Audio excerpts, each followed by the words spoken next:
Tantor Audio, a division of Recorded Books, presents Black Truth, White Lies by Hailey Edwards, narrated by Stephanie Richardson.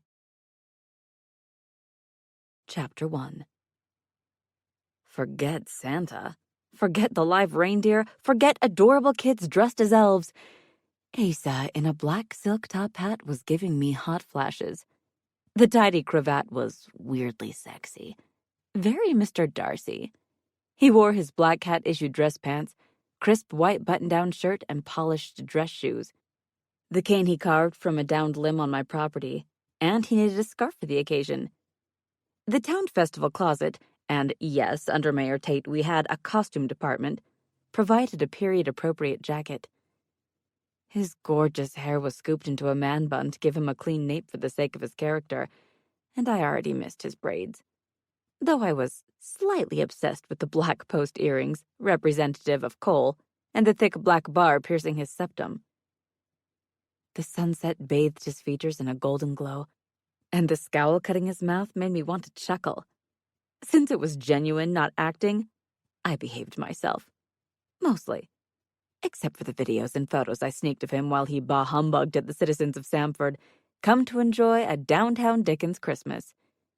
He could Ebenezer my Scrooge anytime. Scrooge is hot. Camber fanned her face. Good thing Mayor Tate skipped the fake snow machine. His hotness would have melted it, Arden agreed. Puddles everywhere. The glare I cut them would have drawn blood in my Black Witch days. But I was a White Witch now. And I got zero respect. Seriously, none, at all. Forget the boogeyman I ought to be to them. I was more of a fairy godmother in their eyes. The ding to my pride was enough to almost make me miss inspiring, pants-pissing terror in my enemies. But fear, as sweet as it smelled, minus the urine, had never made me as happy as the simple love from these two human girls. Girls with expensive, if impeccable, taste. Girls who had long ago memorized the shop credit card. Girls who, after years of practicing, could forge my signature with frightening accuracy. Like the one Camber scrawled on the receipt for our Victorian-inspired dresses with modern hemlines. Camber was a vision in pine bough green, while Arden made a bold statement in cranberry red. I got the best of both worlds in a plaid pattern that incorporated both of their colors with light gold accents.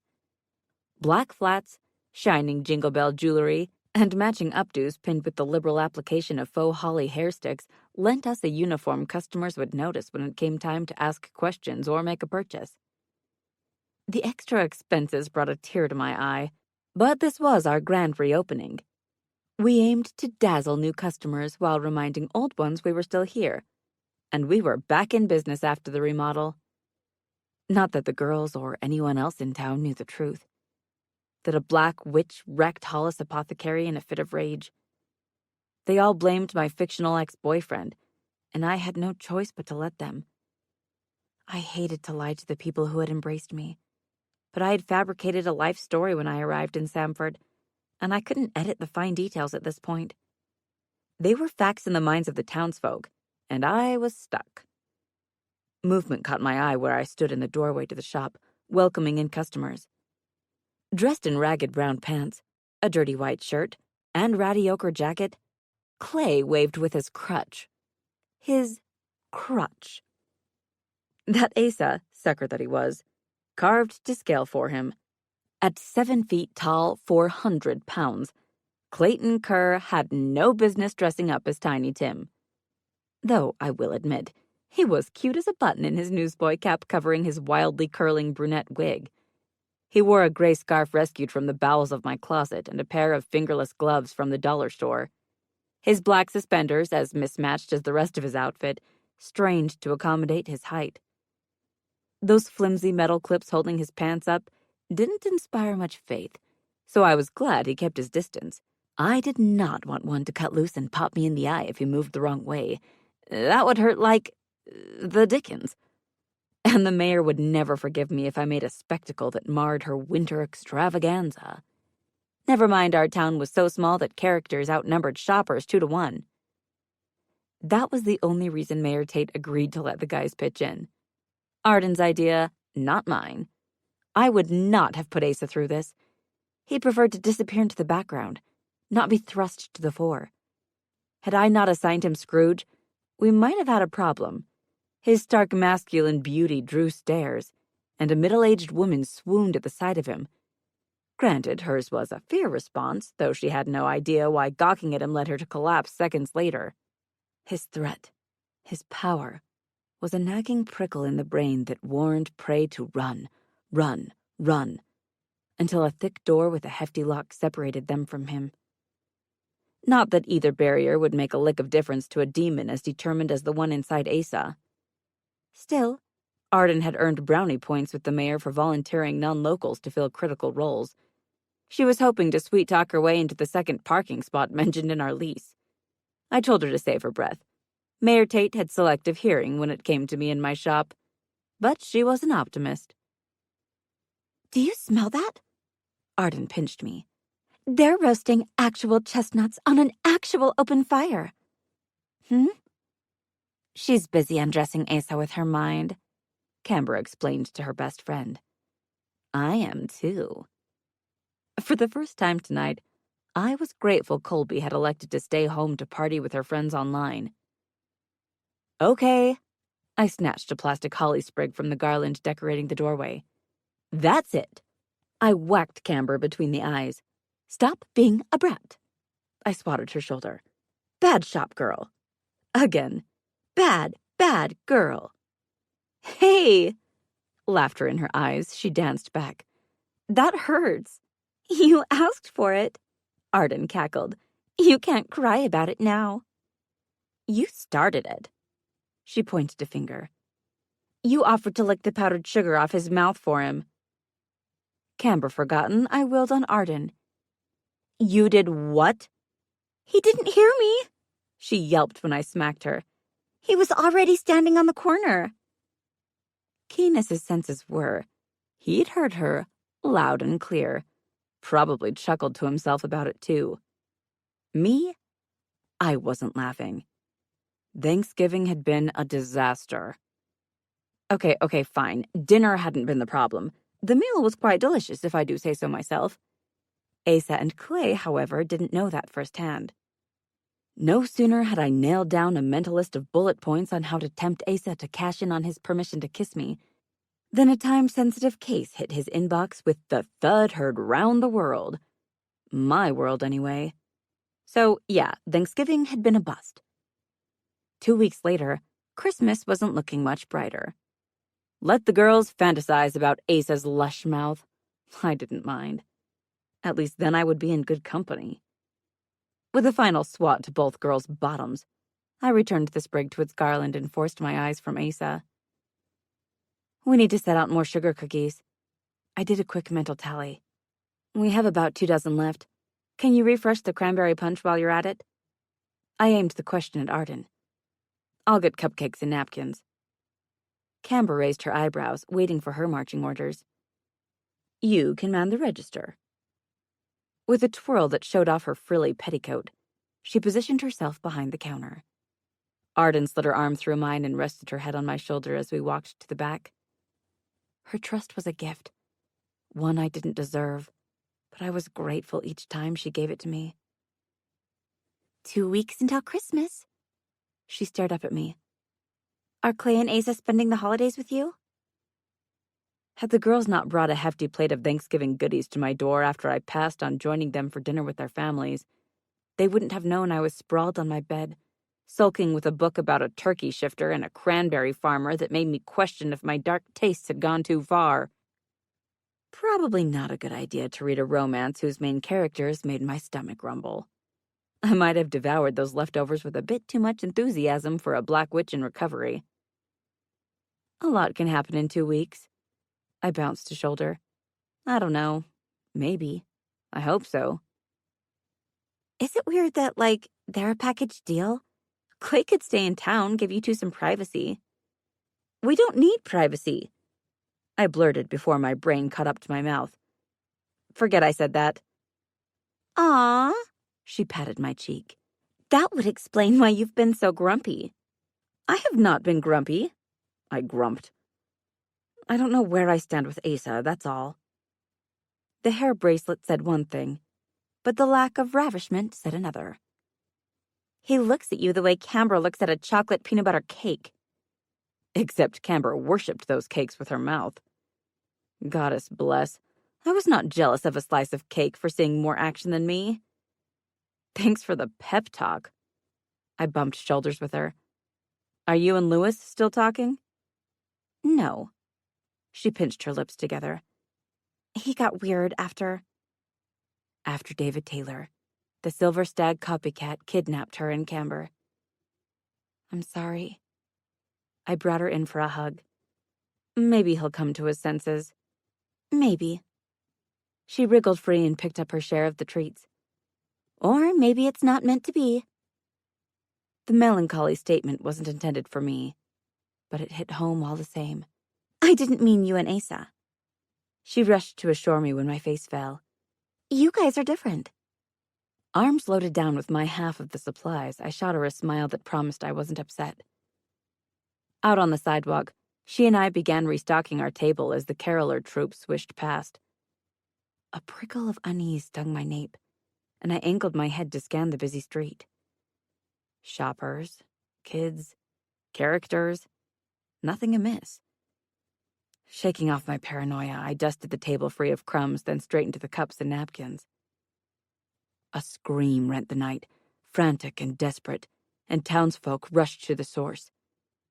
Rue, Arden breathed, her hand fisting the back of my dress. Stay here. I pressed my tray into her arms, ushering her backward. Don't leave the shop. Okay. Eyes haunted. She inched toward Camber. Be careful, Rue. On my way out, I kicked the stop up and shut the door. Not that glass panes offered much in the way of protection, but until I knew what was going on, the illusion of safety was all I could give them. Tiny Tim was jogging toward the action, his crutch forgotten, but Scrooge fell in step with me. Let's hope it's not food poisoning again. I kept my pace brisk. Our festivals are earning a reputation. The mayonnaise isn't to blame for this. Asa pitched his voice low. I smell blood. As much as I wished for a mundane explanation, say a hemophiliac slicing their thumb open at a gift-wrapping booth, I could tell this was more. And that was before the scent hit me. Fear soured the sweet night air, amplifying the crowd's response to Asa. They shied away, uncertain why their hindbrains screamed at them to run when he was such a handsome man. So polite and helpful, too. A perfect predator. Everyone, step back. Clay waved Asa and me forward into a cleared space. We need room to work. Oh no. I jolted with surprise. It's Dasher. The reindeer's throat had been ripped out, its spine all that kept its head attached to its body, and blood spread across the pavement. Massive jaws had torn off hunks of meat. Moss and duckweed coated its soaked fur, and a distinctive fishy smell battled against the reek of its disembowelment. Slime, algae maybe, floated in hand-sized puddles. Like footprints or paw prints, they led away from the scene, but they were evaporating. Water dried fast on asphalt. Deep south winters tended to run warm, and today had been downright hot. The police will be here in a minute, I warned the guys. 2 officers are working the event. Samford had a police force of 6, including the chief, and they would have heard the commotion. Clay used his phone to film the scene, and the gawkers, while I snapped photos. Asa knelt beside the body, scenting it while examining it for clues. He didn't get far before the crowd ejected 2 familiar cops who clearly weren't vibing with having their scene trampled by frantic locals or stolen by slick out-of-towners. What the hell do you think you're doing? Officer Waters bulled up to Clay. This ain't your jurisdiction. There went our best shot at tracking the beast responsible before the trail went as cold as poor Dasher's body. Waters was like a dog with a bone once he sank his teeth into a case, and he wasn't about to cede the limelight to Clay and Asa. We couldn't afford to have him tag along with us, so we couldn't afford to hunt. Officer Kerr. Officer Downey nodded to each of the guys in turn. Officer Montenegro? Ignoring Waters, which lit a fire under him, Clay shook hands with Downey. Good to see you again, sir. We apologize for overstepping. Asa rose with inhuman grace. Habit. You can take the cop out of... Downey tilted his head. Where did you say your precinct was again? About to spin another lie out of thin air, Clay caught my subtle headshake and buttoned his lips. We'll leave you to it. I hooked an arm through his and tugged him after me, calling over my shoulder to the officers. Thank you for your service. Asa took my hand, threading our fingers, but none of us spoke until we reached the shop. The girls stood with their faces pressed to the glass, desperate for a glimpse of what was happening. Wait here. I parked the guys beside my table and entered the shop. We're done for the night. What happened? Camber clung to Arden. Why is the news van parking by the diner? The news van was a soccer mom ride with honor roll brags pasted on the bumper, and the reporter was also often the camera woman. When Casey Evans's husband was busy with the kids, she used one of those selfie sticks to record her pieces. She had already made her rounds down Main Street to cover the event. One of her sources must have had Casey on speed dial for her to have made such a quick U-turn. I'm not sure. I didn't want to lie, but I didn't want to scare her either. The police are handling it. And I planned on making busy work in the shop so I could keep an eye on their progress. Arden tucked Camber against her side when her friend turned pale. Will they need to speak to us? No. I set a hand on each of their shoulders. You two didn't see anything. I heard the scream, Arden countered. Do you think that matters? We all heard the scream. I nudged them toward the door. I'll lock up tonight. Just get home safe. Arden, this bolder version of her, was primed to argue, but she caved to Camber's desolate stare. Come on. She shepherded Camber onto the sidewalk. You can stay with me tonight. The look Arden turned on me demanded a promise I didn't want to make. I'll touch base if I hear anything. I offered her my pinky. Text me when you get home, okay? Used to me fussing over her, she didn't put up a fight as we shook on it. I will. Once the girls were gone, I herded the stragglers out of the shop and helped Asa bring in the table. Clay, always eager to lend a hand, or a mouth to a worthy cause, had already disposed of the baked goods. In his stomach. The punch met a similar fate. At least the long hours in the kitchen hadn't gone to waste.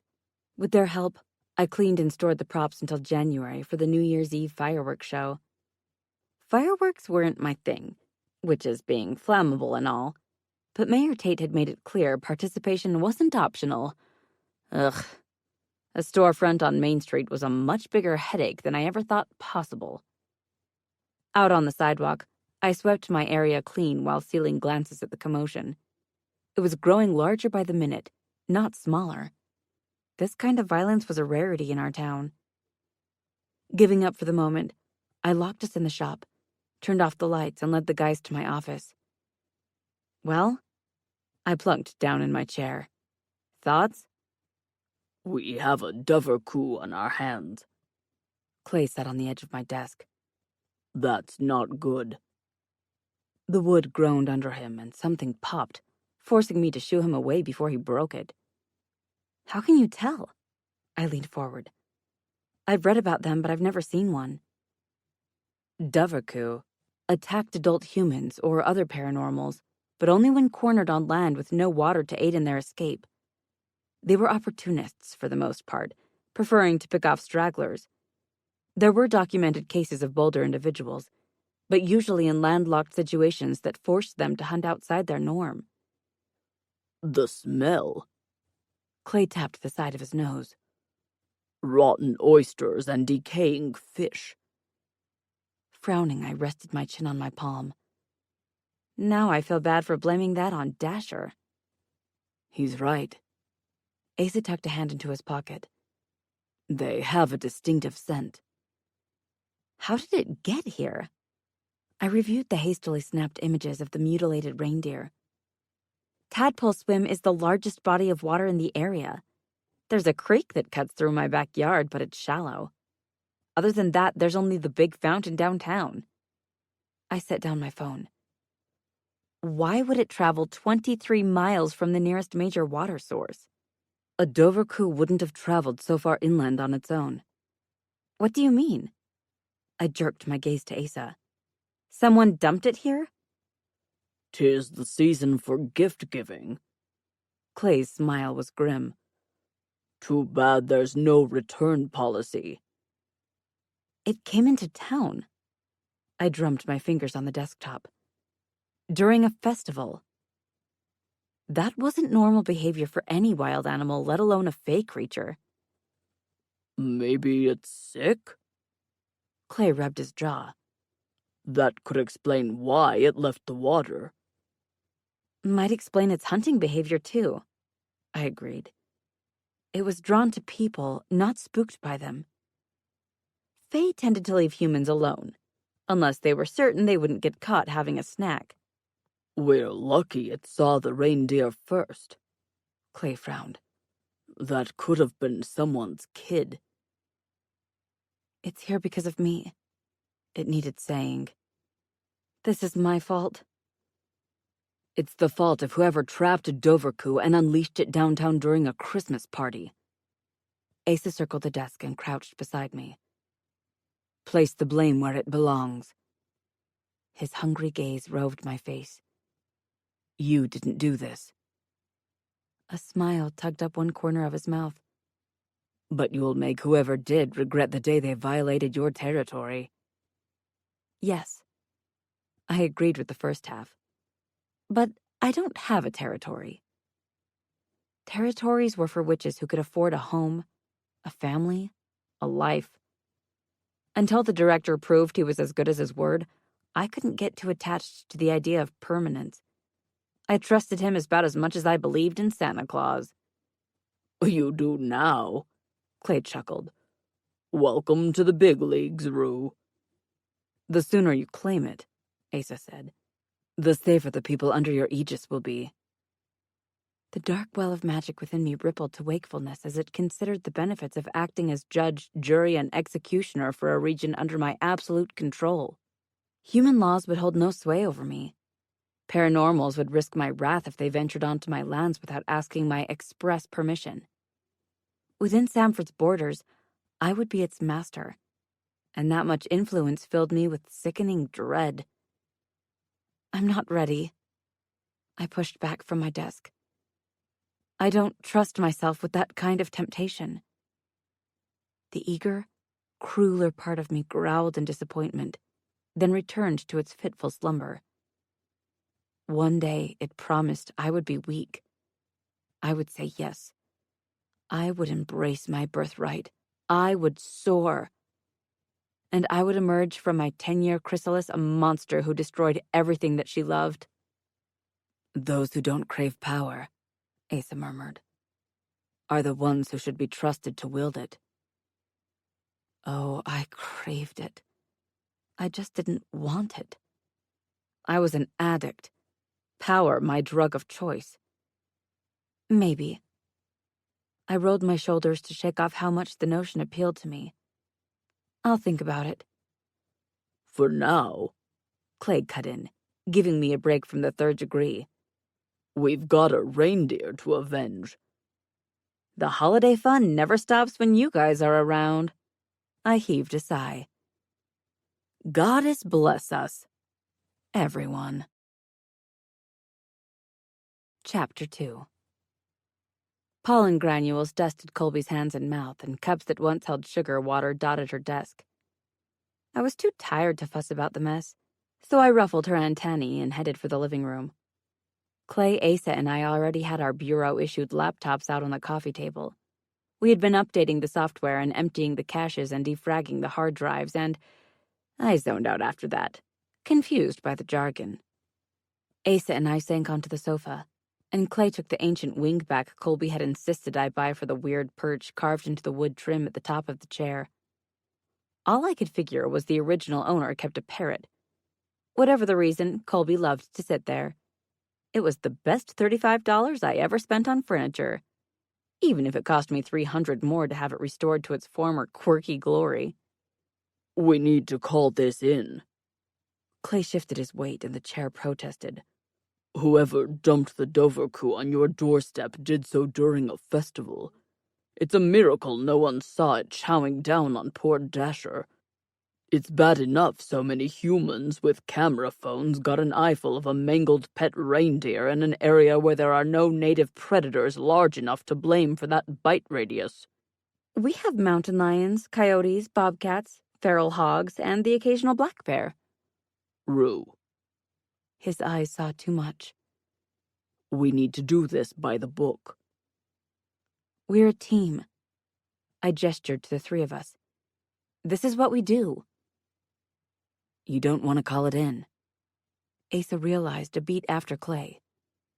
What are you afraid of? Samford doesn't exist in the Black Hat database. I checked top to bottom, but its record was spotless. Only the Kellys and the director knew it was my new home. This case would put it on their radar. It would be the same as with any other town, Clay argued. There doesn't have to be a link. I'm a black witch as far as they know, and I'm a black hat. That makes me a threat, and threats get flagged on paperwork. Standard operating procedure was to list paranormals associated with a particular area, including species and affiliations. That would associate Samford with me forever. Any agent could access that information, and with the spike in rogue activity, I'm not okay with that.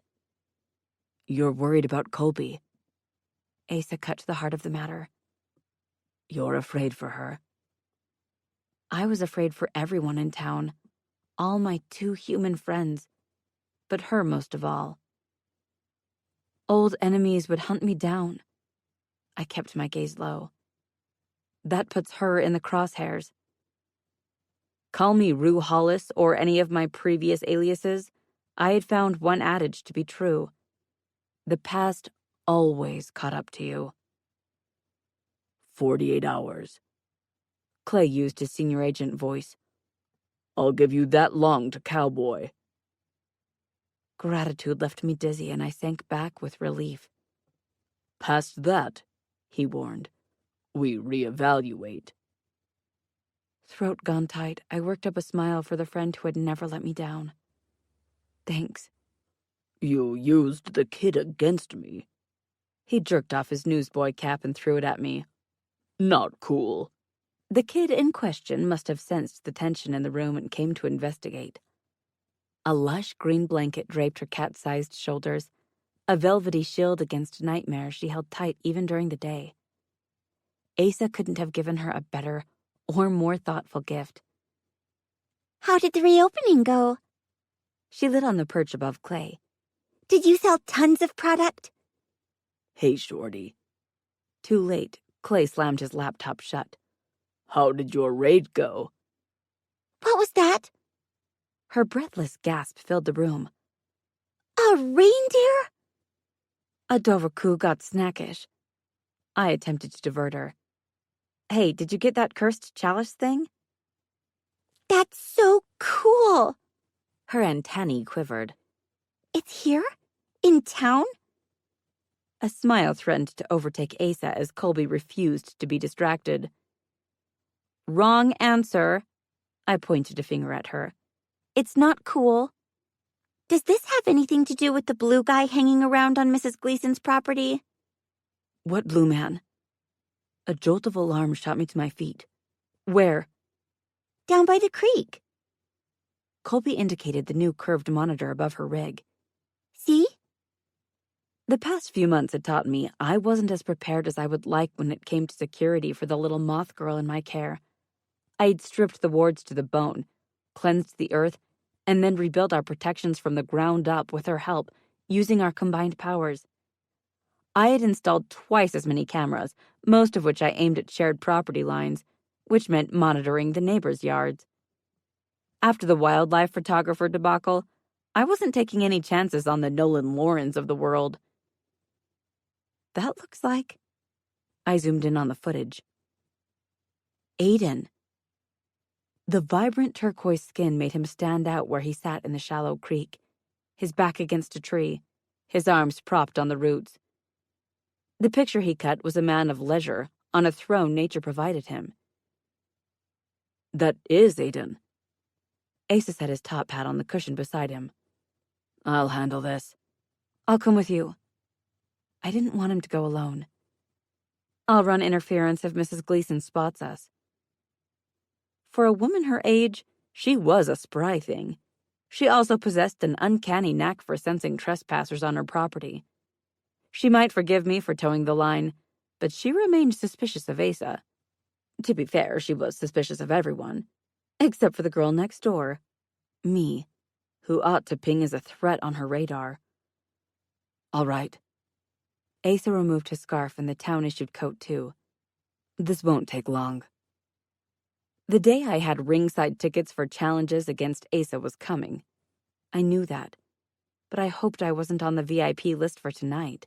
We already had one thorny problem on our hands without a demon free-for-all. Stay put. I booped Colby on the proboscis. No spying. Let's go slaughter some orcs. Clay ditched his suspenders and coat. I want to see this cursed chalice. Antania quiver. She vibrated with excitement. It's a doomed chalice. As in, anyone who possesses it is doomed? Exactly. Her wings fluttered at hummingbird speed. I knew you'd get it. The pair returned to Colby's rig where Clay killed the overhead monitor and settled in to view her hoard. Happy to have her distracted, bloodthirsty little thing, I exited the house and admired the starry night. A swirl of warm air carried the scent of juicy green apples with a hint of cherry tobacco to me. You've been distant. Asa spared the moon a passing glance. Anything the matter? Other than the kiss thing? The no-kiss thing? The total lack of lip-on-lip action? That thing? An aggressive paranormal creature is hunting in my town? I cut him a dry look. Kind of stressful. Before the reindeer. He caught my elbow. Have I done something wrong? No. I heaved a sigh. It's me. And my oral fixation. You've been a complete gentleman. Unfortunately. Is there anything I can do? He circled around in front of me, and the heat from his body ignited a fire in my blood. Anything I should be doing? The reminder he was new to relationships too shamed me for wanting to pressure him into more. This wasn't high school. Not that I had ever attended high school, but I had suffered through enough movies with thinly veiled peer pressure messages with Canberra and Arden to decide for myself I didn't want to be the pathetic excuse for a person who had to liquor up her date so she could grope him under the bleachers. No. I pressed my hands against his chest to keep him at a distance. You're fine, I'm fine, we're fine. Black witches didn't do boyfriends. They had ritualistic sex, either to fuel spells or to grow the coven. The only time hearts were involved was if one or the other got snackish afterward. Clearly, I was no authority on feelings, or whatever that squishy sensation was Asa inspired in my chest. Ugh. Ugh. Ugh. Hearts were so much simpler to figure out when you held them in your hand. To erase the line gathering across his brow, I redirected him. Why do you think Aiden's here? He didn't show for the last challenge, he said, which was news to me. I assume he's made his peace. And come to die went without saying when an opponent pitted themselves against Asa. Hand in hand, I led him down the sloping hill. Can he forfeit? That is not the way of our world. Our world could have meant his world, the demon world in a broad sense, not ours as in his and mine, but the weight of my maybe heritage pressed down on me more with every passing day. Hello, Death. The cheery voice almost let me skip over the grim nickname, but I forgot both when I set eyes on Aiden. For a demon with blue skin, I picked out the pinkish-orange bruises with ease. Strips of his skin bore the telltale signs of claws, and his gills had crusted shut down one side of his throat. Sunset-colored fluids hit the creek and swirled in rainbow eddies that got swept downstream. His webbed fingers were wrong, as if the thin skin had been cut to separate each digit. He caught me cataloging his injuries and chuckled in a wet and rattling way that told me there was worse damage than I could see. Given his condition, he might have trespassed to guarantee immediate repercussions, but if so, he overshot the mark. A good 6 feet separated him from my side of the property line. We had to rectify that, and fast. "Don't fret." He winked a black eye at me. "I'll soon be dead, and the dead no longer feel pain." Jaw set, Asa glanced away at the other demon's gallows humor. "What happened to you?" I gestured to his, well, everything. "Who did this?" "What does it matter?" A faint smile graced his swollen lips. "It was done and cannot be undone." Fine. Frustration set my teeth on edge. Die with your mysteries. "Your sister did this," Asa murmured into the night. "The question is, why bother?" Word traveled fast about challenges issued to Asa. Astaroth. How could Aiden's sister not know? According to Clay, demons came from all over to watch, place bets, to see and be seen. Potential mates paraded in front of him. Potential allies courted him. Potential, in its hedonistic glory, was in abundance. The spectacle appealed to the darkness within me. Yet another reason I dreaded my inaugural bout. It worried me how much I might enjoy it when it cost Asa to end lives for the sake of preserving his own. "There were things I had to do before meeting my demise," Aiden joked. "She was not pleased by them." "Your younger siblings." Asa returned his attention to the moon. "You fostered them." During the copycat case, we discovered one of our suspects was fostering a teenage troll from a wealthy family in exchange for a boon. Otherwise, the girl would have been hunted down by her older siblings to clear the path to their inheritance. This had a similar ring to it, and it would explain why Aiden missed the last round of challenges. "Does your honor demand I stand?" Aiden flicked water off his fingertips. "Or can I keep my seat?" "You may remain seated." Asa cut his eyes toward me. "Are you sure you want to bear witness?" "He's half dead already," I protested. "Can't you let his wounds finish him off?" "That sounds painful." Aiden scrunched up his nose. "And it would pollute the creek." Asa took a step forward, and flames licked over his arms as the demon took control. Slabbed with muscle, his demon half towered over me. Skin dark red, it was feverish to the touch. Black rosettes formed random patterns down his legs and over his bare feet. Thick horns in the same midnight shade as his long hair curled from his temples over his head. His pants, strained to bursting, were all that survived the shift. Asa trashed fancy suits by the dozens, and it warmed my heart to imagine the director footing the bill. "We're on a case." I planted a palm on his chest. "You can't kill him until we close it." Those were the rules as Asa had explained them to me, and I planned to force him to stick to them. This might not be official yet, but it was a case. Clay had given me 48 hours. "Rue!" The demon tossed his head toward Aiden. "He challenged me." "I know, and I'm not saying you can't fight it out later, but look at him." Playing dirty, I raked my fingers through the silky length of his hair. "Give him a few days to heal." "I can't decide if you're trying to help me," Aiden muttered, "or torture me." "Do you really want to die that badly?" I glared down at him. "You're seriously begging Asa to end you?" An uncomfortable pressure built behind my breastbone, making it hard to breathe without discomfort, and my eyes itched. Maybe it was that sliver of manufactured conscience wedged into my brain, forcing me to grow, but I could tell this was wrong. It was wrong. Why does it matter to you? Aiden cocked his head. You're a black witch. I'll even give you my heart. An unwelcome rumble in my stomach earned me a bitter smile from Aiden and made me double down. I've done a lot of terrible things in my life, I told him, fumbling to put my thoughts into words. That's hardly shocking. A smile sparkled in his eyes. Black witch, remember? What opened my eyes was finding myself the guardian of another person. A good person. Love truly is blind. His eyes widened to comic proportions. Astaroth is hardly an innocent. Not Asa. I kept petting the demon to keep him distracted.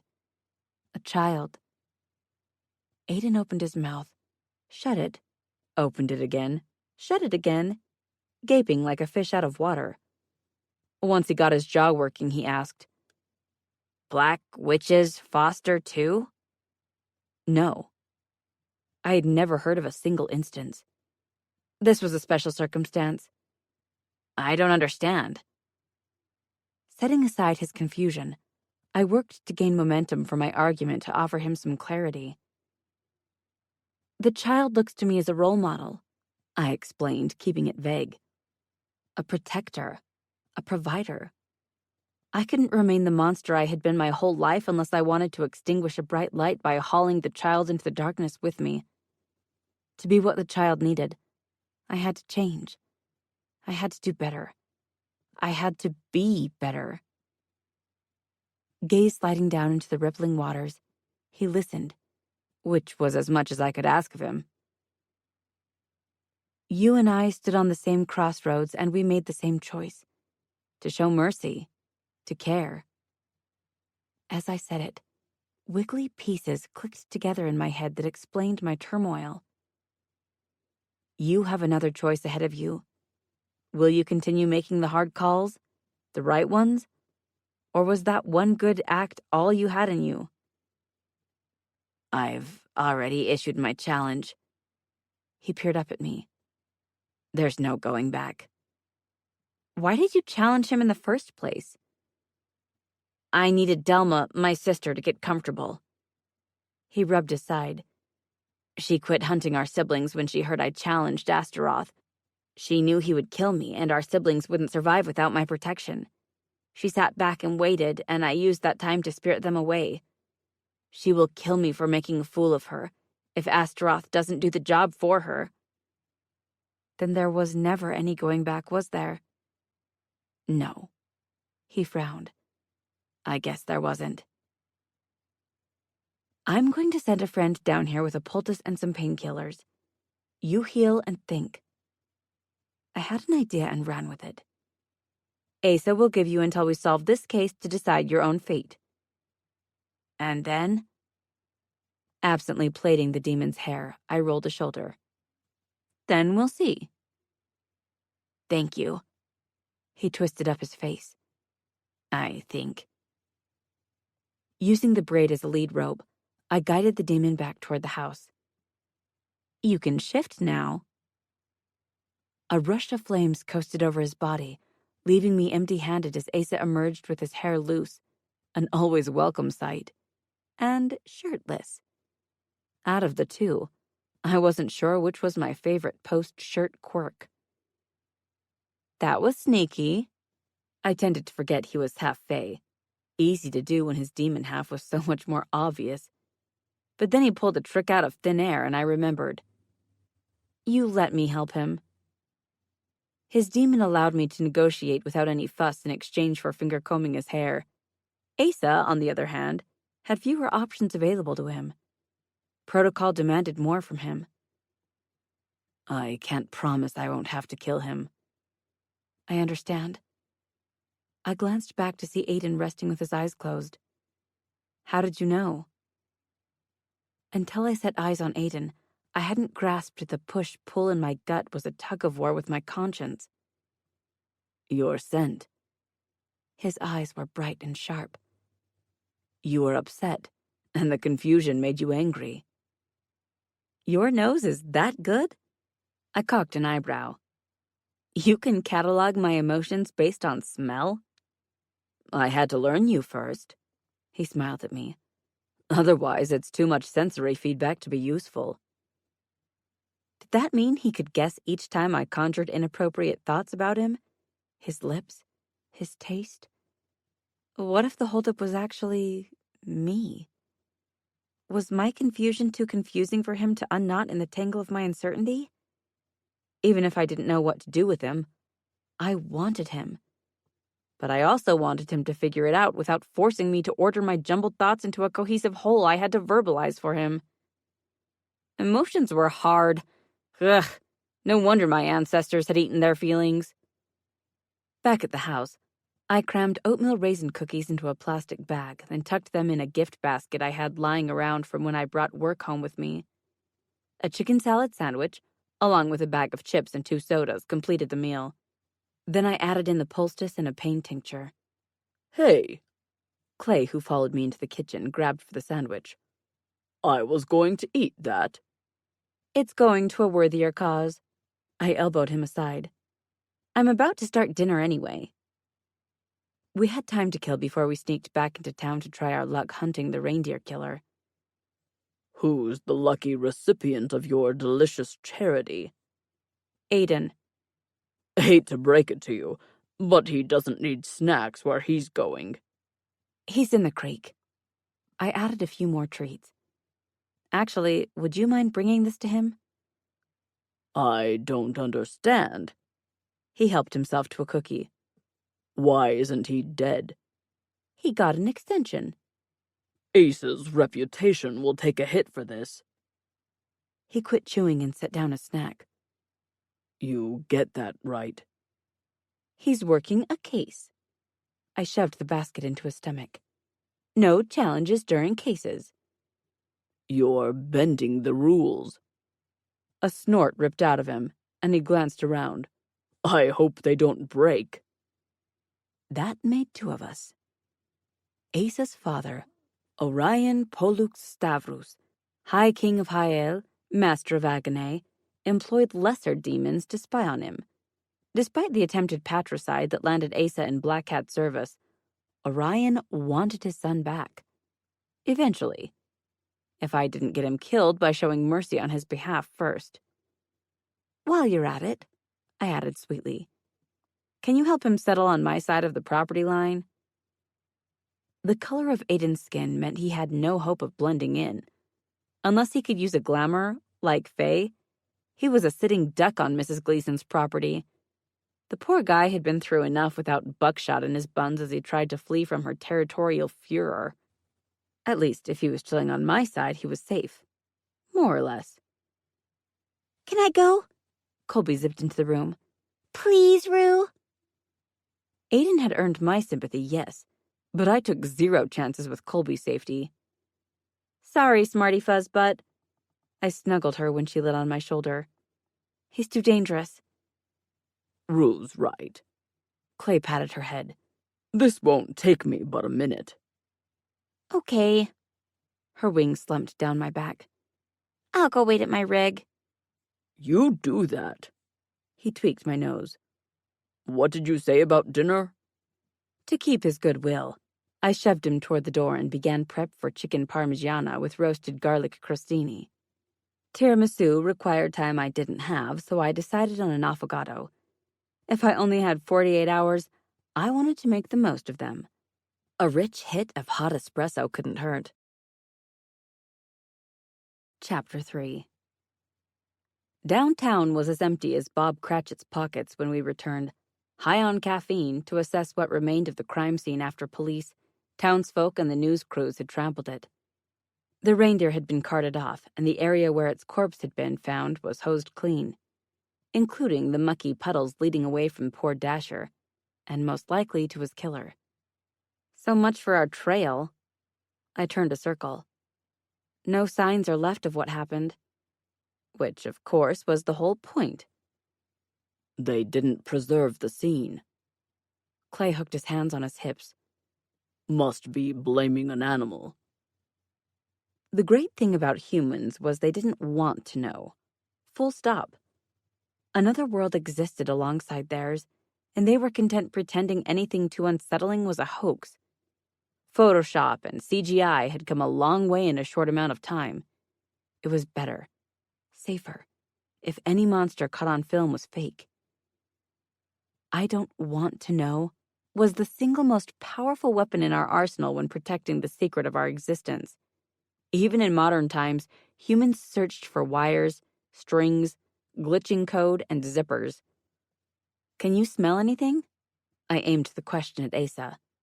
Without shifting? I twirled a finger to remind him of the multiple security cameras the mayor had installed to bolster confidence she was serious about protecting the businesses and livelihoods of the people of Samford. Another expense she laid at my feet, given that my shop's break-in had earned her so much bad press. Usually, the Kellys would hack the system and email us the video, but the usual wasn't an option. They bleached the whole area. He carefully rubbed his nose. I can't smell anything. That would explain why Asa hadn't come any closer after pinpointing the location for us. Santa's village is open 2 more weeks, Clay reminded me. I wouldn't be surprised if Tate brought the bleach from home and pressure-washed the area as soon as she heard the news. She'll sanitize the bad publicity, too. The village was little more than a few wooden cutouts to provide a backdrop for the enormous chair where the town Santa held court with the good girls and boys. $35 per snap of each kid with jolly old St. Nick and a live reindeer, fresh from the North Pole. Mr. Turfel, with his ruddy cheeks and round belly, reprised the role every year. He doubled as the ghost of Christmas present, which must have inspired him to bring the reindeer into town with him. Santa was excluded from the Dickens open house, since he wasn't canon, but Mr. Turfel kept fancy robes on hand for when he was booked for private events that required a less commercial, more Father Christmas vibe. The mood tomorrow night, when shoppers returned downtown to discover a heartbroken Santa throned beside an empty pen, would be somber. I was grateful my part of the festivities had concluded for the year, though the blame for this debacle would be laid at my feet as soon as the mayor had a spare moment to ream me out without being overheard by the revelers. Her dressing downs made me regret I had given up eating hearts, but hers was usually in the right place. Lives could be saved if people stayed home after dark, but that would also cost the town money. The mayor was, despite her noble efforts, the "you gotta crack a few eggs to make an omelet" type. A cracking noise jerked my attention to Asa, who had wandered onto the sidewalk. He stood with one of the shiny new cameras in his hand, ripped from the soffit of a neighboring business. With a twist of his wrist, he snapped it in half and peered at its guts with a soft laugh. "They're fakes," he told us. "There's a single thin cable for power, that's it." "How did you know?" I scanned the street, picking out the others. "They look real to me." "Colby," he said with a grin. "She's been curious why she couldn't access them." "That sneaky little—" "She hasn't mentioned them to me." "You had enough on your plate, and it was idle curiosity. Until now." He crushed it into smaller pieces that would fit in his pockets. "I told her I would look it over while we were here." He lifted his phone. "There's even an app for detecting magnetic field radiations that approximate cameras or hidden bugs." "Of course there is." "Good work, Ace." Clay slid me a glance. "Hang on to that camera, Rue. It might come in handy." Only one reason came to mind, and I cocked an eyebrow at him. "For blackmailing the mayor?" "You said it," he grinned. "Not me." "I want to tell you I'm above such things, but I'm not. Asa, make sure you hold on to those bits until we get home and I can stash them." "Fan out." Clay picked 3 directions. "Walk 1 mile, then regroup here to compare notes." They wouldn't have cleaned far, just enough to make the town sparkle again. "Okay." I placed my hand on my wand, through the material of my pants. "See you in, say, 30. We couldn't rush if we wanted to ensure we didn't miss any traces of how the creature got here or where it had decided to den up for the day. Rue. I turned back to find Asa staring at me, his bright peridot eyes serious. Yes? He swallowed whatever he had been about to say and tipped his chin. Be careful. Back at you. That the guys had included me, without fuss, meant they figured the creature would be too full to attack if I stumbled across it alone. Had Colby been here, they would have felt better. So would I. But she asked weeks ago for permission to stay home to raid, even at the cost of missing out on the open house. Many of our friends were leaving for extended holiday vacations soon, where their families would expect them to be present, and they had chosen tonight as their virtual feast night with raids galore. I would rather peel off my fingernails than cost her a bonding experience with her peers, one that made her feel normal. Even for a little while. For that kid's happiness, I could handle this sans familiar. Forcing my mind on task, I blocked out everything but the hunt and let my senses unfurl. Clay had no heartbeat, but I heard his heavy footsteps. Asa's familiar rhythm soothed as he cut south. At best, the other blips I detected were rabbits or foxes, nothing bigger than a cat. The creature, whatever it was, might not exactly be mammalian. The line blurred with fey creatures, but it ought to have a ba-bum. Ear straining to catch the sound again, I listened for a full minute with no luck. Ba-bum. Those beats were coming almost 90 seconds apart. The hunter in me, that itch in the back of my throat that sensed an easy meal ahead, thrashed against its tether. There was no reason not to kill the creature, to plunge my taloned fingers into its chest and rip out its pulsing. I swallowed the saliva pooling in my mouth and fixed a mental picture of Colby in my head. If I came home smelling like black magic, she would be terrified of me. And the loss of her trust, however deserved, would break my black heart. The smart thing to do was text the guys and request backup now that I had a general location. Ba-bum. The slow beat caused my stomach to spasm in hunger. Ba-bum. Pretty sure that wasn't 90 seconds. Ba-bum, ba-bum, ba-bum. Nope, not 90 seconds, and the tripping pulse was heading this way. Fast. Chirping rose from the pasture to my left, and I pivoted to triangulate the noise as I drew my wand. Phone in hand, I used voice commands to dial Asa, who didn't answer, and then Clay. Little help here? After I opened my big mouth, giving the creature my location, it lunged across the road with more of those whistled chirps. What in the... I gawked as it flew at my head. This is wrong on so many levels. A thick red arm smacked the furball out of the air with a meaty thwack before I could zap it. During the few minutes where I quit listening for Asa, the demon had stolen control and come for me. Careful, Rue. The demon pointed to the crumpled beast. Poison. Forget the Dover coup. I heard only my heart racing. It didn't get you, did it? No, he said smugly. I too fast. The urge to roll my eyes was strong, but he had protected me, and so I let it go. Leaning around him, I got my first good look at the creature. How was it so adorable? Not adorable. He curled his lip. Mean. He sniffed. Ugly, too. You're right, I said dryly. There's nothing uglier than a giant otter. Pleased by the sarcasm that flew over his head, he pressed his hair into my hand. Pet. We need to make sure it's dead.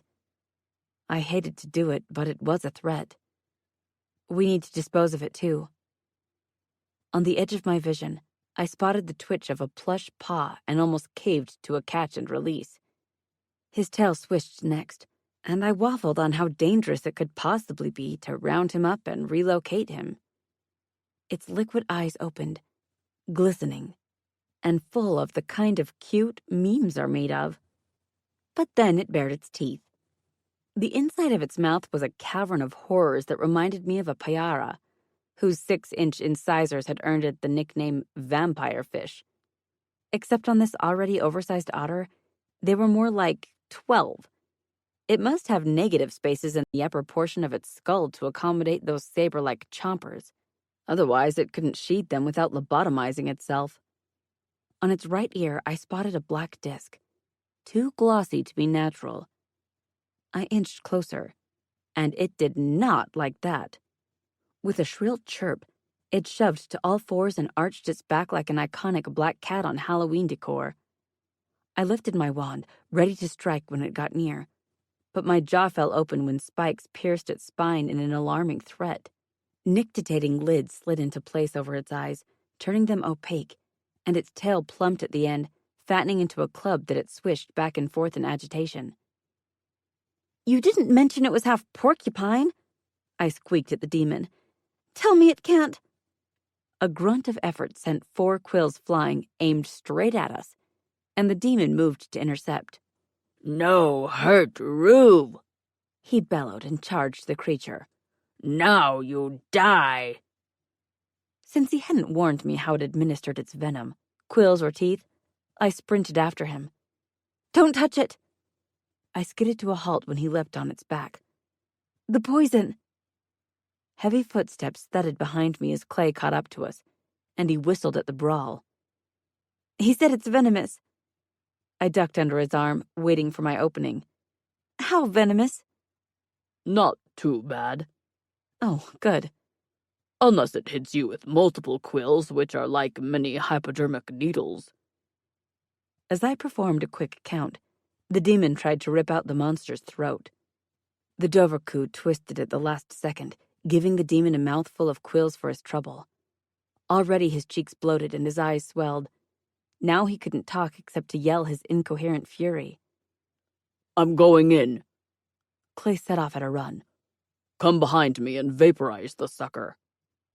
The poison wouldn't hurt Clay. The monster otter would have to scratch his shem to cause him any harm. He would have been the ideal candidate to wrestle the creature, but it hadn't been interested in waiting around for Clay to show. "Okay."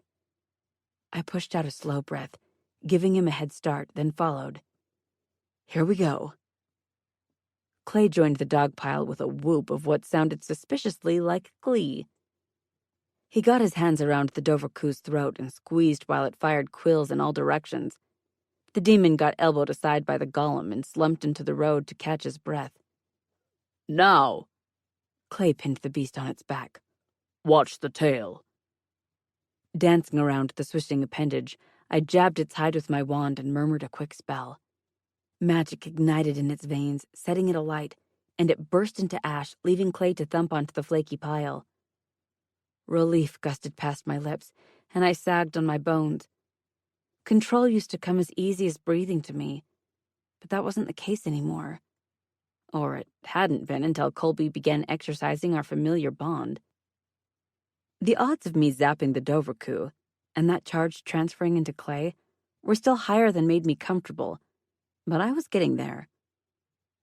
"Well, that was fun." He climbed to his feet. "I wish I had gotten here sooner." "Me too." I scrambled to the demon's side. "Hey, big fella, you with me?" 1, 4, 6. He smiled, his teeth on display. "So many rue." He waved a hand. "Hi, ruse." "He's delusional." I pressed a hand to his forehead. "Help me get him home." "He'll have to shift." Clay glanced behind us. "We parked in town, remember?" "Can you shift?" I scratched the demon's scalp with my fingernails. "I'll wash your hair tomorrow if you do." "Brush?" The demon purred for me. "Braid?" "Yes," I promised. "Wash, brush, braid, all of it. If you shift now so we can get you both help." "You two and your kinks." Clay shook his head. "Where did I go wrong?" The demon, pleased with our deal, allowed Asa to claim his skin, which only highlighted his injuries. I'm certain that spending my formative years with a golem who tucks his wigs in at night had nothing to do with who I ended up with romantically. I checked to see if Asa was conscious, but he was out cold. I really don't want to do this, but we need to get the worst of these quills out before he wakes. I don't tuck them in. Clay reached up to pat his brown curls. I box them in. Totally different. Mm-hmm. With gentle hands, I worked on Asa's face, which plumped under my fingers to an alarming degree. Not everyone can pull off a wig, Clay extolled, allowing me to do the heavy lifting. Yanking? While he watched our backs. It takes a connoisseur's eye to select the finest cap and hair, and then you have to know how to style it. You must invest in wigs, buy quality, spend the time maintaining them.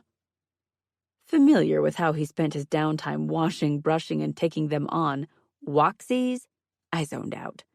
And yes, he really called wearing his wigs, particularly ones that hadn't been worn in a while, waxies. Done.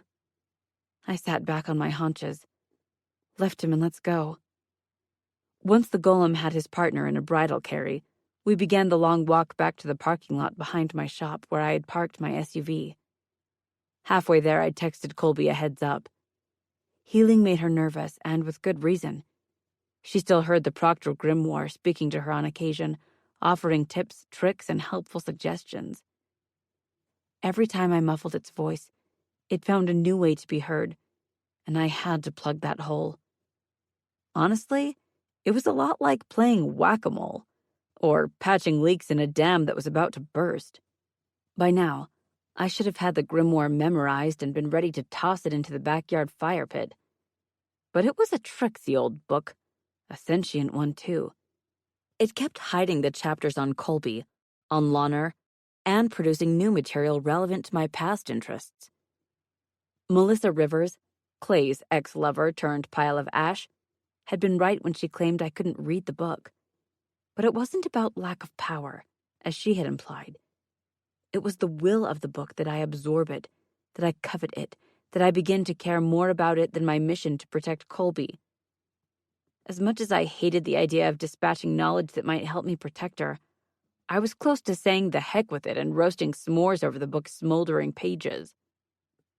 Clay, unable to fit in the co-pilot seat even if he wanted to, climbed in the back to hold Asa. He's trying to kill me. I stomped on the gas. Death by heart attack. The demon thinks with his fists, Clay joked. When it comes to you, he doesn't think, period. Hands tight on the wheel, I gripped harder. I don't like this feeling. Love, he said, meeting my gaze in the rearview mirror. It's practically the same thing as terror. From life with Colby, I knew what he was telling me to be true. But Asa was twice as killable in a way. He can't keep throwing himself between me and danger. Hey, you don't fuss when I play shield for you. You're indestructible. I shot Asa a glare over my shoulder. He's not. He could heal this on his own, Rue. It would take a while and it would hurt, but it's hard to kill him. After our last case, I had 2 words for him. Cold iron. A deformed bullet, one of many Colby and I forced out of Asa, sat heavy in my pants pocket. I had been carrying it around since that night, and I couldn't let go of the reminder of the fragility of happiness. He has the weaknesses, relatively few I might add, of his mother's people, but so do you. It's not the same, I protested. I'm not— You're not what? Clay loomed behind me. Careful how you talk about my best friend. He's good, I said softly. He doesn't have to stop and think before he does the right thing. His upbringing was vastly different from yours. Neither of you had it easy, but half his childhood was as idyllic as it gets for Faye. He didn't go into detail, in case Asa could hear. Not to take anything away from him, But he was taught knee-jerk responses for right and wrong. He acts on those without thought, in an established pattern. He uses his mother as his own moral barometer. You don't have that. Gee, thanks. What I'm saying is, you work hard to be good. Your own version of it, anyway. Your actions aren't automated, they're deliberate. You make a choice every day, every time, to make the right call. He patted me on the head with his wide palm. That makes you pretty remarkable in my book. You're just saying that because you hope I'll stress bake during his convalescence. Two things can both be true at once. He hesitated. I was considering brookies. Double the batter, double the fun. What's not to love about brownies and cookies stacked together in nature's perfect square? Not sure how much nature had to do with that. Don't miss your turn. What? I jerked to attention. Goddess bless, I'm a mess. He had distracted me too well, and I overshot the turnoff to the house. Warn a girl next time. I did. Before we sail past my driveway? It's not my fault you were daydreaming about brookies and forgot about Ace. As I twisted in the seat for a better view backing the SUV down the road, I was tempted to smack him. Sadly, it would only hurt my hand, and it wouldn't teach him a lesson. Asa wasn't the only one who came with pre-programmed responses. Clay's had been molded into him. It meant more to have him praise my choice-making abilities, given how few he had in life. Not that he was a robot by any means, but he operated with the knowledge his free will could be snatched from his fingers at any moment. One order from his master, and he lost any objections to his task. No, that wasn't right. He retained the ability to object, to decide for himself if it was wrong, but he could be forced to act against his conscience. We reached the house as the front door swung open. Colby zipped out in a tizzy and made loops above our heads after we entered the wards with Asa. Tell me what to do. Her eyes hardened with determination. We got this. A swell of pride pushed against my breastbone at her rising self-confidence, despite all the hiccups along the way. The fact she included me, how she always made us a team, was its own peculiar morale booster. I had had partners in the past. Clay, obviously, had been my favorite, but the bond between Colby and me transcended even that, and I was proud of how far she had come. Let's get him in. I waved them toward the house. We'll put him in the spare room. Arms full of poisoned day, Clay lumbered past and beat us to the bed where he set down his partner. Ready. Colby lit on Asa's shoulder and rubbed her hands together. Let's do this. Amusement quirked Clay's lips at her enthusiasm, but she was eager to redeem herself in my eyes, as if I was anyone to impress. I worried she might never forgive herself for allowing the grimoire to creep into her thoughts and channel our familiar bond into searing magic that almost burned me alive. Yet another reason why it was critical she learned to harness her power and protect her mind from outside influence, which would be easier if I could flambe that grimoire. Hand on Asa's shoulder, I reined in our familiar bond. We do this slow and easy, okay? Slow and easy. She rubbed her temples. I got it. Closing my eyes, I opened myself to our bond, pulling on her magic to supplement mine into a steady flow. Together, we fed power into Asa until viscous black fluid dripped from his pores, evaporating on his skin. When he began to glow, and I don't mean with health, Colby was a beacon, shining bright and banishing the darkness in his blood, and Asa glowed alongside her. Within a few minutes, he finished purging, and his eyelids began to flutter against the light. Hold still, I chided him. We're almost done. As soon as Colby gave me the nod, I scooped her up and severed contact with Asa to let him settle. Residual magic fizzled between us, and she glided to Clay to break our familiar bond clean. The light show was impressive. Clay began to clap. You guys should take your show on the road. Very funny. I flicked my wrist at him. Shoo. I brushed the hair off of Ace's forehead. He needs to rest. A thump on the window left me crossing my fingers Mrs. Gleason hadn't come to investigate our shenanigans. She was used to lights being on in the house at all hours. She knew I was an insomniac. But she was a night owl herself. She might have noticed Aiden before we relocated him and decided to slink around to catch him on our land. She might have used the glow as an excuse to interrogate me so late. A webbed hand lifted in a wave when I peeked through the blinds, and I swore under my breath before remembering Aiden could hear every word. Since the wards weren't blaring at his intrusion, he must have tossed a pebble against the glass to get my attention rather than knock. New plan. I released the blinds to snap back into place. Draw the curtains, Clay, and guard Asa. Rue. A groggy voice protested from the bed. Stay. I won't be long. I leaned over and kissed Ace's forehead. Be a good patient for Clay while I'm gone. The press of my lips to his skin sent him purring, confusing me all over again. But I had no time to linger.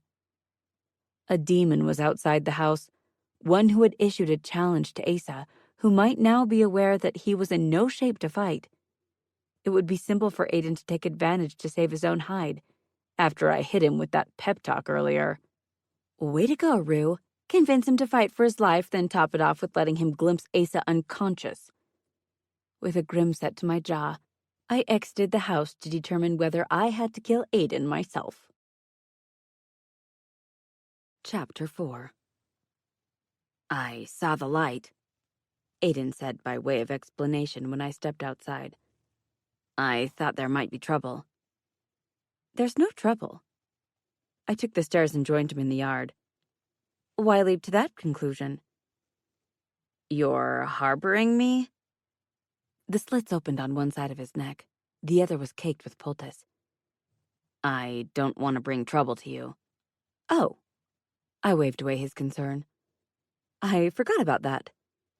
In an adrenaline-fueled rush to determine whether I had to kill you to protect Asa. You forgot? He laughed softly. Life with Astaroth must be some kind of adventure. There was no good answer for that, so I spun it into a question. What do you know about Doverku? They're adorable when docile and vicious when riled. He cocked an eyebrow. Have you seen one? The internal debate on how much to tell him waged only for a few seconds. One attacked an animal in town. I watched for his reaction. I killed it tonight. Pity. He rubbed his nape. They're not a bad sort. He dropped his arm. You saw one in town? Yes. I tracked the play of emotions across his face.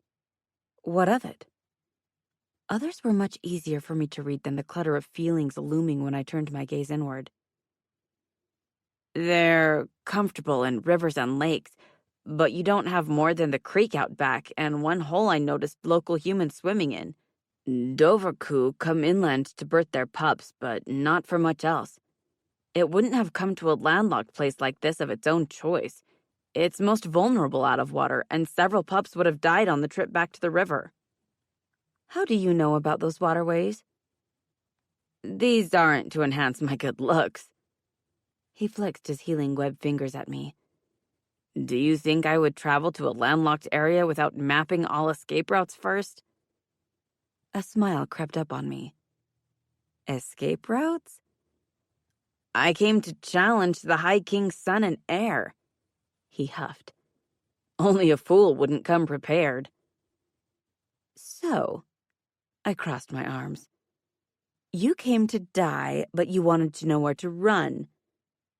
A frown knit his vibrant blue brow. It's habit. That much was probably true, but I suspected more. Or you didn't really want to die. No one wants to die. His confusion evaporated. I see what you're doing. Good.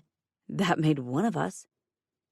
A low rumble that promised violence poured into the night behind me. I lifted a finger. Hold that thought. One of these days, I would remember that the instant Asa went under, the demon clawed his way up. Rue! The demon snarled as he stomped toward us. Mine! Ace! Clay yelled from the porch. Get your butt back in here.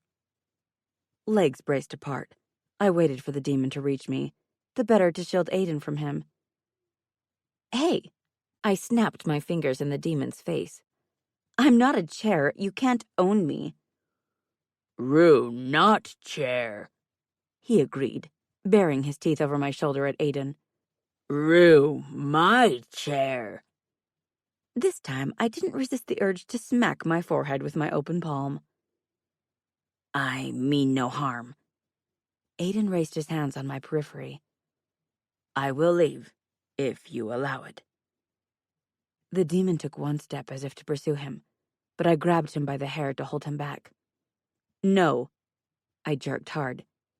Aiden is my guest, the same as you. Not same as me. He pounded his fist against his chest. I yours. He not yours. This is better than first date bake-off. Clay rubbed his hands together. Where's the popcorn? I will pour steaming kernels down your nostrils in your sleep if you don't help me. Not that Clay slept exactly, but I wasn't above erasing his shem to pay him back. Hate to break it to you, but he doesn't listen to me. Aiden, back away slowly. I twirled the demon's hair around my finger. I'll distract him.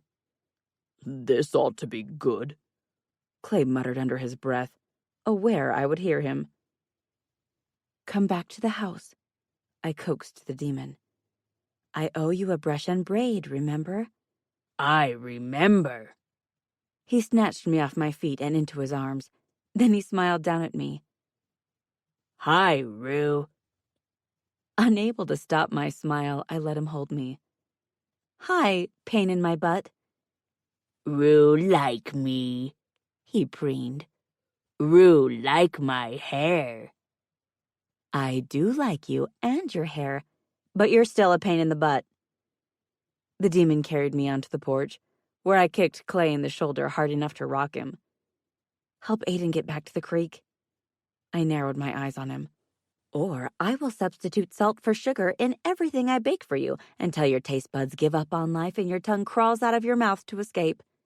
That is, and I say this as a friend, the threat of a deeply disturbed mind. A shudder rocked him from head to toe. You win. Once I had the demon through the door, I nudged it shut with my toe. He knew the way to the former home of Hollis Apothecary, and he headed straight for the sink. The portable sink I had disconnected when the girls and I moved the shop to downtown. It was on wheels and connected to a water line, like the ones installed for washing machines. But thanks to the demon's agreement to act as a guinea pig for a hair care line, I had dusted it off and rolled it back to its former spot in the corner weeks ago. While I got to work on washing his hair with a lavender and chamomile blend shampoo bar, I waited for Clay to report back. Smell good. The demon gave me 2 thumbs up. Like this one. I'm glad you approve. I glanced up to find Clay watching us. Well? I tucked him back in, but we might have a problem. We always have a problem, usually more than one. I blew out a sigh. What is it this time? He's convinced the Dover coup came inland to birth pups. He says it wouldn't have hunted in town if it hadn't required an easy meal to feed little mouths. We decided it got dumped, I reminded him. Why else would it be so far from water? I told him we suspected it was a gift, and he clammed up until I reminded him of guest rights. That's a Fae thing. It's a white witch thing, too. You're making that up. I rinsed the demon's hair. You are, right? It's very much a white witch thing. They offer weary travelers succor. They establish and maintain neutral grounds, and they're often selected as arbitrators. He smirked. You've got a lot to learn. Guest rights meant Aiden was safe from harm on my property. Even Asa couldn't touch him. Unless he wanted to go through me to get to him. Right now, I'm more worried about not eating people. I shrugged. Etiquette lessons can wait. You're further along than that. He scoffed. Don't sell yourself short. Done rinsing the suds, I began toweling the demon's hair dry. Back to the issue of pups. Too bad they're not like possums, He mused. We could have wiped it at its young out in one go. Life is never that simple. I started brushing to keep the demon occupied. Besides, they're babies. Aiden says they're born the size of corgis. They might be babies, but they could eat someone's baby. True. Point of interest? He lifted his index finger. It might not have been pregnant when it was caught. Okay. Aiden says they can reproduce via parthenogenesis, an asexual form of reproduction. Confinement on land might have been enough to trigger or confuse its natural instincts and result in a pregnancy. Remove the possibility the creature acted on instinct, thanks to a pre-existing condition, and our dumped theory rocketed back to the top of the list. That kind of insider info was handy. Do you think we could convince him to consult? Since this isn't an official case, which means we can't officially hire him, sure, why not? I need to finish up here. I accepted the hairbands the demon passed me. Can you ask? The mention of our case reminded me I had to pack a change of clothes for after work. Monster hunting in Kitten Hills, pressed slacks and a nice blouse was a fast way to ruin a wardrobe. No. A hard pass. Clay backed away slowly. Wait until Asa comes back from La La Land and ask him. Ask him to do it, right? I narrowed my eyes on him. I'm sure you didn't mean ask his permission. Night, Rue. He pivoted on his heel and headed down the hall. See you in the morning. Chicken! I called after him, then settled in to pay my dues in the form of 2 tidy braids. Chapter 5. The day after our grand reopening was not the time to take a sick day, particularly the morning after a gruesome event occurred a stone's throw from the shop. Especially not when word spread that 5 pets, 2 dogs and 3 cats, had been reported missing during the early morning hours. The 3 hours of sleep in my tank would have to hold me over until I could get horizontal again. Lucky for me, Clay and Asa were free to work the uncase while I was otherwise occupied at the shop. Gritting my teeth and pouring on the charm for customers, I clocked 8 hours and not a second more. You and Asa still on the outs? Camber hugged me from the side. You've been in a mood all day. We're fine. I leaned my head against hers. We both suck at relationships, but we'll figure it out. Eventually. You're worried. Arden squeezed me from the other side, sandwiching me in a hug. About us. The edge of guilt in her expression, as if any of this were their fault, cut me to the marrow. There's a big difference between a psycho who kidnaps girls and a wild animal who munches on pets. She's right. Camber withdrew and locked the door. We're not at risk more than anyone else. Because I loved them, they were in more danger than anyone else in this town. But maybe not this time. Unless they wore raw steaks as necklaces, everyone's odds of a Dover-coup attack were about the same. Mom and Dad have already forbidden me to go outside after dark. Arden started cleaning. Even Gran called to threaten me. She's not leaving her house until whatever it is gets caught. Bojangles had a litter, Camber explained. 8 puppies. Miss Dotha was Camber's grandmother, But the girls both called her Gran.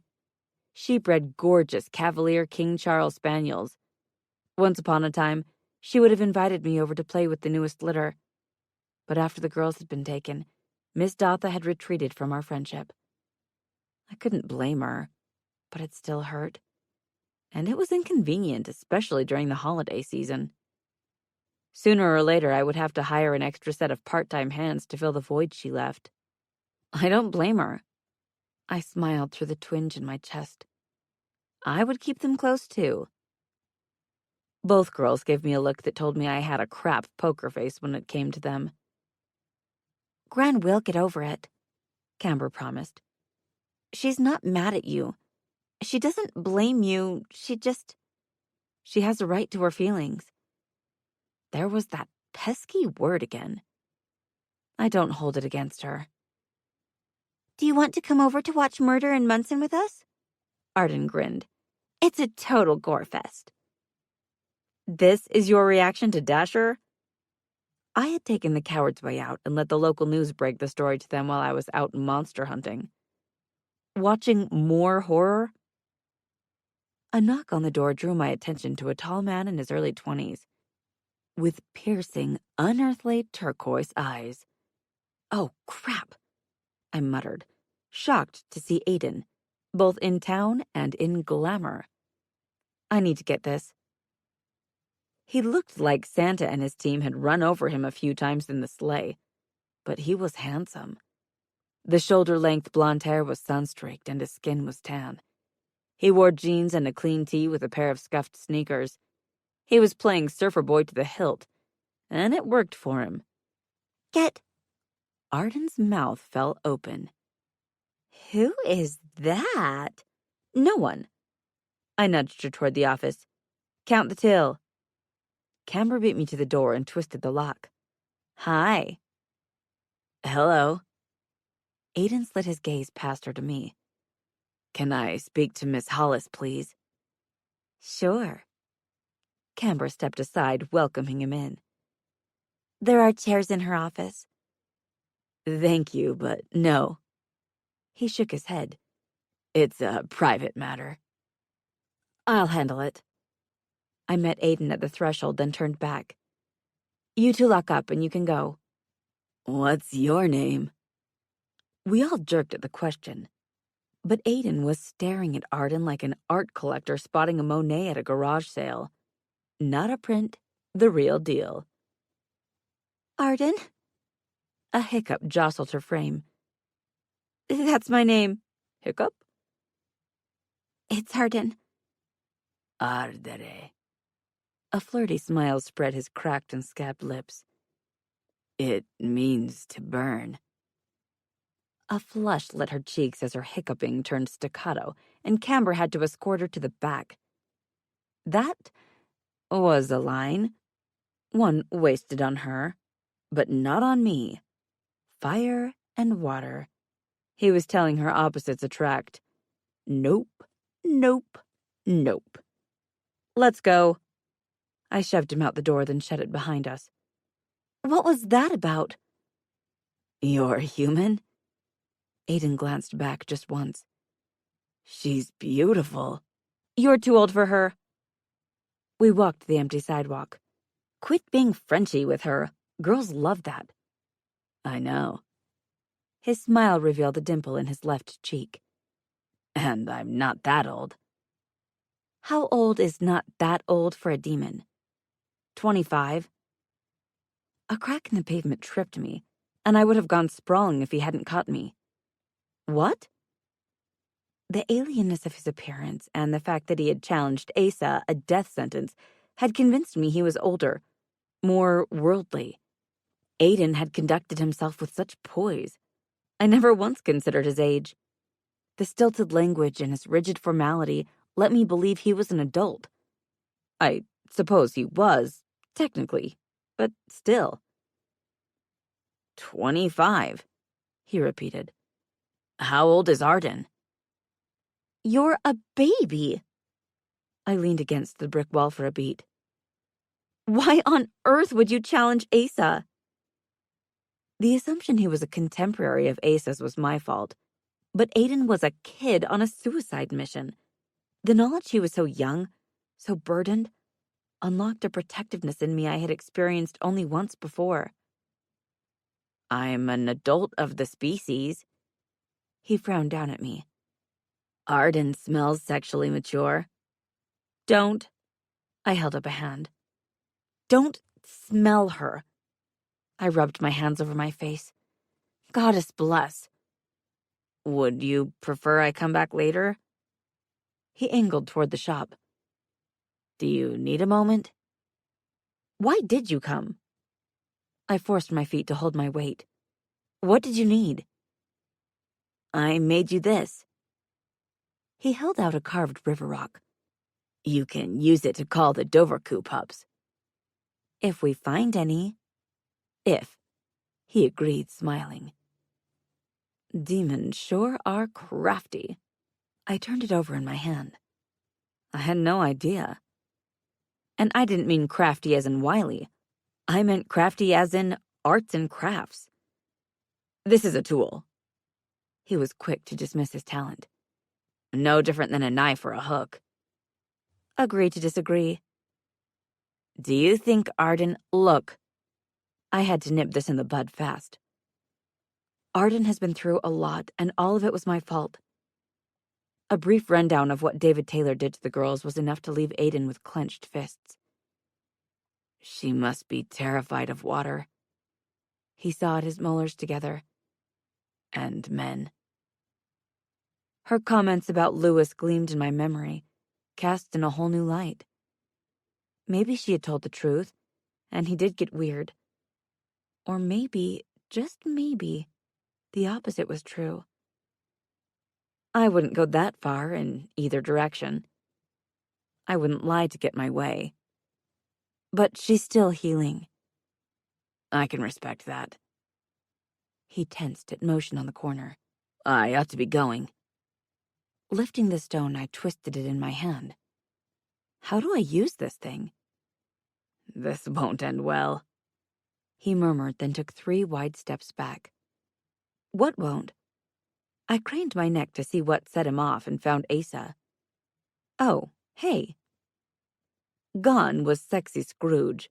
He was back to black hat agent tonight. Dark suit, neat braids, and simple studs. The piercing in his septum was more interesting. A mandala-like fan of silver filigree that sat above his lip. A very kissable lip. Bad, Rube. Focus. "Clay is waiting in the car." Asa noted what I held, and his expression turned thoughtful. "A SCART." "You know how to use it?" I tightened my grip when he reached for it. "You're not going to break it, are you?" "Why would I do that?" He pried my fingers one by one. "I am capable of reining in my baser impulses." That sounded a whole lot like Clay hadn't told him the demon had taken over last night. The demon had 0 impulse control, which was the opposite of Asa's buttoned-down vibe. Almost like what instincts Asa refused to act on, the demon reveled in, balancing them out as a person. "This is a fine piece of craftsmanship." Asa ran his thumb over the stone. "Aiden made it?" "From a rock in the creek." Aiden kept his hands loose by his sides. "I got bored. Would you like to help us hunt the Dovercoo pups?" The invitation shocked Aiden and me into silence, and we exchanged a wary glance that Asa noticed. "Did I interrupt something?" He checked with us. "I can go back to the car." "No." I took his arm. "Let's walk and talk." I called back to Aiden. "Give us a 5-minute head start." Aiden's sense of smell was keen enough he could follow our path to wherever Asa had parked his SUV. Once we got far enough away from Aiden, I leaned in close. Your other half was ready to tear him a new one. "Last night?" Asa absorbed the information in stride. "I did warn you rapid transformations were likely to happen as we progress." According to him, the demon would claim his skin more often to ensure I cared about them both. I don't mind him visiting. It sounded odd, but felt right. But he can't kill everyone who talks to me. Any man who talks to you, he clarified as if that made all the difference. Yes, I pinched his side. He needs to learn how to behave. He doesn't want to lose you. I heard what Asa left unsaid, that he didn't want to lose me either. He won't. A twitch in his neck warned me he wanted to look back at Aiden.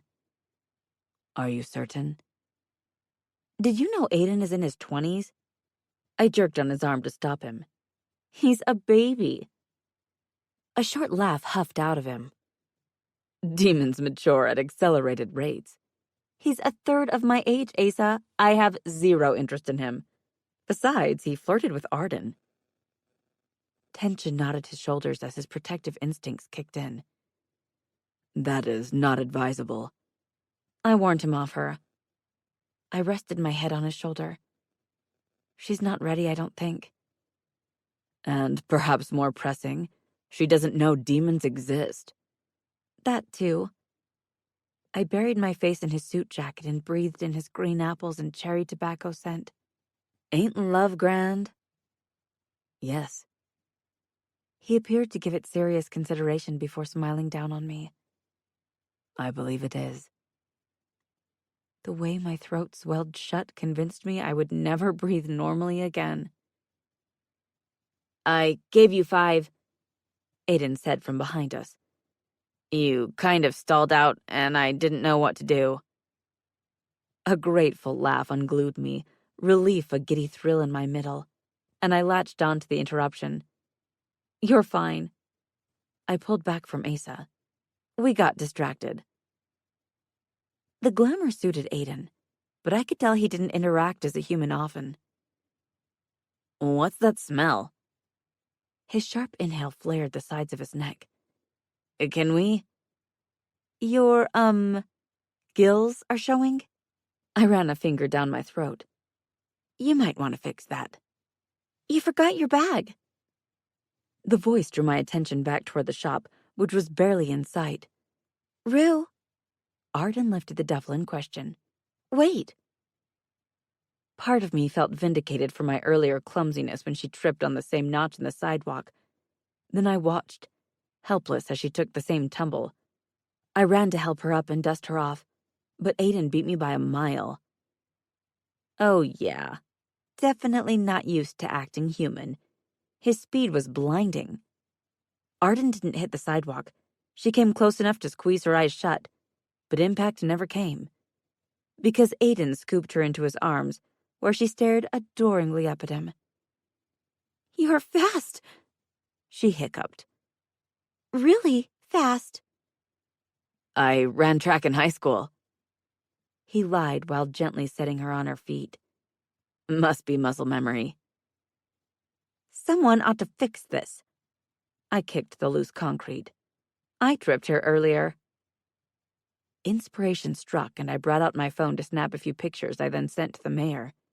That would put a bee in her bonnet. I wouldn't be surprised if she mixed her own concrete to patch the spot overnight. A dark gleam caught my eye, and I covered it with my shoe before glancing up.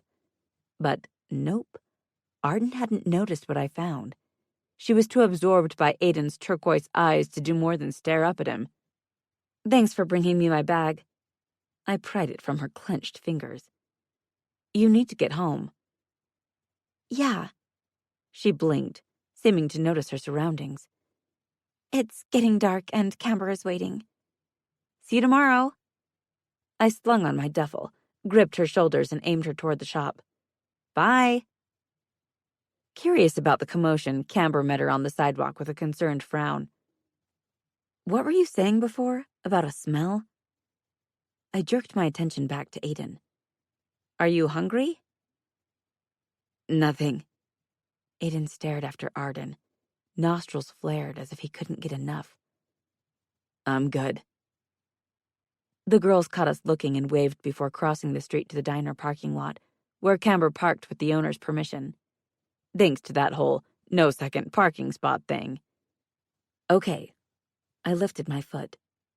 Do you see what I see? The odds of any imperfection marring the streets of downtown Samford were always low, especially prior to an event that might result in injuries if someone fell, and that should have occurred to me. A claw. Aiden bent to retrieve it. How far are we from the kill site? Not far, I allowed, but I doubt the mayor missed anything in her initial evaluation.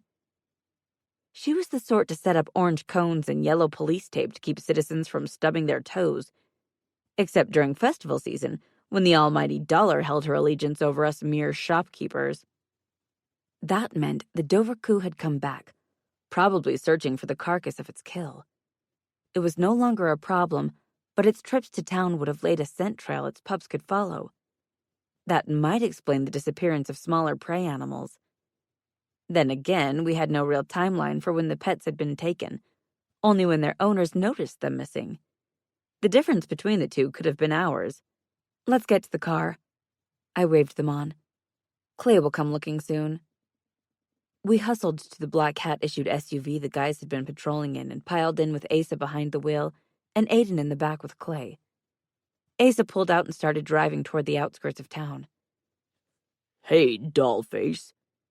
Clay stuffed a cookie in his mouth. That took forever. I see how you suffered. I flicked a glance up and down him. You're covered in sprinkles. And facial hair. A full beard and mustache. Bushier eyebrows. The wig alone belonged on the set of Vikings. We ate a late lunch at the diner. He grinned. Miss Hampshire set these aside for me. Given the time, it was closer to an early dinner, but that wouldn't spare me from feeding him later. They're from yesterday. I stuck my tongue out at him. She probably couldn't sell them. That was a lie, and we both knew it. Miss Hampshire didn't bake often, but she was fantastic at cookies.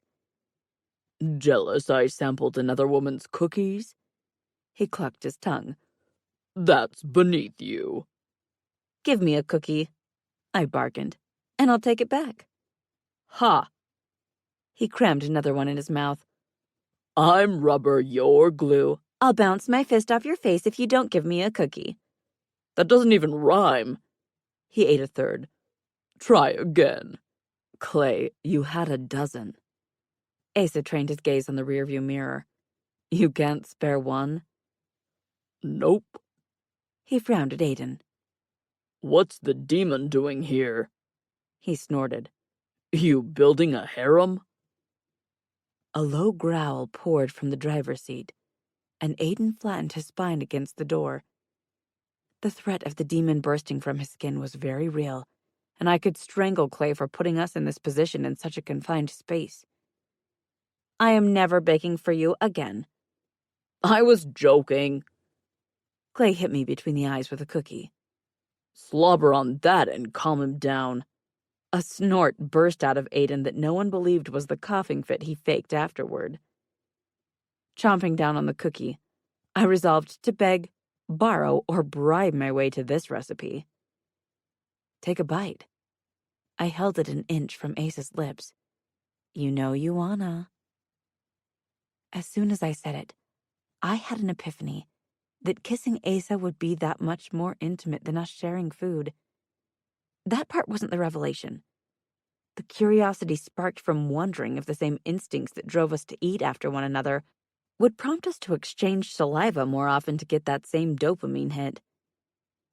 And I really had to stop obsessing over kissing Asa to the point where I daydreamed about saliva.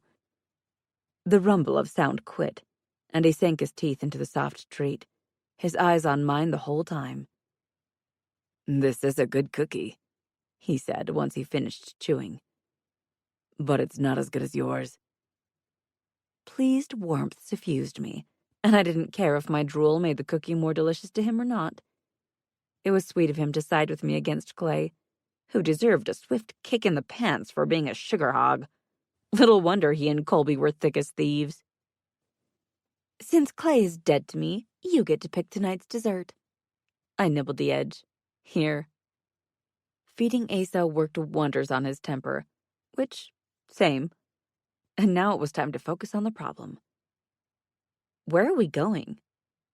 I recognized the area, but it was pasture land. Did you find the nest? I left the question open for either guy who wanted to answer. No. Clay grew serious. We found confirmation the mama didn't get here under her own steam. A minute later, Asa pulled the SUV onto the shoulder of the road and parked.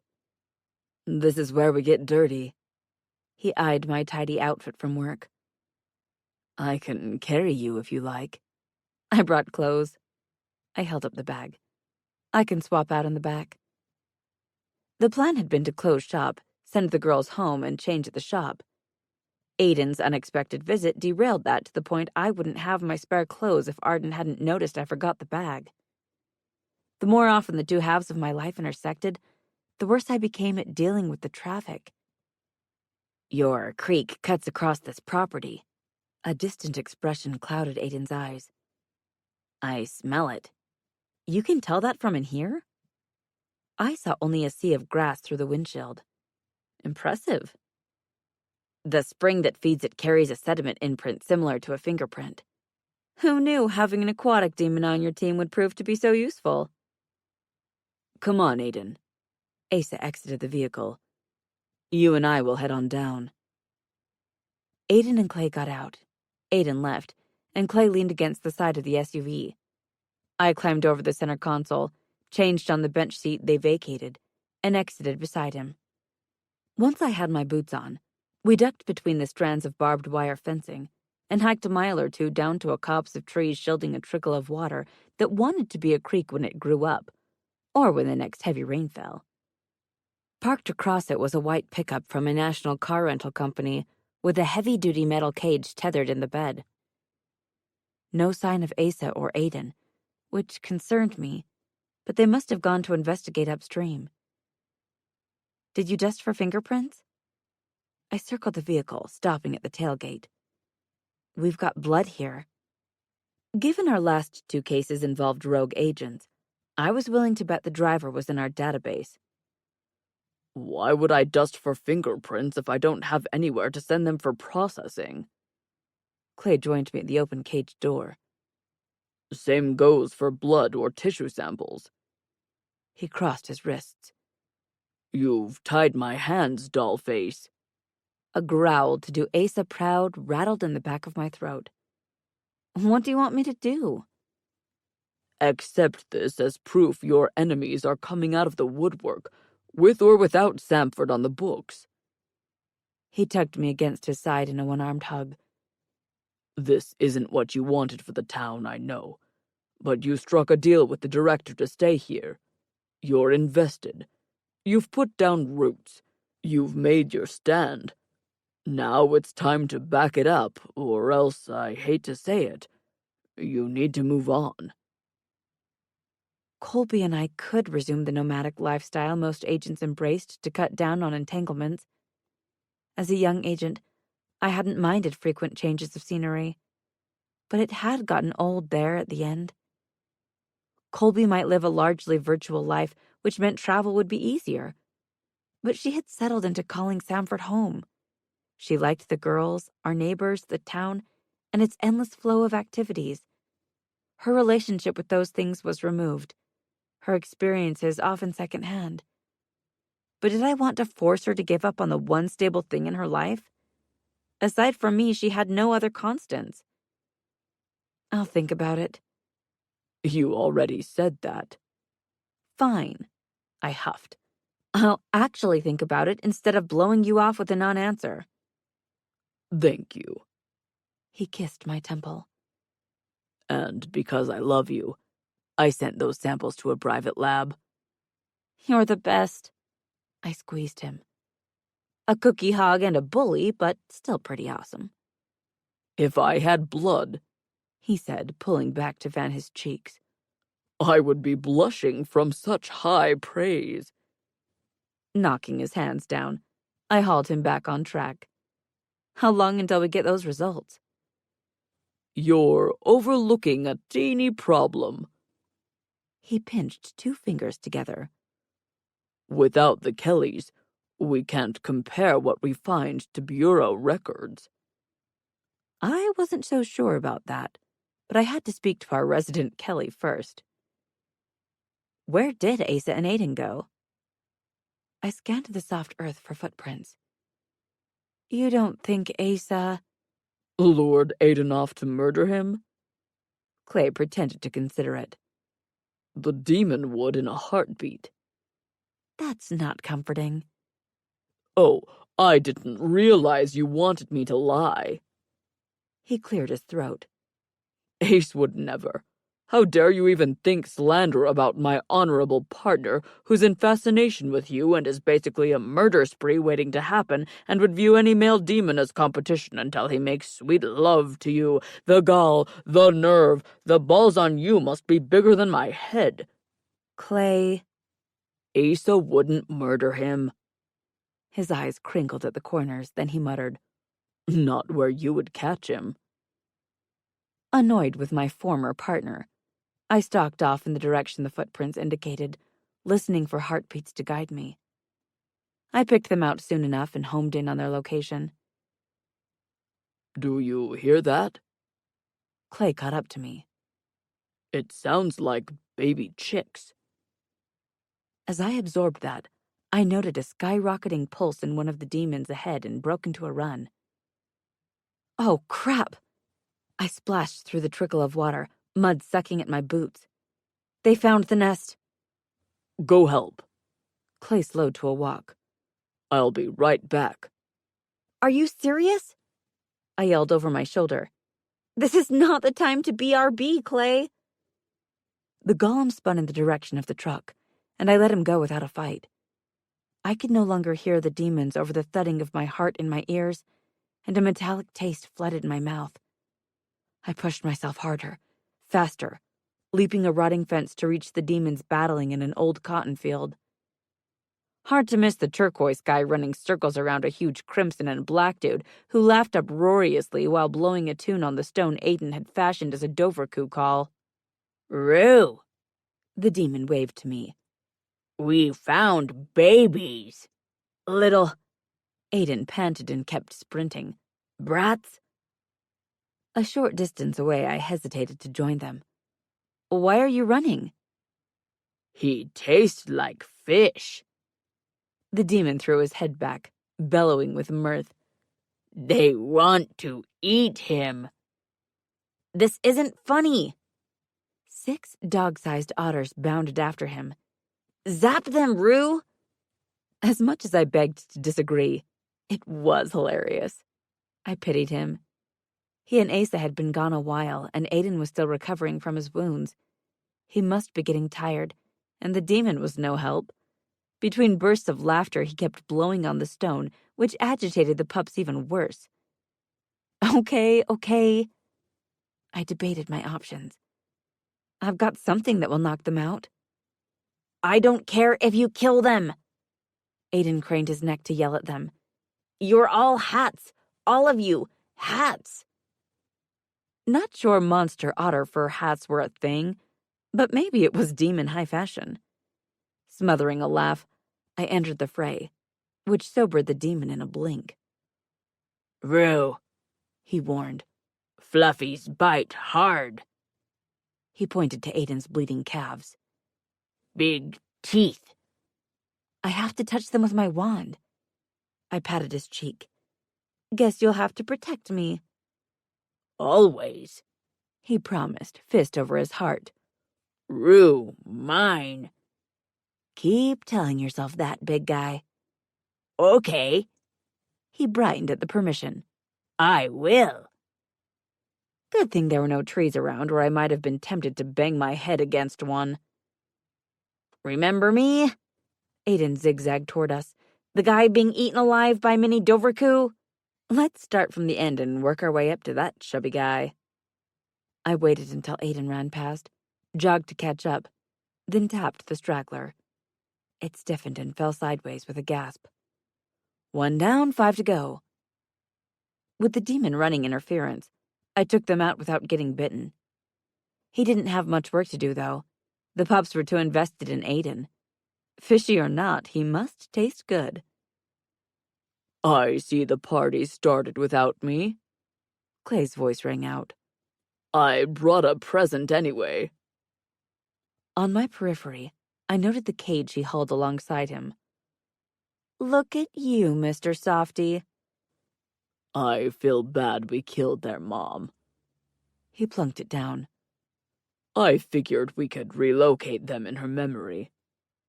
Very noble of you. I hid a smile. You better hurry, though. They won't stay down long.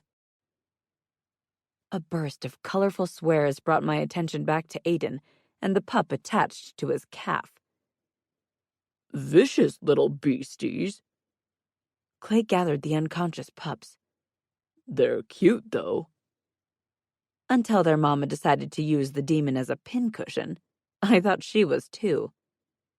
With Clay cleaning up behind us, I focused on the remaining pup. Circle back, Aiden. Demons had incredible stamina, so I knew the loping limp Aiden had adopted was due to injury. Poor guy. I owed him another poultice or 10 after this. Maybe a tub to soak in, too. When Aiden got close, the demon grabbed for the pup and yanked, which made Aiden roar. If we don't get it off you, I explained through a wince, you'll get zapped, too. I was improving with practice, the same as Colby, but I wasn't proficient with my new magic yet. It threw me curves on the regular. Better to let him think the worst outcome was a certainty rather than to admit I had performance issues. That would only freak him out more. I don't care. He kicked his leg, but the pup clung to him. Get it off me! Dialing down the intended jolt, I tapped Aiden, the bigger target, with the wand. Sorry in advance. His spine bowed, knees collapsed, and he face-planted in the dirt before anyone could reach him. The stubborn pup's eyes rolled back, but it had locked its jaws, and it hung from his mangled calf. Its teeth are still in his muscle. Clay grimaced. Maybe they're not as cute as I thought. Having second thoughts about your rescue mission? No. He said after a moment where he clearly sifted through second and maybe third thoughts. I stick finger in mouth, the demon offered. It let go then. You'll break its jaw. I patted his arm. I'll do it. Kneeling beside Aiden, I wedged my fingers into the pup's mouth, pried it open, and removed it. There you go. I tossed it to Clay. Lock it up while I patch Aiden's leg. Thanks to my practice with Colby, I was getting better at healing. Superficial damage like this, while painful, was easy to mend. Aiden would be sore tonight, but he would be good as new tomorrow. As I stowed my wand in my pocket and faced the demon. Would you mind carrying Aiden? Leave him. The demon curled his lip at Aiden. No one like him anyway. Laughter shook Clay, and I fought not to chuckle too. The demon was cute when he was being bad. If you do, I'll let you cook s'mores over the fire pit, I tempted him. You love how marshmallows burn. No. Clay slashed a hand through the air. Absolutely not. The demon's enthusiasm got away with him the first time, and he flung molten marshmallow from the end of his stick right into Clay's hair. The way Clay shot up, smacking his head and howling, I thought he was on fire at first. But no, he was just being a drama king. The goo washed out of the wig, no problem. Delight brightened the demon's face. Dear. Without another complaint, he fisted the back of Aiden's pants and lifted him like a sack of groceries. That's not what I bit the inside of my cheek. Never mind. Aiden hung low enough for grass to tickle his nose, but I was sure he would be fine. I'll get the cage. Clay locked it tight. Don't want these little fellas to escape. No, I agreed. We don't. We backtracked to the pickup where I waffled on my options. Had this been an official case, I could have had an agent come out, pick it up, sanitize it, and return it. But as Clay was fond of reminding me, this wasn't an official case. That meant one of us got the honors. A call had Clay shoving the cage back into the truck bed, leaving more scratches and dings. Kerr, He sat on the tailgate, and the truck creaked. what's up? To give him privacy, I turned to check on the demon. I found him standing with his arm relaxed, which dunked Aiden's face in the piddly creek and held it there. You know that won't kill him, right? I folded my arms across my chest. He's aquatic. He like water. The demon tried for innocent. I give him drink. The line was delivered with an air of benevolence, which I might have believed if I hadn't seen him sigh when I informed him cosmetic alterations to Aiden's appearance didn't change his fundamental self. He might no longer have blue skin or visible gills, but they were only a layer of magic away. You're a brat. I really had to stop finding his shenanigans adorable. Put him in the truck, please. The demon lifted Aiden, cocking his arm, and I leapt in front of him with my arms outspread. In the cab, I clarified, which earned me a grumble. Gently. Bad news. Clay tapped my shoulder. Ace and I have to roll out. The demon finished his task and returned to my side, stuffing his hair into my hand. No, go. You have to go. I smiled at the show of solidarity. It's your job. Pet. He gave me more hair. Maybe I go then. Are you? I gawped at him. You're blackmailing me. Asa get in trouble if I not go, He said thoughtfully. That bad. Karma for pocketing that fake camera to hold over the mayor's head was swift in revisiting me. Why, you little... I yanked on his hair. That's not nice. Your boyfriend is a toddler. Clay snickered. He's going to tantrum any minute now. Don't give him ideas. I shoved Clay. What's the case? I don't know if I should share intimate details with a part-timer, He began. This is real agent work. The low-key bullying to return to active duty never ended with Clay. He wouldn't be happy until we were partners again. But, as I liked to remind him, he already had a partner. He didn't need another. Our team dynamic worked well for us. Plus, it allowed me to live a somewhat normal life between cases. Colby deserved to enjoy her endless childhood without the constant reminders of how she came to exist thrown in her face with each new case. I wanted to give her time to forget the darkness, just for a little while. Keep your secrets. I cut him a smug grin. Colby will tell me after you leave. Clay, to make Colby feel like a valued member of the team while keeping her out of the field as much as possible, decided to teach her how to access the Black Hat Bureau database under my account. She could contact the Kellys. She could download case files. She could make work-related charges to my shiny new black card. Colby could do anything at my security clearance level. As me. But for a curious moth, that hadn't been enough. She dug and dug and dug until she hacked the system. She learned paranoia at my knee, and she had become vigilant when it came to skimming for any blips that mentioned either of us. I was proud of her. So proud. But hers was a dangerous undertaking for anyone, let alone a kid. Knowledge was power, and too much power was poison. That girl. He shook his head. How did you get so lucky? What happened to her was as unlucky as it gets. I leaned against the truck.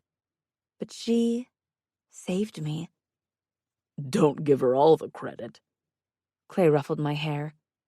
You had to already be standing on the cliff for her to tip you over the edge. For whatever reason, Clay had always believed the best in me. I still didn't understand it. I was grateful for it, but it confused me then and it baffled me now. How was he so sure of me? What did he see that I didn't? And was it real? That was what concerned me the most.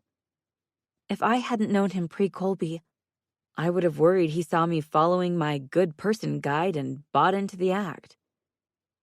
Anyway, I forced my thoughts back to what mattered. The case? A kelpie. He watched the pup snoozing in a pile. 3 towns over. Kelpies were ethereal horses, truly gorgeous fey beasts who lived in bodies of water.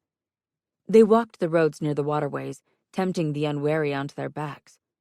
Once they had a rider, they galloped back to their home and drowned their victim before devouring them whole. They targeted humans, specifically. Most fae were too smart to fall for their tricks. What? I glared at his phone like it might tell me different. That can't be a coincidence. 2 aquatic fae breeds reported in the same area? Alabama wasn't exactly a hotbed of fae activity. No, He agreed. it can't be. He frowned. You understand Samford might get pulled in by proximity? Better to be crime scene adjacent than crime scene central. Do your best to keep our problems quiet? You really have to ask? He thinned his lips. You know how kelpies are, though. Spook it in the wrong direction and we'll have a kelpie. Exactly. Angling toward the demon, careful to keep stroking his hair, I asked, "Can I see Asa before you go?" You smell mad at him. He snuffled me. You never mad at me. I wouldn't go that far, I said dryly. Please. Fine. He huffed, but gave himself over to Asa for my sake. Influence over a demon of his stature was terrifying for a person raised to hunger for power. Asa and his demon were temptations in more ways than one. Walk with me? Asa held out his hand.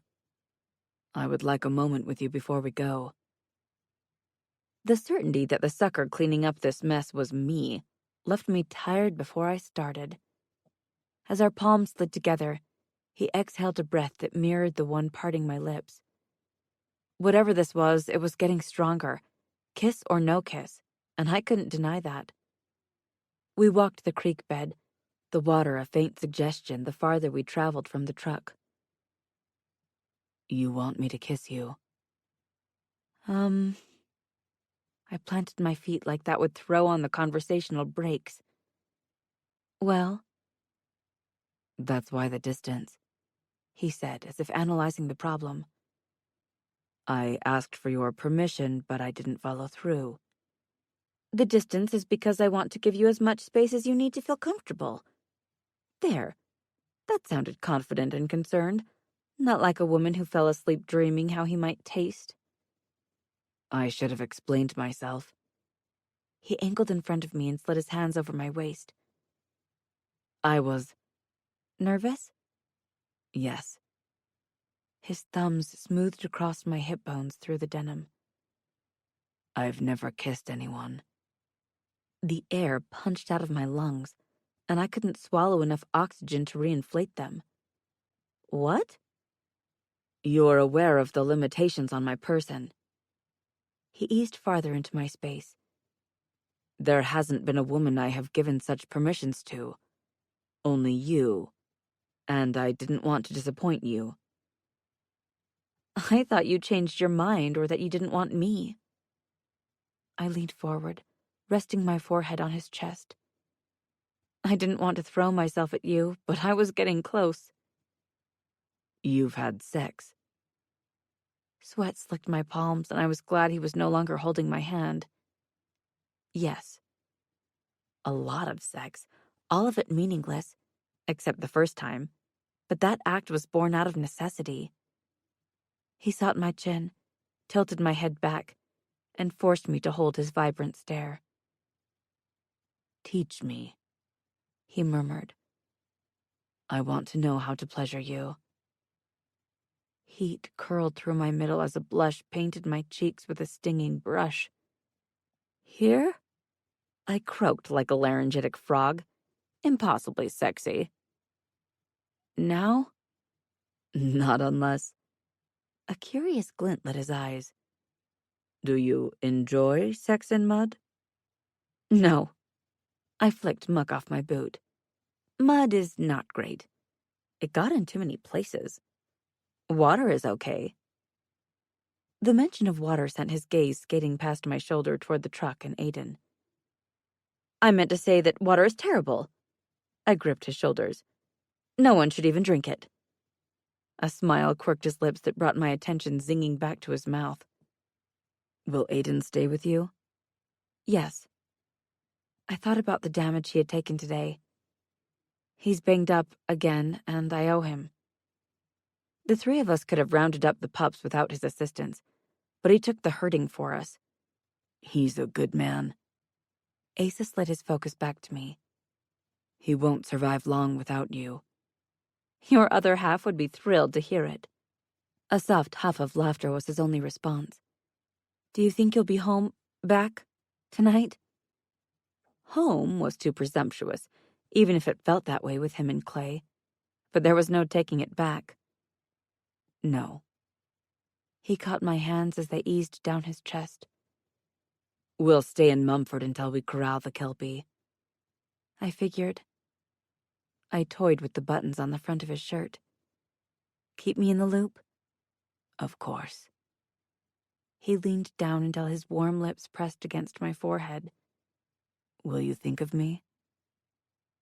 Without further ado, he turned us around, and we began the short walk back to Clay.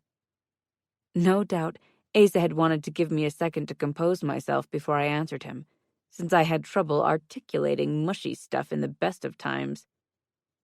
I always think of you when you're not here. The honesty left me raw. I like having you around. The slow grin that spread across his face was radiant, and I wanted to stop and stare.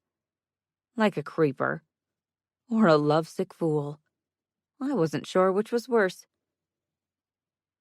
I would like to take you on a date when I return. He flashed me a smile. Will you go out with me? I scrunched up my face, pretending to think about it. Depends. The tiniest line appeared between his brows. On? Whether Aiden has dragged me beneath the waves to his undersea kingdom to be his bride. I would kill him. Asa brought my hand to his lips. I wouldn't be able to help myself. The first part I believe. I held out a hand and wobbled it side to side. The other part? It hit me then what he meant. You mean the demon would kill him? He would do anything for you. Name it and it will be yours. Ask it and it will be done. The way his mouth lingered on my skin made me bold. What would you do for me? There is nothing I wouldn't do for you. His teeth scraped my skin. I am utterly fascinated by you. The tightness in my throat made it hard to swallow. Same. Truly? He jerked his head up to study me. You mean that? I am utterly fascinated by you too. And I was afraid of what I might do for him, if he asked me, if he needed me to do it. I had been a creature of bloodlust with flesh between her teeth, a monster with no morals or cares. That vicious, craven thing had been driven by her own selfish needs and wants. Imagine what I might do to protect those I loved, to keep them safe. For Colby, I had sacrificed that power, stepped out of that darkness. For Asa, I would paint my face in crimson and prowl back into the void. I wish you two would mate already. Clay wrinkled his nose. This lovey-dovey crap gets old fast. Your ex-lover tried to kill us all last month, I reminded him. You've got no room to talk. I have bad taste in women. He shrugged. That doesn't mean you don't also have bad taste in men. We're getting sidetracked. I massaged my temples. You two are leaving, yes? Yeah. Clay turned serious. I hate to ditch you with a mess, dollface. It's fine. I wasn't totally up a creek. Well, yes, I was, but anyway. Aiden can help. Clay cocked an eyebrow at Asa. That cool with you? Rue makes her own choices, he said wisely, then glanced at the cage. She'll need help with us gone. Okay. Clay lifted his hands. It's not you I'm worried about, if you catch my drift. It won't be a problem. He rubbed a hand across his chest. I think. The demon had trouble staying away when Asa was nearby, but maybe he would behave this time. What did it say about me that, deep down, I held my breath in the hopes he would be a brat as usual? We'll burn that bridge when we get there. I checked, and the truck keys were in the ignition. When do you expect those lab results? Maybe tomorrow. Clay scratched his head. I'll check in with Lindy and see. Lindy. I filed the name away, but off the top of my head, I didn't recall having met a Lindy. Anyone with a private lab was worth remembering. See you in a day or two. Clay dragged me in for a hug. Make my apologies to Shorty. I will. I walked into Ace's arms and rested my cheek above his heart. No pony rides, okay? I will do my best to resist. His arms came around me. I expect to be wined and dined when I return. A surprised laugh shot out of me, which must have been his intention given his grin. I see how it is, I teased. Spoil me with cupcakes to lure me in, then turn the tables. I couldn't help overhearing. Clay wiped a smile off his mouth. Rue doesn't have a romantic bone in her body. You know that, right? Are you really leaving a date night up to her? I can do romantic. I honed my glower on him, my competitive nature rising. I will do romantic. The joke was on him. I had read enough romance novels to plan a date night in my sleep. It might not be tailored to Asa and me, the way perfect moments unfurled in books, but I could do generic. No problem. All thanks to the education Clay foisted upon me when he stuck the first romance novel in my hand. I trust her. Asa stroked his hands up and down my back and whispered in my ear, You've got this. That he was cheering me on made me feel like a bad bet and more determined than ever to figure out a way to repay his thoughtfulness for the cupcakes he still sent daily whenever we were apart. He hadn't fixed the quantity either, so I got mountains of baked goods to remind me of him whenever he was away. The girls thought it was swoony. I did too. Even if I fussed about the expense, I was pleased he felt I was worth it. I appreciate your faith in me. I breathed him in once more. Drive safe. Asa pressed his warm lips to my temple and shut his eyes. I hate this. Me too. I stepped away, forced my hands not to reach for him. Okay, I need to get to work. The night was wasting, and I had a shift at the shop in the morning. I climbed into the cab, and Asa shut the door for me while I strapped in. I cranked the engine, happy to hear it rumble to life with no problem. I hadn't been certain the truck was abandoned on purpose, or if it suffered a malfunction during its ordeal with the pissed-off soon-to-be Mama Dovercoo. Clay and Asa began their walk back to the SUV they would drive to their next assignment. Me? I elbowed Aiden until he cracked open one bloodshot eye, then began the slow process of unsticking the heavy truck from the mud gripping its tires. I wasn't sure how the driver had gotten into the field. There was no obvious damage to the fence. He must have spotted a gate or road and used that. Which meant now I got the fun of backtracking to cause as little damage as possible. No black hat backing meant any repairs came out of my pocket. I should have let Astaroth kill me, he mumbled. It would have hurt less than this. It wouldn't have felt like anything at all, I countered. And you never would have felt anything again. A quiet settled over him, but I couldn't tell if he thought that was a good or bad thing. With a long night ahead of us, I put my temporary partner to good use. "So, where are we going?"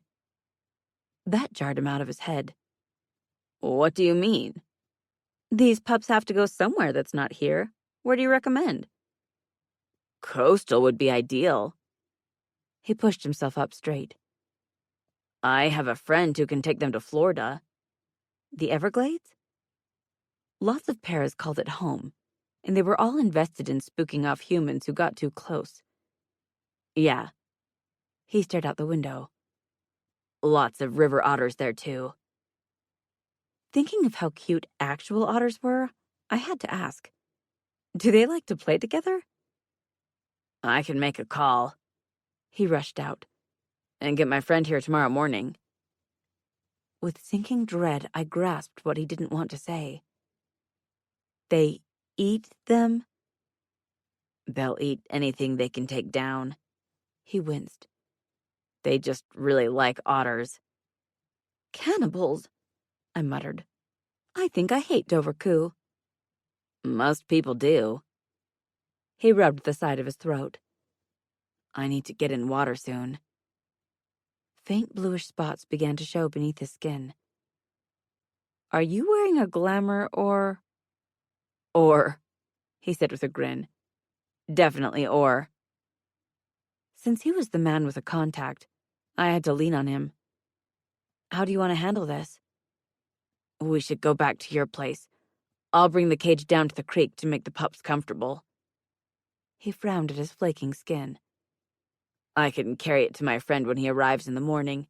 He can park in the driveway, right? Without affecting your wards?" "Yes." That meant giving out my address to a stranger, but it was unavoidable. "That'll work." "Do you have a phone I can use?" He picked at the seam on his jeans. I tossed mine. Because he didn't think he would need it after he showed up on our doorstep. "Aiden," I struggled for a polite way to ask, "do you have any resources?" "I have contacts. A few friends who won't kill me on sight. But I don't have any money. I signed it over to Delma before I left. She didn't want there to be any unpleasantness about who received my portion of our inheritance."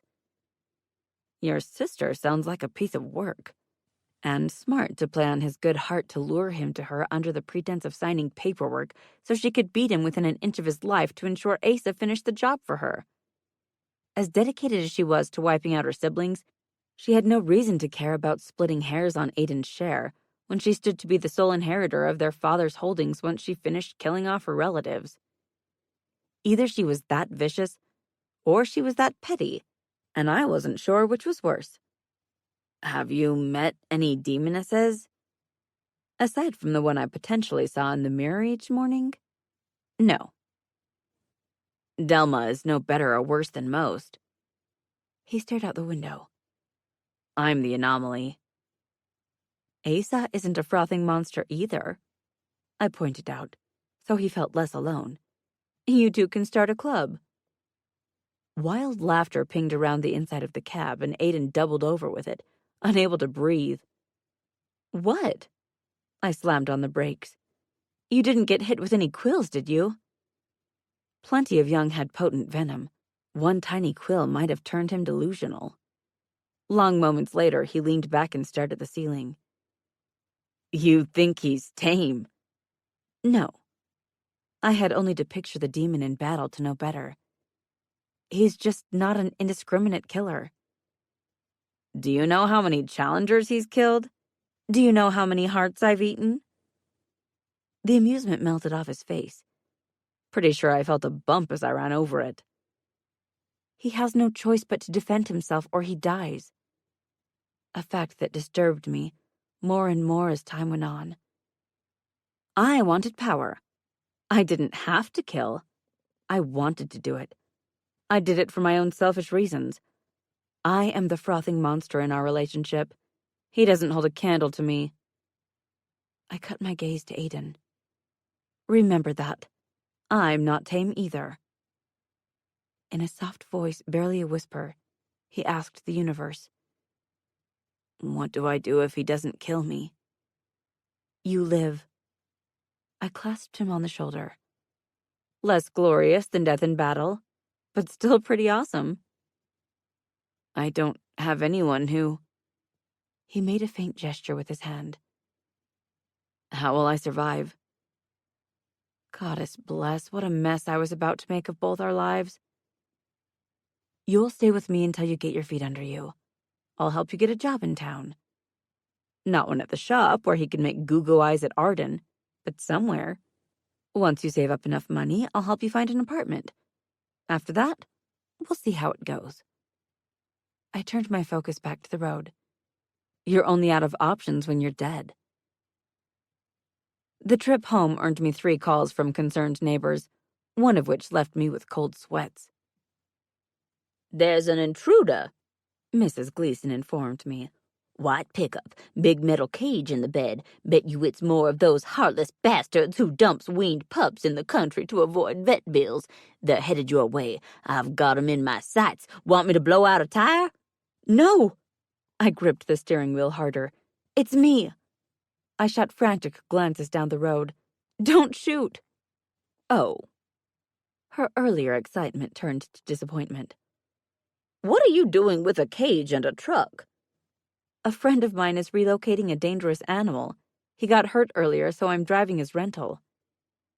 He caught what ate old Terfell's reindeer? Not yet, I lied. He's working on it, though. Don't let him have all the fun. Her enthusiasm returned. I've been tracking it. Why was I not surprised to hear her say so? You have to be careful, Mrs. Gleason. Bam Bam and I are plenty careful, don't you worry. Call if you need backup, okay?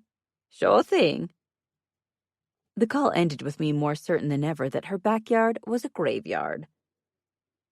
That's the old woman with the gun. Aiden recoiled from the phone. She's scary. She's good people. She's just also a good shot. I bit the inside of my cheek. At people. She almost caught me out of the water. I don't know what tipped her off, but she knew I was there. The offhand comment told me he had other glamours or means of camouflage than his human guise. She's got a sixth sense when it comes to people on her property. As I said it, I got a hunch. Between the years she spent on that land and the blood she had shed there, she might have bound herself to it. It was witch magic, but I already knew the town had multiple witch bloodlines.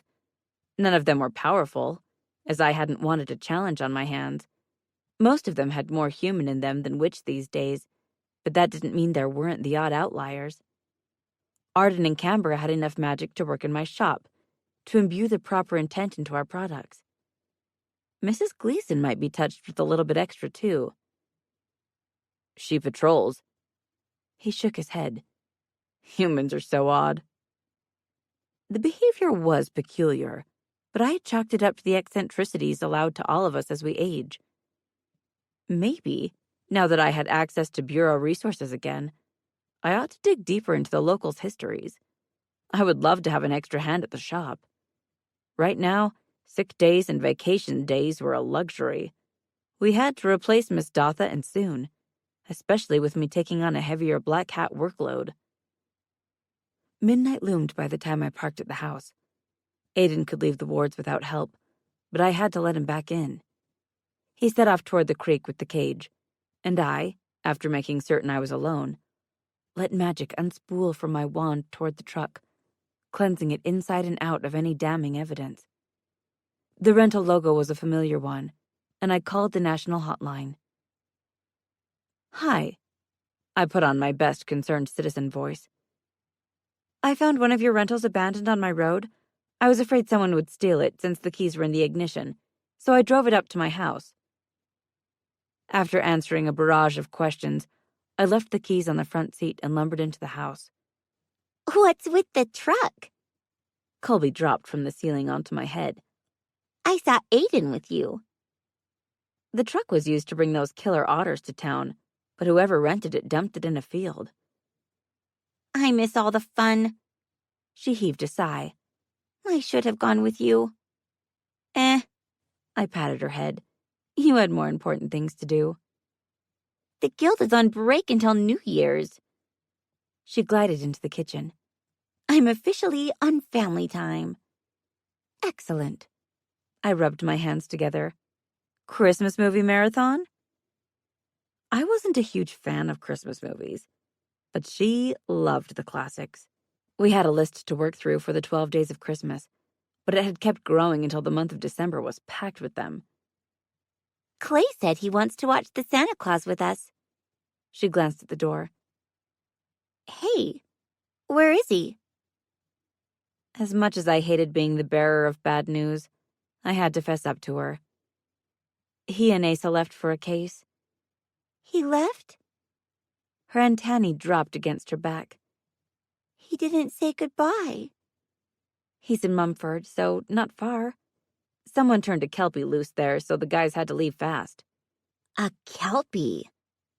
She touched down on the bar. He knows not to ride it, doesn't he? Colby, like all the Silver Stag's victims, had been a Fae girl, one well-versed in her species' lore by her concerned parents. I warned him. I poured her pollen granules in a small dish. Whether he listens... We need to call him. Her wings twitched in agitation. He can't drown, but he... I'm joking. I stroked her back until she calmed. Clay can be reckless, but he's not careless. I'm going to call him anyway, she mumbled. He thinks he can't get hurt. I'm sure he would appreciate any tips you can give him. With me as her only point of physical contact, she and I had been joined at the hip. Clay and Asa gave her a second and third choice for personal interaction when she wanted variety. I was thrilled for her, if a smidge jealous she preferred Clay these days, but I couldn't fault her good taste. He had been my first real friend, still was my best friend, and I was glad they got along so well. Sadly, Asa was so adept at cramming himself into a box, making himself smaller, easier to be near, that Colby hadn't gotten to know him as well. He watered himself down for her, trying to protect her against the predatory calling in his blood that spooked most people. I wasn't most people. Neither was Colby, after what she had endured in her short life. But that was why Asa never wanted to give her a reason to fear him, to worry he might ever hurt her. He was earning her trust by degrees, and I was determined to let the two of them sort it out. And selfishly, her attachment to Clay gave me more time to spend alone with Asa. Lucky for me, Clay solved the problem of a babysitter on the night I picked for my date with Asa. Not that Colby required one. She entertained herself, but it made me feel less guilty if she had company. Guilt. Another of those new and pesky feelings that left me confused about the hows and whys of it. Movie or no movie? I was tired, but I wasn't sleepy. Your call. Pass for tonight, she decided. I want to warn Clay about Kelpies. Okay. I left her with her pollen and her phone. I'll be in my room reading. Kissy stuff? Her voice drifted to me. For Asa? I wish. No improbable shifters for me, though I had a cobra and mongoose romance calling my name. Research. Rue? Yeah? I paused outside my bedroom. What's up? I'll help you bake when you get done. The olive branch she extended was better than a movie. Thanks, Smarty Fuzzbutt. Once I heard her voice mingling with Clay's, I let myself into my room and shut the door. I wasn't surprised to find the Proctor grimoire waiting for me on my pillow. Chapter 6. Looks like it's just you and me. I sat next to the Proctor grimoire. What's on tap for tonight? The best routine for my mental health involved reading the cursed book for 30-minute stretches. The odds of it worming into my head, the way it had with Colby, were low but never zero. Plus, it had a knack for making me reflect on what I had done, and might still do, with the power on offer. Which, honestly, was proof it was seeding my subconscious with its macabre delights. I had to figure out how to get to the good stuff, memorize that, and then torch this pesky book. It wasn't a leap to assume it knew that was the plan, which was why it kept thwarting me at every turn. It didn't want to die, and it was doing everything it could think of to prevent that outcome. The fact its sentience allowed it to fret over its demise was, yes, another sign it needed to go. First things first, I set a timer on my phone to ensure I didn't fall down a rabbit hole. After I settled on the bed, legs crossed, back against the headboard, I opened the book on my lap. At the top of the page in bold letters were instructions on how to call otherworldly creatures to do your bidding. "You've been eavesdropping again, I see." I flipped forward and then back. "You're on a roll tonight." Aside from popping up all over the house, the grimoire didn't move that I had ever seen. It didn't rifle its own pages or leave itself open on passages for me to find. It was much worse. The book was in absolute control of its contents. It could show me what it wanted on any page I chose, which meant it didn't need those parlor tricks to get its point across. Had I not skimmed the information on Colby that first night the grimoire was in my keeping, I might never have known. Then again, now that I knew the book better, I suspected it had been baiting me, even then, with the knowledge I wanted in exchange for its continued existence. The timer went off before I made any inroads, and I put the grimoire back in the safe with the other artifacts that had no business in the world. Until this grimoire, I hadn't believed a book could be smug, but it pulled off self-satisfied well. Sleep proved more elusive than usual on nights when Asa was away. He and Clay more or less lived with Colby and me between cases, and the roommate life was working out for all of us. She and I enjoyed the company, and they enjoyed having a home to come home to. About to check on Colby, see if she wanted to bake Mexican wedding cookies with me, I got a call from Asa. "Hey, you." I swallowed the pounding of my heart. "Miss me already?" That almost sounded flirty. Maybe I was getting the hang of this. "Yes, but..." A groan poured out of me, along with my newfound confidence. "But what?" "Javel has reported a Vaginoi." Javel was a town above Munford, but a Vaginoi? That's the least dangerous one yet. Vaginoi were stooped-back creatures with frog-like heads. Their long beards reached their knees, and I remember hearing something about scales. They resembled old men from a distance, and they weren't malicious. Still, they had no business so far from water. "It killed a lifeguard at the municipal pool." Clearly, I shouldn't make sweeping statements without fact-checking myself first. Most towns surrounding Samford were just as teeny as ours, and none had the resources for a municipal pool. Javel orbited those towns, but I hadn't realized it was that much bigger, or it had the disposable income to burn on maintenance and lifeguards. No wonder the mayor was always in a tizzy. Her competitive streak must be a mile wide. I didn't mean to come off as chastising. You're fine. I flopped back on my pillow. I just finished up with the book, so my brain is mush. His silence reinforced his opinion that we should damn the contents and destroy the grimoire.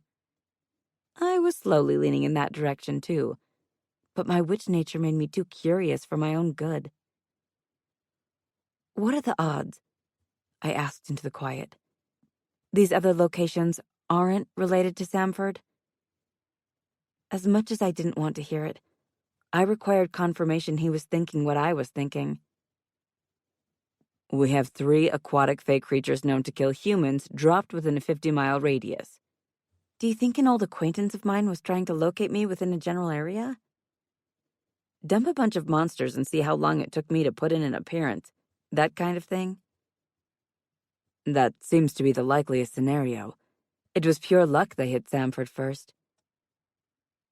From the moment I accepted the director's deal, I had known the risks involved in me returning to active duty, even as a consultant, while remaining stationary. Eventually, my enemies were bound to find me and discover Colby. but I hadn't expected the bottom to drop out this fast. Why aquatic fae? I watched my ceiling fan spin.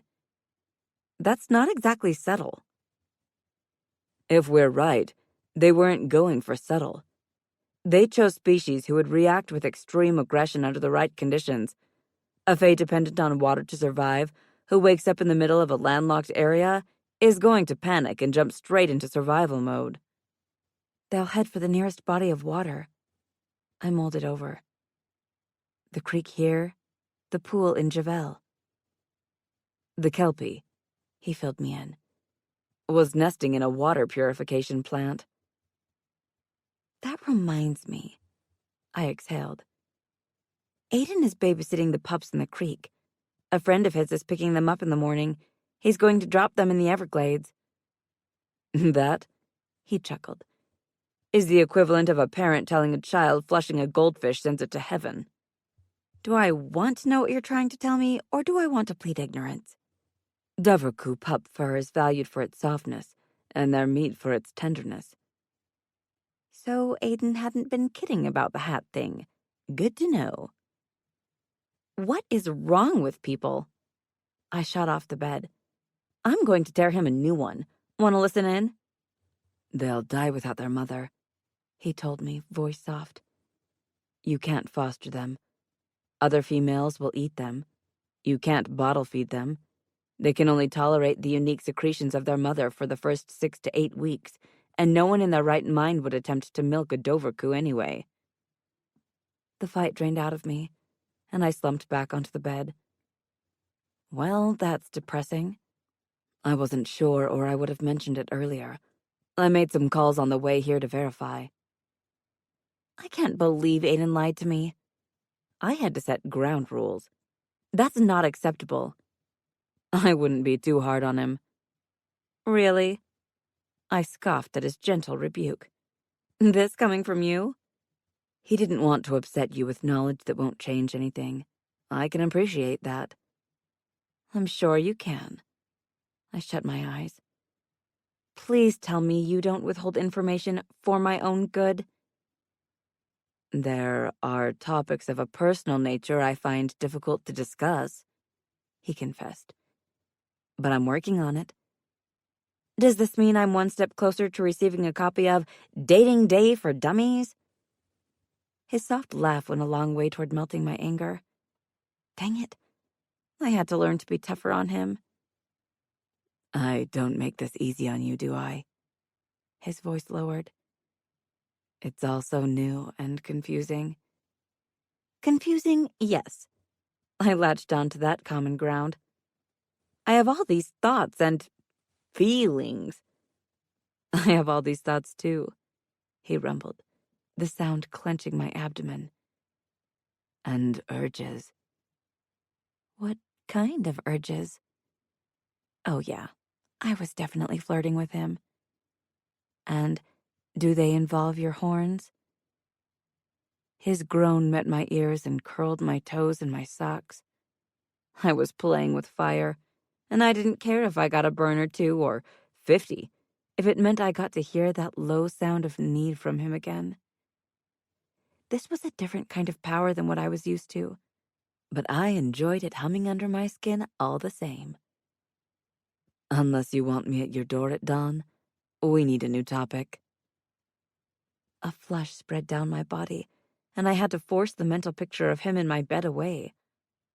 I didn't have a teacher kink that I was aware of, but it was dizzying to think Asa was entrusting so many of his firsts to me. I was equal parts afraid I would botch it and relieved he didn't have a leg up on me. The mechanics I could handle. It was linking emotion to action that worried me. Our mutual inexperience was a blessing. Short of jumping under an icy showerhead, I had one surefire mood killer. I told Aiden he could stay. Stay? Yep. The mood was dead as a doornail. That was all it took to convince me hornplay was the last thing on his mind now. We have a full house, so I'm going to pick up a tent, an inflatable mattress, and some camping supplies. He'll be happier closer to a fresh source of water, I think, and he'll be safe as long as he stays on my property. It was a gamble, but I was trying to trust these new, more merciful instincts. I also said I would help him find a job, just not at the shop. A flicker of worry struck me that Asa would forbid it, or try to, and that would cost him points with me. My only concern is for Colby. He took care with his words. The longer he stays on the property, the more likely he is to notice her and ask questions. That bit of caution I could respect, as it mirrored my own thoughts. I'm debating how to handle it. You trust him, and you're a good judge of character. But this is Colby, I breathed. I can't risk her safety. Did you know that when a demon claims a territory, they're allowed to bind other demons to them with a blood oath, basically deputizing a select few to help maintain the peace and enforce the rules? I did not know that. A thread of tension wove through me. Are you suggesting you claim Samford? I'm not the demon I had in mind. Oh. I got a headache from the very idea. That would cause more problems than it solved. Despite not claiming me publicly as his granddaughter, the director felt he had every right to weigh in on my life and the choices I made. To come out as the quarter demon we suspected I might be? It ensured he would never acknowledge me as family. Then again, that made the notion more, not less, tempting. You don't want anyone to know you have demon blood. Eyes slamming closed. I should have seen this coming. I don't know for certain that I do. Asa fell silent, and I had no idea how to restart the conversation without making it worse. I should go, he said at last. Clay and I have a few miles to cover at dawn. Yeah. I continued staring at the backs of my eyelids. Of course. We made goodbye noises, then ended the call, and I knew one recipe wouldn't cut it tonight. This was a solid 2 dessert night, maybe a 3. Forcing my eyes open, I startled to find the grimoire resting inches from the tips of my fingers. For curiosity's sake, I flipped to the middle and read what it wanted to show me. The spell was the magical equivalent of a freaking paternity test. Thanks, book. I always tried my best to be polite. But that won't be necessary. I got up, put it away, and found Colby sulking in her rig. Ready to bake? I went for upbeat and chipper, but I didn't quite hit the mark. Cake, cookies, both? Clay had to go. She spun her phone on her mouse pad. He and Asa had to follow a lead real quick. Maybe I had been projecting. Maybe Asa wasn't mad at me. Maybe he was just busy. Almost like he was working a case or something.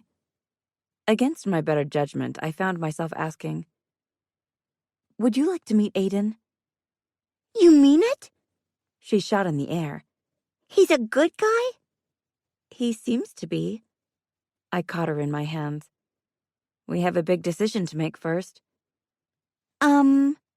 As usual, she hit the nail on the head. Do we want him to know about me? Yep. I snuggled her against my chest. He doesn't have anywhere to go, so I've offered to let him stay on the property. He's about the girl's age, and he doesn't have a lot of options. His big sister is trying to kill him and his siblings to steal their inheritance. Basically, lots of demon drama. It sounds like he needs us. She squared her shoulders. You like him, right? I'm getting there. I rubbed her back. I just worry about me. She finished for me, then wriggled free. I can take care of myself now. The familiar bond had given her more confidence, which was a good thing. But I didn't want her getting too cocky. I also didn't want her to be afraid. Balance was hard. Trust was harder. Almost impossible. Aiden had one big plus in his column. And that was he was a demon, not a witch. He couldn't bind Colby to him, and he had no reason to harm her. While the paranoid part of my brain insisted he could still capture her and attempt to cash in with a black witch eager for the power boost, I hadn't gotten the impression he was the type of person to hurt kids. Just the opposite, in fact. "Let's take it slow," I cautioned. "You can visit Aiden with me, or the guys, but not alone." Deal. Her whoop of joy was infectious. Do you think he'll be my friend? I'm sure he will be. I followed her out the front door. In time. Free to zig and zag, Colby raced alongside me as we picked our way to the creek. Aiden heard us coming from a mile away, I was sure. He was sitting in the water, back to his usual blue when we reached him. "Hey." He sat up straight. "Did you see that?" Hi, Colby zipped right in front of his face. I'm Colby. Aiden fell backward with a splash, his peculiar eyes round with surprise as they shot to me. "This is Colby," I repeated in case he missed it. "Tell anyone about her, and I will rip your spine out through your butthole. Hurt her, and I will rip your spine out through your butthole. Upset her, and I will rip your spine out through your butthole." Rue, Colby whined. he won't be my friend if you're mean to him. A spark of understanding lit his eyes, and he shoved upright in the water. "This is your foster." "She's my family," I corrected. "And there are no depths I won't sink to in order to protect her." "I understand." A solemnness overshadowed his features. "You know I do." "That's the only reason this introduction is happening." I folded my arms over my chest. "No one can know she exists. No one can know she's here. No one can know anything about her." Rue, Colby sighed. he gets it. She swooped over his head. Leave him alone.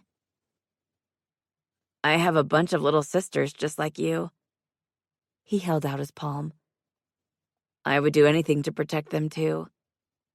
He grinned when she lit on his palm. "Rue and I have that in common." I don't have brothers or sisters. Colby's antennae twitched. Clay is kind of like Rue's brother, so he's kind of like my uncle. "Cool." He glanced around him. "Are you okay to get wet?" I bathe, She huffed. just not as much anymore.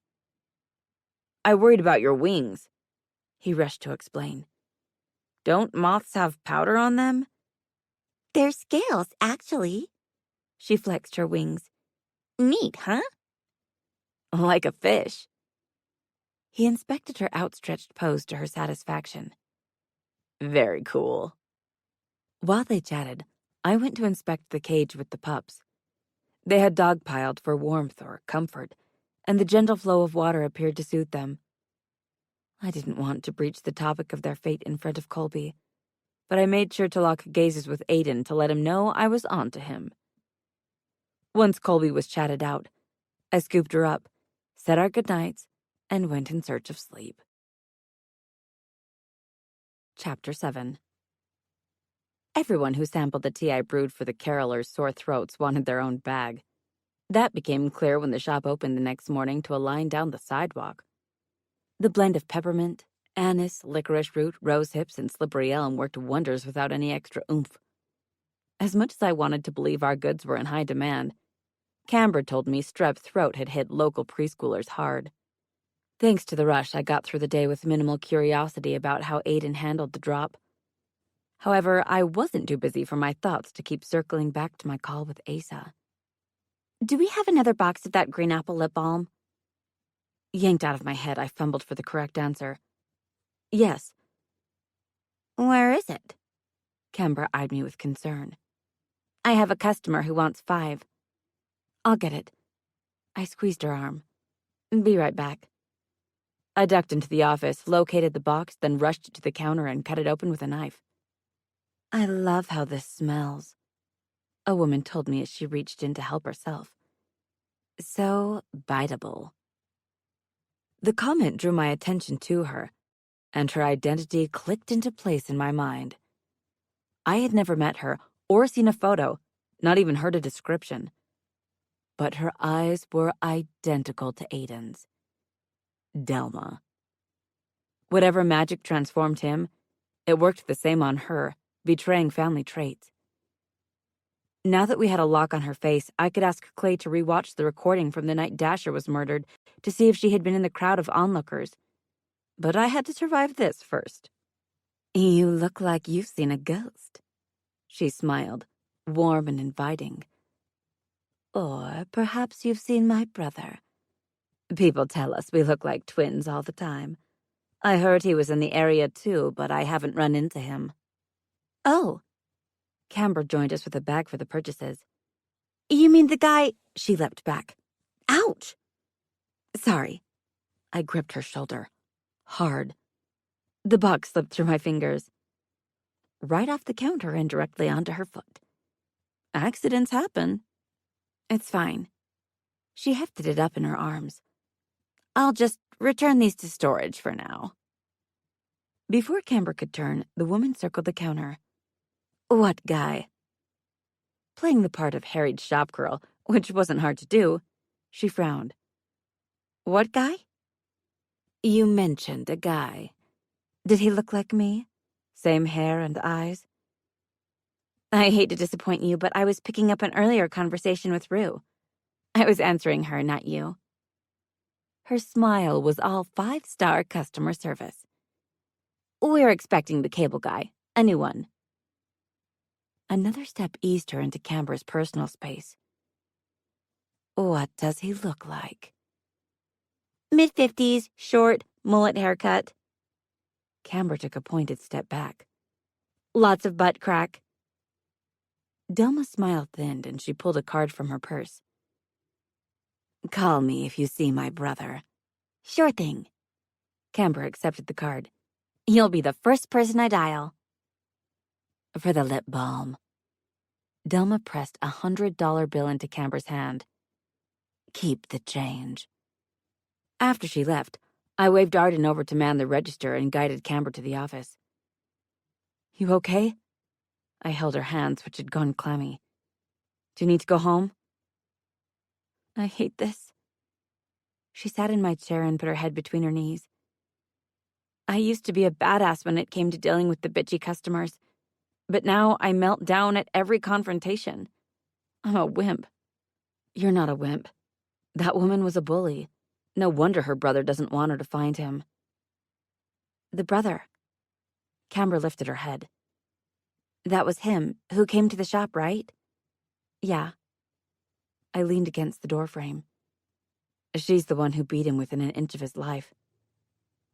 As much as I didn't want to pique their interest in Aiden, I did want them to be wary that his sister had come sniffing around for signs of him. They needed to know she was dangerous and to avoid her. I haven't seen him around here. She chewed her bottom lip. Who is he? Right now, he's a failed attempt at witness protection. You met him on the job. Your other job. Her eyes rounded. That makes sense. You're working abuse cases. Until her bright mind made the connection, I hadn't considered I could hide Aiden using that excuse. With the girls' trauma so fresh in their minds, I didn't bring up my other job often. I hadn't outlined the parameters of my consultant gig with Clay and Asa, except to say I was helping the police. That would do me a solid in this instance, where I could twist the boundaries of my duties to match the situation. More lies, more reimagining the past. But how bad were white lies that kept them safe? The fact it weighed on me, the lies, was worrisome given I had no choice but to keep telling them. He might not stay here long, I warned her, not wanting either girl to get attached to the idea. He'll have to leave if his sister finds him. Her gaze skated to the curtain and beyond. Arden liked him. Arden doesn't know him. I bit the inside of my cheek. I didn't mean to sound harsh, I just worry. I know. She shoved to her feet and came to hug me. I'll fill her in after work. I would appreciate that. I kissed the top of her head. Now scoot. I nudged her. She's swamped. The three of us fell into an easy rhythm, and I was grateful again for the all-consuming rush. As soon as the shop closed, I locked up and drove home, eager to put eyes on Colby. And Aiden. I must have checked my phone for camera notifications a dozen times after Delma left the shop, but no blips disturbed the surveillance area or the wards. Colby hadn't texted or called, and I was trying not to hover, but it gnawed on me, knowing Aiden's sister was on the hunt for him and had come straight to me. The demon community was aware that Asa and I were in fascination with one another, and she knew her brother had challenged Asa. I was the logical point of contact. But how had she found me? Oh, crap. The Dovercoo pups. Aiden's friend must not be as friendly as he believed if he ratted Aiden out to Delma. A chime distracted me while I parked, and I unfastened my seatbelt before picking up my phone to see a text from Clay. Results are in. Blood on the cage was Black Witch. Fingerprints? Belonged to Agent Fanny Barker. Any idea where to start looking for her? The morgue, in Mumford. The Dovercoo killed her? Hard to tell. The damage was extensive. Did she have a partner? She did, but he's MIA. Crap. Black Cat would send a team to investigate Agent Barker and her missing partner. They would come to Samford, eventually, and there was nothing I could do to stop it. The next text I sent went unanswered, and I smacked my palm on the steering wheel before getting out. To avoid receiving an earful later, I shot Clay a brief summation of Delma's activities before I forgot. Worried for Aiden, I skipped the house and headed toward the creek to warn him. I found him in worse shape than when he first arrived, floating in the water on his back, and still in possession of the pups. Colby let me back inside the wards, he mumbled through a swollen jaw. She only wanted to help. Of course my brave girl would risk my wrath to help a new friend. Your sister came to my shop today. I sat on the bank in the damp, asking around about you. Things hadn't gone to plan. That much was obvious, but I gave him space to tell me in his own words. I thought I could trust him. Aiden shut his eyes. He sold me out for a cut of my inheritance. I ached for him, but I had bigger concerns. Selfish though it might be, Colby was always my top priority. Where did he go? I hadn't killed anyone as a preventative measure in a long time. I was surprised at the twinge of remorse lodged in my chest. Will he be back? He went over there. Aiden pointed a webbed hand toward a pile of dirt. He saw Colby. His arm fell back in the water with a splash. I couldn't risk him telling my sister. She would sell Colby out to spite me. The loyalty he offered Colby, that he offered me, with that gesture couldn't be bought. It was born of desperation and defiance, and a will to live that sprung from the desire to thrive despite his world attempting to stamp him out of existence like a weed. I appreciate you protecting her. The night sky continued to hold his attention. Do you want me to leave the pups with you? What do you mean, leave? I nudged him with the toe of my shoe. You're not going anywhere. I thought, with my sister... He splashed as he jerked upright. You're going to let me stay? My transformation to White Witch must be complete. I was a total marshmallow these days. A slightly murderous marshmallow, but still much fluffier than I ever had been in my life. I don't go back on my word. A grim purpose suffused me. How do you feel about blood oaths? Maybe the key was to start small. Not claim a whole town, but a single person. Or perhaps I was paving my way to Hael with good intentions. I hate to disagree, Clay said, his familiar voice a comfort over the phone. This is bigger than Aiden. Black Hat involvement makes everything more complicated. No truer words, He agreed. We're earning a reputation for putting down rogue agents, which doesn't help. Even the good ones will avoid us to prevent suspicion being cast their way. Chatting with us will be tantamount to tattooing rat on their foreheads. They'll be seen as guilty by association. Agents would stop trusting agents. Partners would stop trusting partners. Teams would fracture. Convince everyone that everyone else is out to get them, and you can get away with almost anything. Psychological warfare was a classic tactic for a reason. On one hand, we've got Agent Barker. I chewed on my bottom lip. On the other, we've got Delma. And on the other, we've got a shit ton of aquatic fae popping up all over the central part of the state. I don't have that many hands, and I was unaware you did. But yes, some, if not all, of that must be connected. I'm not sure how yet, Dollface. He exhaled. The sister found Aiden through a friend, right? That's the working theory.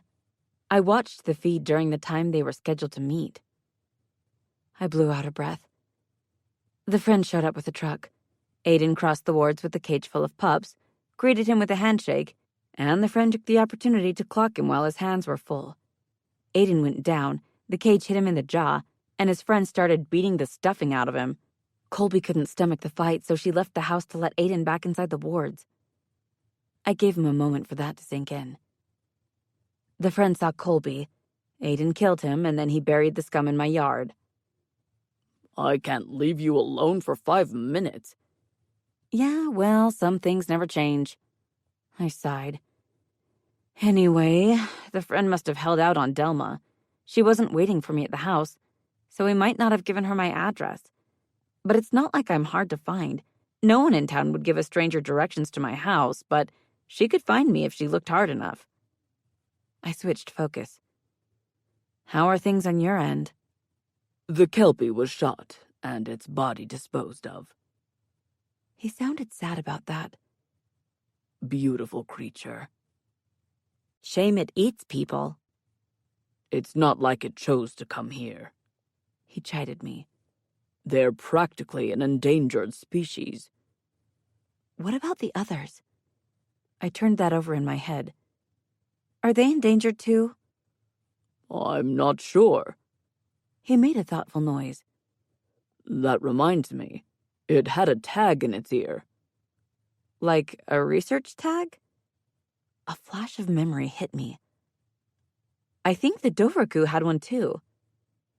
I'll touch base with the Kellys. Tell them to dig deeper into the tags. The Doverku tag is ash. Can you send me a picture of the Kelpies? Sure. He tapped a few keys in the background. Email sent. Thanks. I opened the file on my phone. Talk soon. We ended the call and I went in search of my in-house Kelly. I have a research project for you, I called to Colby. You game? Slowly, she peered around the side of her chair. Sure. I told you I'm not mad.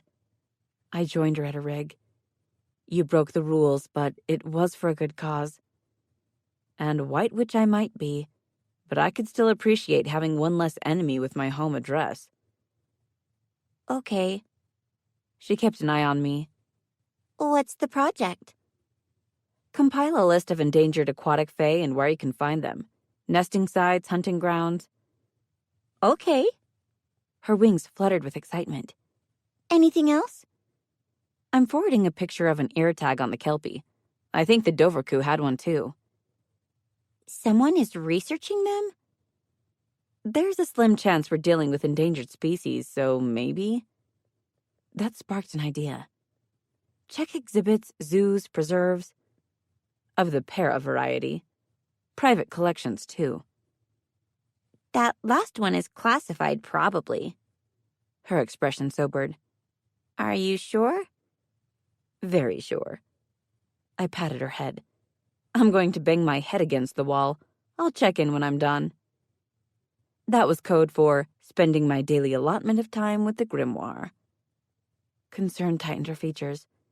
Not for what she was about to do. The kid had no issue whatsoever with cyber breaking and entering. But for me, she was ready to be done with the grimoire too. I had decided to give it until New Year's. If it didn't give me what I wanted before then, I would find it out on my own, in my own time. Or not. But I had to remove the possibility the book could be used against us. About the time I reached my room, I heard knocking and wondered if Aiden was checking in again. Are you literally banging your head against a wall? No, I called back to her. It's probably Aiden, I'll get it. Flimsy excuse, but hey, I would run with it to avoid another session that only achieved wasting my time. A tug in my middle told me who stood on the other side of the front door before I turned the knob. Asa? I invited him into the entryway. What are you? Asa cradled my jaw in one fevered palm, while stroking his hot thumb across my bottom lip. I thought you were Aiden, I said dumbly, as he walked me back until my spine hit the wall. We'll circle back to that. His laugh blew warm breath across my cheeks. Can I kiss you? Hands fisting in his lapels, I anchored him in place. If you leave me hanging this time, His lips silenced mine with gentle pressure, their caress a tender exploration that turned my knees weak. I held on to my patience for as long as I could stand the tease, but my mouth opened, showing him what I wanted from him. He mimicked me, angling his head, deepening the kiss, and when I darted out the tip of my tongue to caress his, a growl built in his chest that rattled my back teeth. No, not a growl. Asa was purring. For me. And I wanted to purr right back. He tasted like dark roast coffee, and I drank him in with greedy gulps that shot straight to my head. Dopamine achievement unlocked. Uh, Asa drew back, his grip on me all that kept me standing, and glanced over his shoulder. Hi, Colby. well, this is awkward. She flitted back a foot or two. I'll just, yeah, go. To my computer. Pretty sure she broke the sound barrier escaping. That, or Asa was making my ears pop. You taste even better than I imagined, he murmured, pressing his lips against my throat. Ditto. I arched under the scrape of his teeth. Are you sure you haven't done this before? A dark chuckle of pure masculine pride filled my ear. I've had a long time to think about it. You dream about kissing women, don't you? Every night since I met you. That was smooth. I slid my arms around his waist. Much smoother than me. Savoring the tingling warmth in my lips, I leaned my ear against his chest, over his pounding heart. I thought you were mad at me. For shooting down your suggestion, I claimed territory as a demon rather than as a witch. As always with Asa, I found myself unable to hold back. The verbal diarrhea flowed and flowed. I didn't want you to think I was opposed to the idea of being part demon. That's not it. It's not like black witches are universally loved either. It's just a shift in my worldview I'm not ready for yet. Your choice reminded me I had none in coming out as half-demon. His arms encircled me. Father would allow nothing less. He wanted his claim public so that everyone knew he had sired another heir. He stroked up and down my spine. I shouldn't have taken old hurts out on you. Poor Asa. His parents had him all twisted up about his identity and what it meant to be Day. So, funny story. I kept my grip on him. I might have blood-bound Aiden to me, slightly, just a bit. With his clever fingers, Asa pushed up my shirt to feel skin. I smelled him on you when I got here. And the demon didn't take over. My eyebrows shot up my forehead. I'm impressed. Don't be. His chest shook with laughter. That type of bond precludes other relationships. Are you telling me you tricked me into swapping blood with him to make your demon happy? I wouldn't say tricked, he said, sounding for all the world like a fae. You planted the suggestion. I pinched his side. You knew I would take that step to protect Colby. I expected you to if you decided to let Aiden stay. It's a bonus you didn't feel the need to share that I can't have, what, romantic feelings toward him? Sexual. He corrected me. You can care for him, you already do, but not in that way. As much as I wanted to throttle him, I considered how I would react if the demon had pulled the stunt and not Asa. Then I reminded myself I let the demon get away with literal murder, and decided Asa flashing his fey roots now and again wasn't any worse. That didn't mean I wanted to be blindsided again. The next time you offer a suggestion, will you fully disclose its benefits and drawbacks, please? Yes. You understand if you're not truthful with me, I can't trust you, and that if I can't trust you, you can't be in my life. I wasn't telling him anything he didn't already know. Between Colby and you, I will choose her all day long. She was an eternal child, and I'd made her that way. She was my responsibility forever, or the next best thing. Asa was new. I liked him. A lot. But I wasn't sure how a relationship looked for us long-term. For that reason, I couldn't prioritize him, or my hormones, over her safety and future happiness. I understand. He dipped his chin. I apologize for not being more forthcoming. I enjoy when the fae comes out in you, I admitted. But let's keep this thing between us honest. I can do that. He brushed a feather-light kiss over my lips. Will you promise me the same? A prickle of dread stung my spine when his words permeated the lust fog clouding my brain. There are things I haven't told you. I leaned against the wall. Things no one but Clay knows. Asa appeared to consider that. Who told him? The director. I dropped my gaze.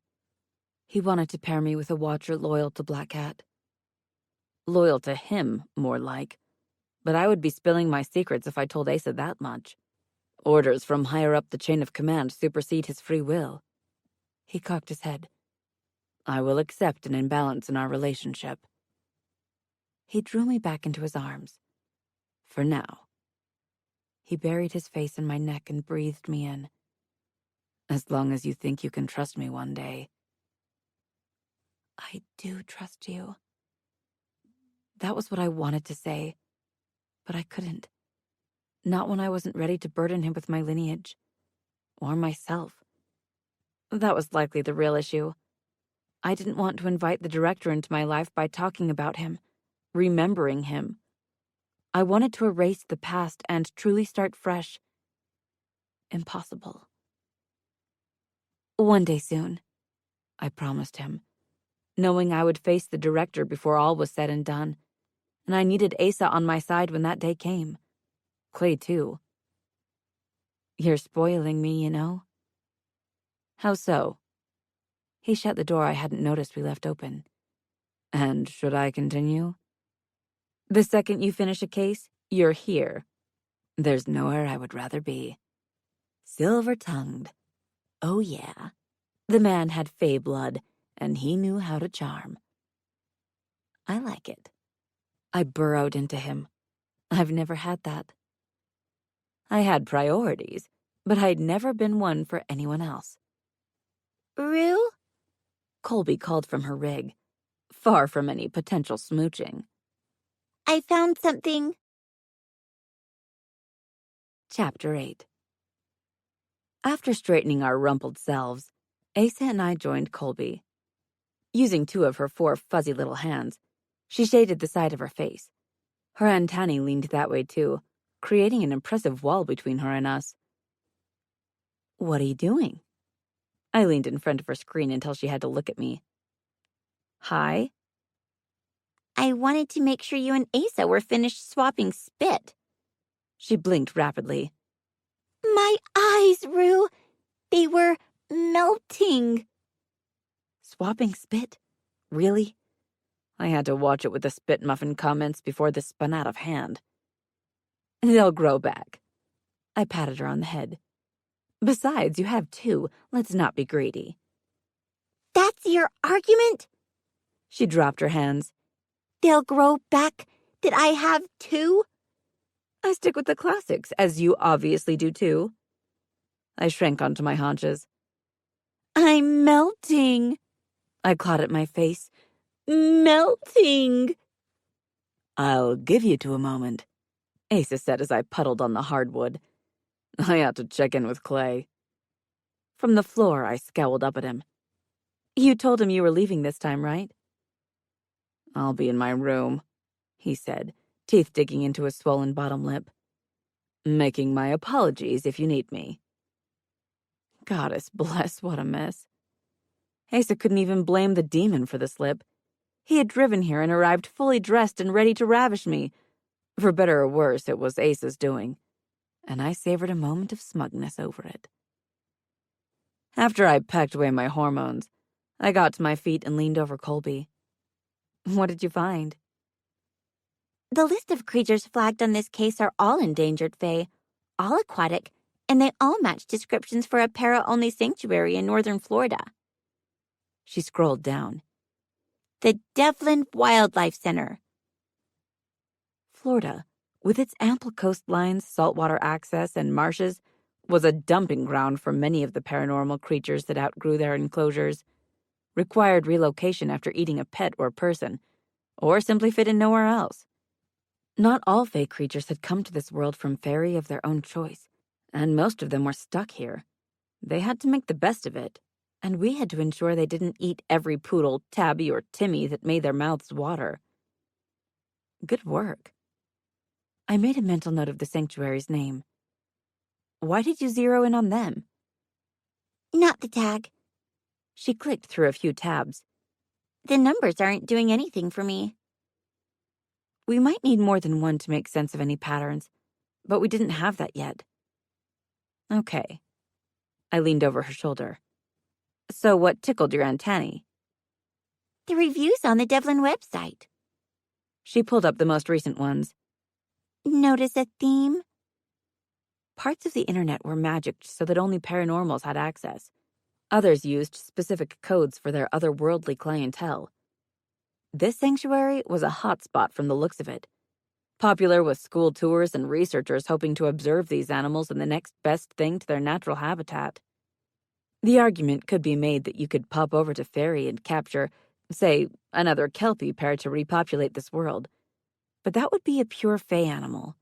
Not the same thing at all. The Kelpies and most of their kin had interbred with humans, animals, or other Fey until it could be argued they were a wholly other species. The last few weeks, sightings are down. I skimmed the 2- and 3-star reviews. Way down. Endangered species would be the biggest draw, and those had earned the most complaints in recent weeks as no-shows. It didn't mean someone had pillaged their rare species collection, but visitors were vocal about the absence of wildlife. It gave us a possible timeline and a possible starting point. This means it's not Aiden's fault, right? She kept scrolling. If it's been going on that long? It's not his fault either way. I wanted her to know I was on his side. He didn't do anything wrong. The click of a door in the hall warned Asa was on his way back to us. I have to pick up Clay. Asa slid his gaze past me to the screen. What have you found? After I nudged her to take credit where it was due, Colby gave him a rundown of her sleuthing. 3 weeks, he frowned. If the specimens were collected in the same location, why wait? Whoever is behind this wanted the creatures hungry. I talked out my reasoning. Lock them up, starve them, then set them free in populated areas. They would fall on the first prey they came across, most likely humans. That would get them noticed faster, and any response from me would be immediate. Less time to wait for whatever result they hoped for. Aiden challenged me a few weeks ago, Asa said, zeroing in on the timeline. But he didn't show. He's clear, I assured him. I interrogated him to make sure the blood oath held. Approval brightened his eyes, and I bet anything it stemmed from me claiming my demon birthright. I might not be ready to shout it from the rooftops, but I wasn't ignoring it either. Between the bond forming with Asa and the blood oath taking root, I had to accept it. I was part demon. A quarter, max, and I had no idea what that meant for me, for us, long term. His sister could have used that time to plan this. I turned it over in my head. Aiden saw her before he came here to sign trumped-up paperwork, so she knew he was on his way to see you. Delma had lured him in with the inheritance ploy, and he had fallen for it. Prior to that, he had kept off her radar so that he could secure his younger siblings' foster situations. She could have planned this. The timeline fit. Mostly. But why? She had to know he was going to his death, so what did she really want? This was good work, Asa praised Colby. Keep digging. You might be onto something. The flitter of her wings betrayed her pleasure at having impressed him, and I couldn't help smiling. A ping on my phone had me reaching for it to check my texts. Clay had finished reviewing the footage from the night of the festival. Delma wasn't there. Her absence lent weight to our supposition the goal had been to flush me out of hiding. Come on. I took his hand. I'll walk you out. Yes, please. Colby shielded the side of her face again. I've already lost 2 eyeballs tonight. Smarty fuzz butt, I muttered, guiding him outside for a moment of privacy. I followed him to the SUV, enjoying the fresh air. Maybe next time you can bring Clay with you and avoid making the trip twice? You know Clay. Asa turned so his back rested against the vehicle, and he drew me close. He won't leave until the paperwork clears. You couldn't wait 12 more hours, huh? I've waited a lot longer than 12 hours for this. He lowered his head and captured my mouth in a slow kiss that melted my knees. I have no regrets. Neither do I. I bit his bottom lip. You realize I'll never hear the end of this from Clay? What do you mean? You're the romantic in this relationship. I tingled from head to toe, addicted to his flavor after just one small taste. I hadn't even started thinking about our date night. You've had your hands full. So have you. But you made time for me. I don't need you to be anyone other than yourself. He cinched his arms around me until we stood flush from hip to shoulder. You ask nothing of me. It's not your fault if I want to give you everything. You can't help yourself. I banged my head against his chest. You're perfect. Nowhere near it, he chuckled. I'm flattered you think so. The admission cost me, but I paid it. You're perfect for me. See? He kissed my forehead, my eyelids, my nose. That wasn't so hard. The vulnerability required to whisper sweet nothings left me twitchy. When will you be back? A possessive grin curled his lips. Miss me already? This flirty side of him was hard to resist, and so I didn't. Yes. A flicker of emotion darkened his eyes, and his smile softened. I should go. Okay. I checked the position of the moon. I should sleep, I groaned. After I check on Aiden. I can do that. He laughed at what he read on my face. I swear to you I won't harm him. You still want to read him the riot act, I'm sure. I squinted at him. Let me put a meal together for him. The poor kid needed more poultice and pain relief, too. I should have seen to him sooner, but my head was all over the place. Now that I had grown my circle, I would have to be more aware of him and his needs. Even if I hadn't offered to help him get back on his feet, the blood oath placed him under my auspices. Thankful I always had a fridge stuffed with leftovers, I made another basket for Aiden and handed it off to Asa for delivery. Be nice. I rolled onto my tiptoes for another kiss. See you tomorrow? Eyes closed, he appeared to savor the moment. I'll be back as soon as I can. Reluctant to watch him go, I forced myself back in the house and joined Colby at her computer. I need to crash. I leaned against her chair. How late will you be up tonight? Another hour, maybe. She glanced up at me. It's boring with all my friends away. Tomorrow I have to shop for Aiden. Tent, bed, solar lantern, whatever else you need to camp. He's getting a tent? Her eyes popped wide. Can I help decorate it? Sure thing. I tapped a knuckle on her desk. I need you to help me write up the supply list, too. On it. A few keystrokes later, she was browsing outdoorsy sites.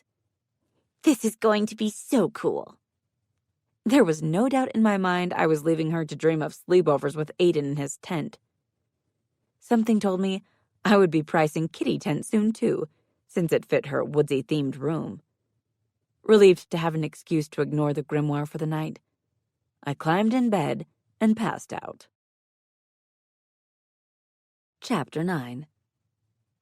Breakfast smoothie in hand, I had almost reached the shop when I heard someone call my name. Miss Hampshire hustled across the street, waving to make sure I waited on her. Good morning.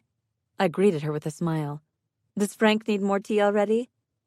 Her partner, Frank, depended on a respiratory tea blend to ease his emphysema symptoms. No, nothing like that. She darted a glance up and down the street. Can we talk? Of course. I gathered she meant in private and led her into the empty shop. What's on your mind? A woman came to the diner yesterday. She told Frank her little brother ran away from home, and she's desperate to find him. She implied he's mentally ill and needs his medication. He's over 18, so there's nothing the police can do. She wrung her hands. We didn't tell her anything, but I saw her making the rounds. She's hoping to buy herself information. There were several reasons why she might expect me to get involved, but I was curious which one had prompted this. Why did you bring this to me? The other day I was locking up as the girls were going to their car. They were talking about a handsome stranger that came to your shop. They mentioned he was beat up, and that you spoke to him. She dropped her voice. You work with the police now, right? On abuse cases? Thanks to the break-in at the shop, the whole town knew about my new part-time gig with the police. I do, yes, and I did talk to the young man. I took her hands. You were right to tell me. Can you help the boy? She peered around me, like I might have stashed him behind the counter. Can we? The opening was perfect for seeding an idea that would have time to blossom over the next few days. He might stay here. He has no other family. I squeezed her fingers. For that to work, he'll need a job. We're always slammed this time of year. He's welcome to wait tables at the diner. Thank you. I released her. I'll let him know about your generous offer. What about his sister? She worried the tie on her apron. What should we do? Leave her to the police. I locked gazes with her. She's dangerous. I'll let the others know. She set her jaw. We don't cater to bullies in Samford. After a quick hug, she marched out the door and into the store beside the diner. Already word was traveling, and fast, that Aiden was to be protected, and it was a revelation to find myself on this side of the equation. Had this been what happened to me? For me? When I first arrived? Who had taken the backstory I created and deemed me worthy of safe harbor? Had the store owners rallied? No, I hadn't been one then. My neighbors must have carried word of my situation into town, and the news spread from there. As I stalked the shop for the day, waiting on the girls to arrive, I heard a muffled yelp and recalled the spot in the sidewalk in need of patching.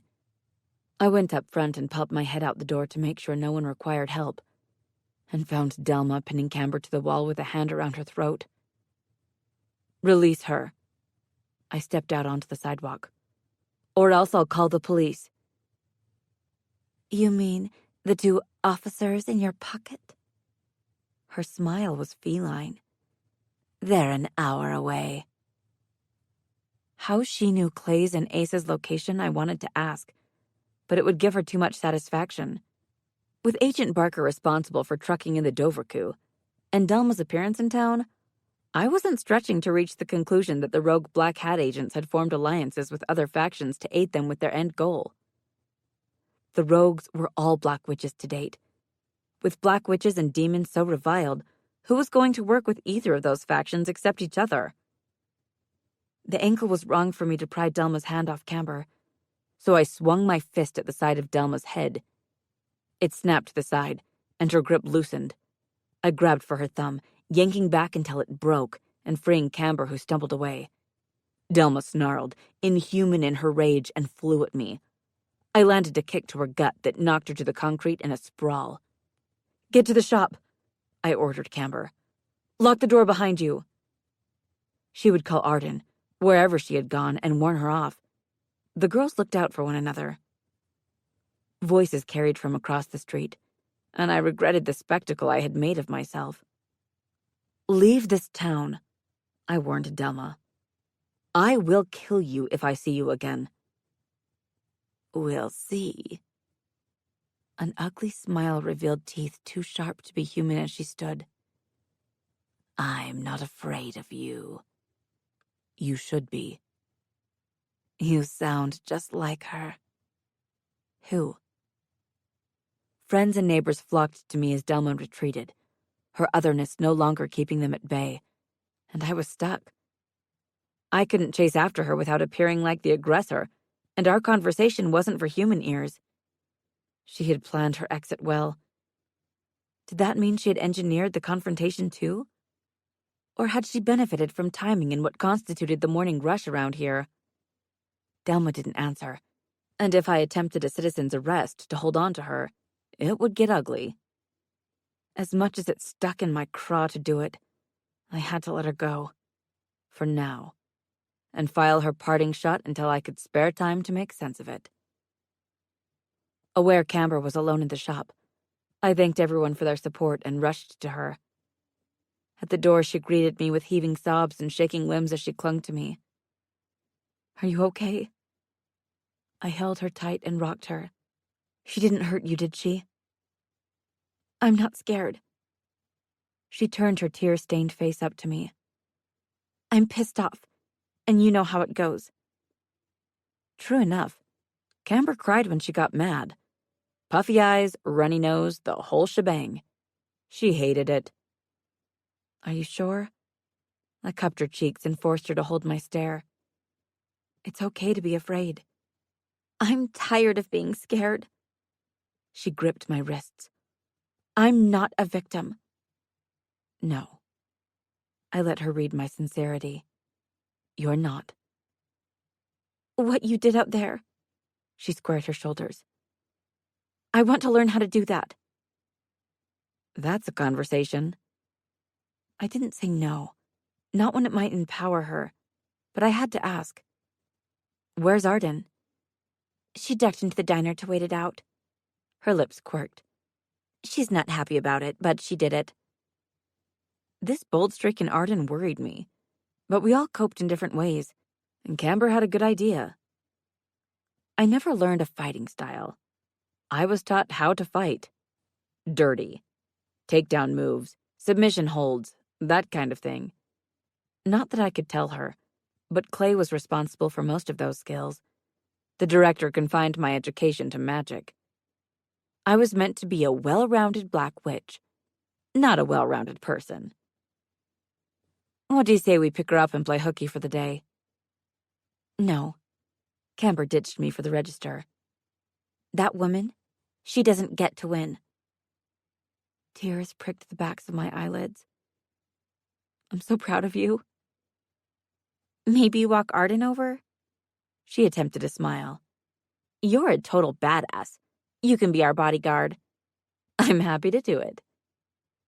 I pushed the words out through a tight throat. You know I love you guys, right? We both know. Camber kept going with the opening routine. We're lucky to have you. Sadly, they were about as unlucky as it got thanks to their affiliation with me. But Camber had given me a way to pay back their faith in me. I couldn't always be there to protect them, but I could teach them to protect themselves. Before Asa could retrieve Clay, they were assigned a related case that carried them 45 minutes to the east of Samford, about an hour west of their current location. 3 hours away from Colby and me. From our late-night shopping extravaganza, anyway. With Colby in hairbow mode, list in hand, we hit a sporting goods store the whole of downtown Samford could have fit in. As grateful I was for the convenience, selection, and pricing, I wished there was a way to prevent superstore-itis from spreading to our small town. Sadly, we couldn't remain in a bubble forever. Normally, I would have ordered what Aiden required, but Colby could use a pick-me-up, and I could too. We would get in late, but we were insomniacs anyway, and it wasn't like anyone would be waiting on us. And, yeah, that sounded pathetic, even in the privacy of my own head. Can we stop for coffee on the way home? Already on the agenda, I assured her. Which color do you think for the tent? Red or blue? Blue. She left off the duh, but I heard it anyway. That does it. I checked her list twice. We got everything. The total at the register left me lightheaded, but it was hard to pin a cost on Aiden's life. The sentiment had popped into my head unprompted, cheering me that it had been my first thought. The second thought, if you counted the sticker shock of my receipt. But still, it was a solid top 5. Go me! After we loaded our haul into the SUV, and by we, I mean me, we headed for an all-night coffee shop. There were some, not many, but some benefits to chain store mentality. What flavor syrup do you want? I read off her options. Let me guess. S'mores. The mental picture of Clay battling molten marshmallows must have done its job, because she laughed. Can I get 1 shot of s'mores and 1 shot of cinnamon sugar? Why not? I spied glazed donut holes in the window with my name on them. We've earned a treat. The night was cool and still as I walked to the front entrance, Colby in my hair. But a prickle on my nape had me turning my head to scan the lot. 3 other cars had parked and 5 were in the line at the drive-thru. With this many humans around, I couldn't imagine a safer place. Until I spotted the problem. Colby. I froze an arm's length from the shop's front door. We need to get back in the car. The press of her tiny feet in my scalp warned she was about to argue, but then she froze. Rue?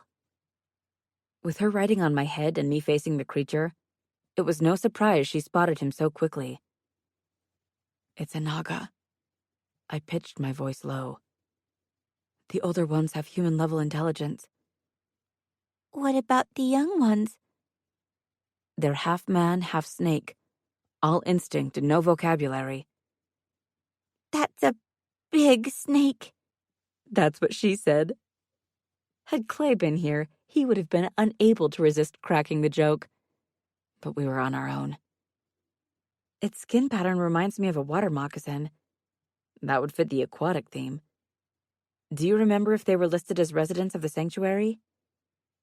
Maybe. A quiver threaded her voice.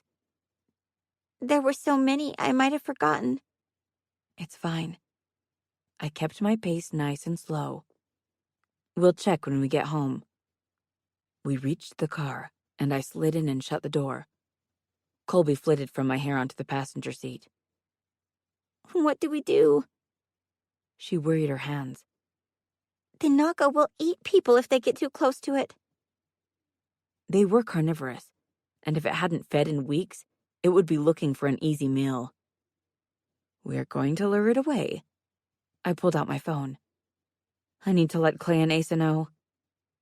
A quick text spun the guys into a tizzy of worrying about us being in danger when they were too far away to help. Rusty I might still be, but I could handle this without them. I had Colby. We made our own team. But first, there was the teeny tiny issue of jurisdiction. A full-fledged agent could have waded in with bureau backing. A consultant? Not so much. That meant citing special circumstances to request clearance. It would be handed upline to the director for his approval. But I wasn't worried he would say no. The deeper I dug my hole, the easier it would be for him to bury me. Can you and Colby handle it solo? Clay replied first, so I chose him as the point man for this conversation. We can kill it. I hate to greenlight that, but your safety is my priority. And the civilians. Sure, those too. What do you mean you can greenlight it?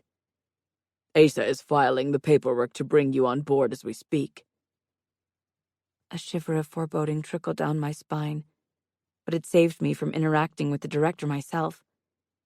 We had grounds based on Agent Barker's special delivery to have me brought in. Had I not insisted that we keep Samford's killer otter infestation out of the database, Colby and I would have had our team at our backs. Let me know when I'm good. Sit tight. Won't be long now. Phone on my thigh, I angled toward Colby. There's only one way we can bring it down. The way it didn't get back up again. Ever. The tips of her antennae wilted, but she nodded. I know. It's not fair. I reached over to stroke her back. The Naga isn't to blame. It would kill innocents and might expose us to humans. Look at you. I ruffled her fuzz. You've been reading the company handbook. There is no company handbook. She spotted my hand. I just listen to you and Clay when you argue. Blackhead cares about one thing, and that's keeping paranormals a secret from normals. That was why we hunted our own when they went rogue, to protect the innocent from exposure. But this time, it's more than that. Her expression tightened. People would die without our help. You're right. I hesitated, then tied my hair up off my neck. I want to make sure you understand. I almost asked her if she was okay with it. A death sentence. But how could she be? Will we catch who's behind this? Absolutely we will. Will they be punished? To the fullest extent of the law. The law, as dictated by the director. I promise. Then I'm okay. Ish. Mostly. She settled on my head.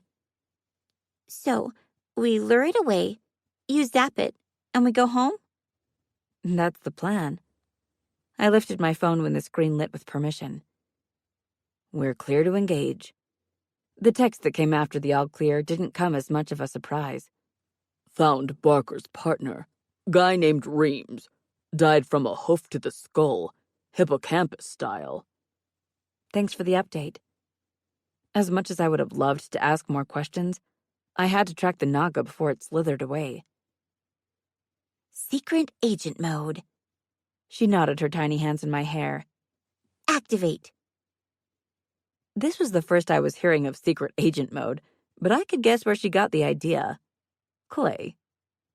Leaving the relative safety of the vehicle, I walked toward where I spotted the Naga. It had seen me too and retreated to the alley behind the coffee shop that butted up against a former toy megastore that had gone bankrupt years earlier. I had it on good authority I remained plenty stinky from the magics I had cast in my youth. Each time Colby channeled her energy through me, it grew fainter. An unexpected and yet oddly comforting side effect of her unique power. So, yes, the Naga must have scented me. Lucky for humans in the area, I likely spooked it. Unlucky for us, that meant we got to chase it. You're my eyes in the sky. I pointed to a streetlight. Perch there and help me keep a beat on it. Okay. Quick as a flash, she kicked off my scalp to launch into the night sky with dozens of other moths. Trapped between worlds as she was, Colby frightened off the others, and I heard her sigh.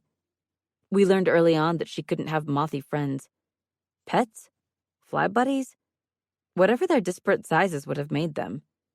They viewed her as a predator on the hunt, and they couldn't escape her fast enough. Palming my wand, I stalked the alley, tuning my ears for the telltale heartbeat of the creature. Left. Colby squeaked. Left. Look left? Run left? I had settled on darting left and flattening myself against the bricks. As soon as my spine hit the wall, the Naga sprang past me, fangs bared and clawed hands reaching. Be a little more specific next time. I counted on my voice to draw its attention and kicked it in the gut. I'm sorry, I told the hissing creature. You don't deserve this. But neither would its victims if I let it roam a populated area. Too young to understand or to respond, it bared fangs already crimson with the blood of an earlier kill. That was when I noticed the black tag, almost hidden against its glistening scales. Hung from a hood-like ridge near its ear holes, the piece of plastic glinted as the Naga thrashed on the asphalt. Magic lit the end of my wand, and I funneled enough power into the Naga to knock it unconscious. With the immediate threat removed, I got out my phone and snapped photos of the tag. Done with the easy part, I called up to Colby. Anything else out there? Nope. She launched off the arm of the street lamp and made a lazy circle. Do you think... As her scream echoed off the buildings, I spun toward her, heart racing when I spotted a bat. Grow! I yelled at her. Bigger! The rather large moth blossomed to a cat-sized moth in the blink of an eye, and the eager bat squeaked in terror before flapping off as fast as its wings would carry it. Rue! Colby smacked into me, rocking me back on my heels. It almost got me. Nah, I cuddled her. You would have zapped it first.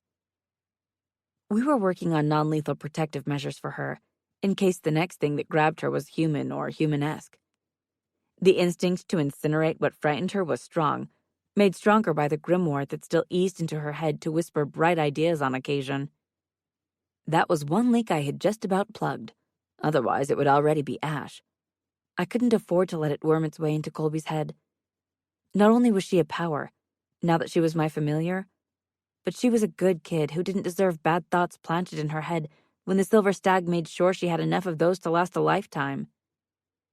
With her shaken, I made an executive decision. You don't need to see this next part. For once, she didn't fight me to stay. I didn't blame her. I didn't want to finish the job either. To kill an enemy or threat in combat was one thing. To murder a creature defending itself was another. About the time we reached the car, Colby back in hairbow mode, headlights blinded us. Wonder who this is, I murmured. Hopefully not someone trying to keep us from our sweet fix. The thing I loved best, next to a good smoothie, was a frozen coffee drink with whipped cream on top. If you asked me, Colby and I had earned an indulgence before we headed home to establish Camp Aiden. Especially when you considered what I was about to do. They're in suits, she whispered. I can see them through the glass. A closer look proved she was right, and I braced for unpleasantness as the black SUV's doors opened. Miss Hollis. A scratchy voice greeted from the driver's side. I hear we have ourselves a Naga problem. The white-haired man's face belonged on a bucket of fried chicken, but his eyes were dark and cold. Handled it. I toyed with the bulge my wand made in my pant leg. Thanks for checking in. I've heard about you, I have. His partner, a younger man, grinned. Mind if I have a peek? The scene's that way. I hooked a thumb toward the alley. Have fun. Would I get in trouble for tranquilizing it rather than vaporizing it? Yes, but it was their problem now. Where are you off to in such a hurry? The older man approached me. It's late for you, isn't it? I'm sorry. I choked on a laugh. Are you implying I'm out past my bedtime? Dent is old school, the younger man explained. Likes his birds in their nests before dark. Well, good luck with that. I opened my door. I'm grabbing coffee and heading home. This is out of your jurisdiction, Dent called. Why are you in our neck of the woods? You have a sports palooza, and I don't. I cocked an eyebrow. Good night, gentlemen. Do you have kids, Lovey? The younger guy was really pouring it on. Baseball, football, real football. Quince. Dent joined his partner. Black witches aren't maternal. She's not here for a child. Pity. Quince looked me up and down. You've got childbearing hips. Anyone ever tell you that? You've got to be kidding me. I pinched the bridge of my nose. What exactly did you hear about me? That you bang your fellow agents. Quince grinned from ear to ear. Is there a line for me to stand in? A terrible itching sensation traveled across my scalp from where Colby vibrated with rage on my behalf. She didn't get it. They weren't this thick. Someone would have killed them long ago if that were true. They were testing me. Or distracting me. Possibly both. To see what I would do? With a practiced move, I raked my hand through my unruly waves, readjusting my ponytail while removing my mothy hair bow. I mimed tucking Colby into my rear pocket to cover her while she crawled from my fingers under my shirt. As long as she stayed at my back, I could protect her. Boys, boys, boys. I clucked my tongue. I'm not that easy. That's not what the rumor says. Quince swaggered closer. You like demon, eh? I'm a vampire. What say you and me get a room and I show you what you've been missing? Dentier's a centaur. Just think. Before he could finish the sentence and scar Colby for life, I punched him hard enough to snap his head back. His fangs descended and dark blood trickled from his nose. He wet his lips, and his smile glistened. I heard you like it rough.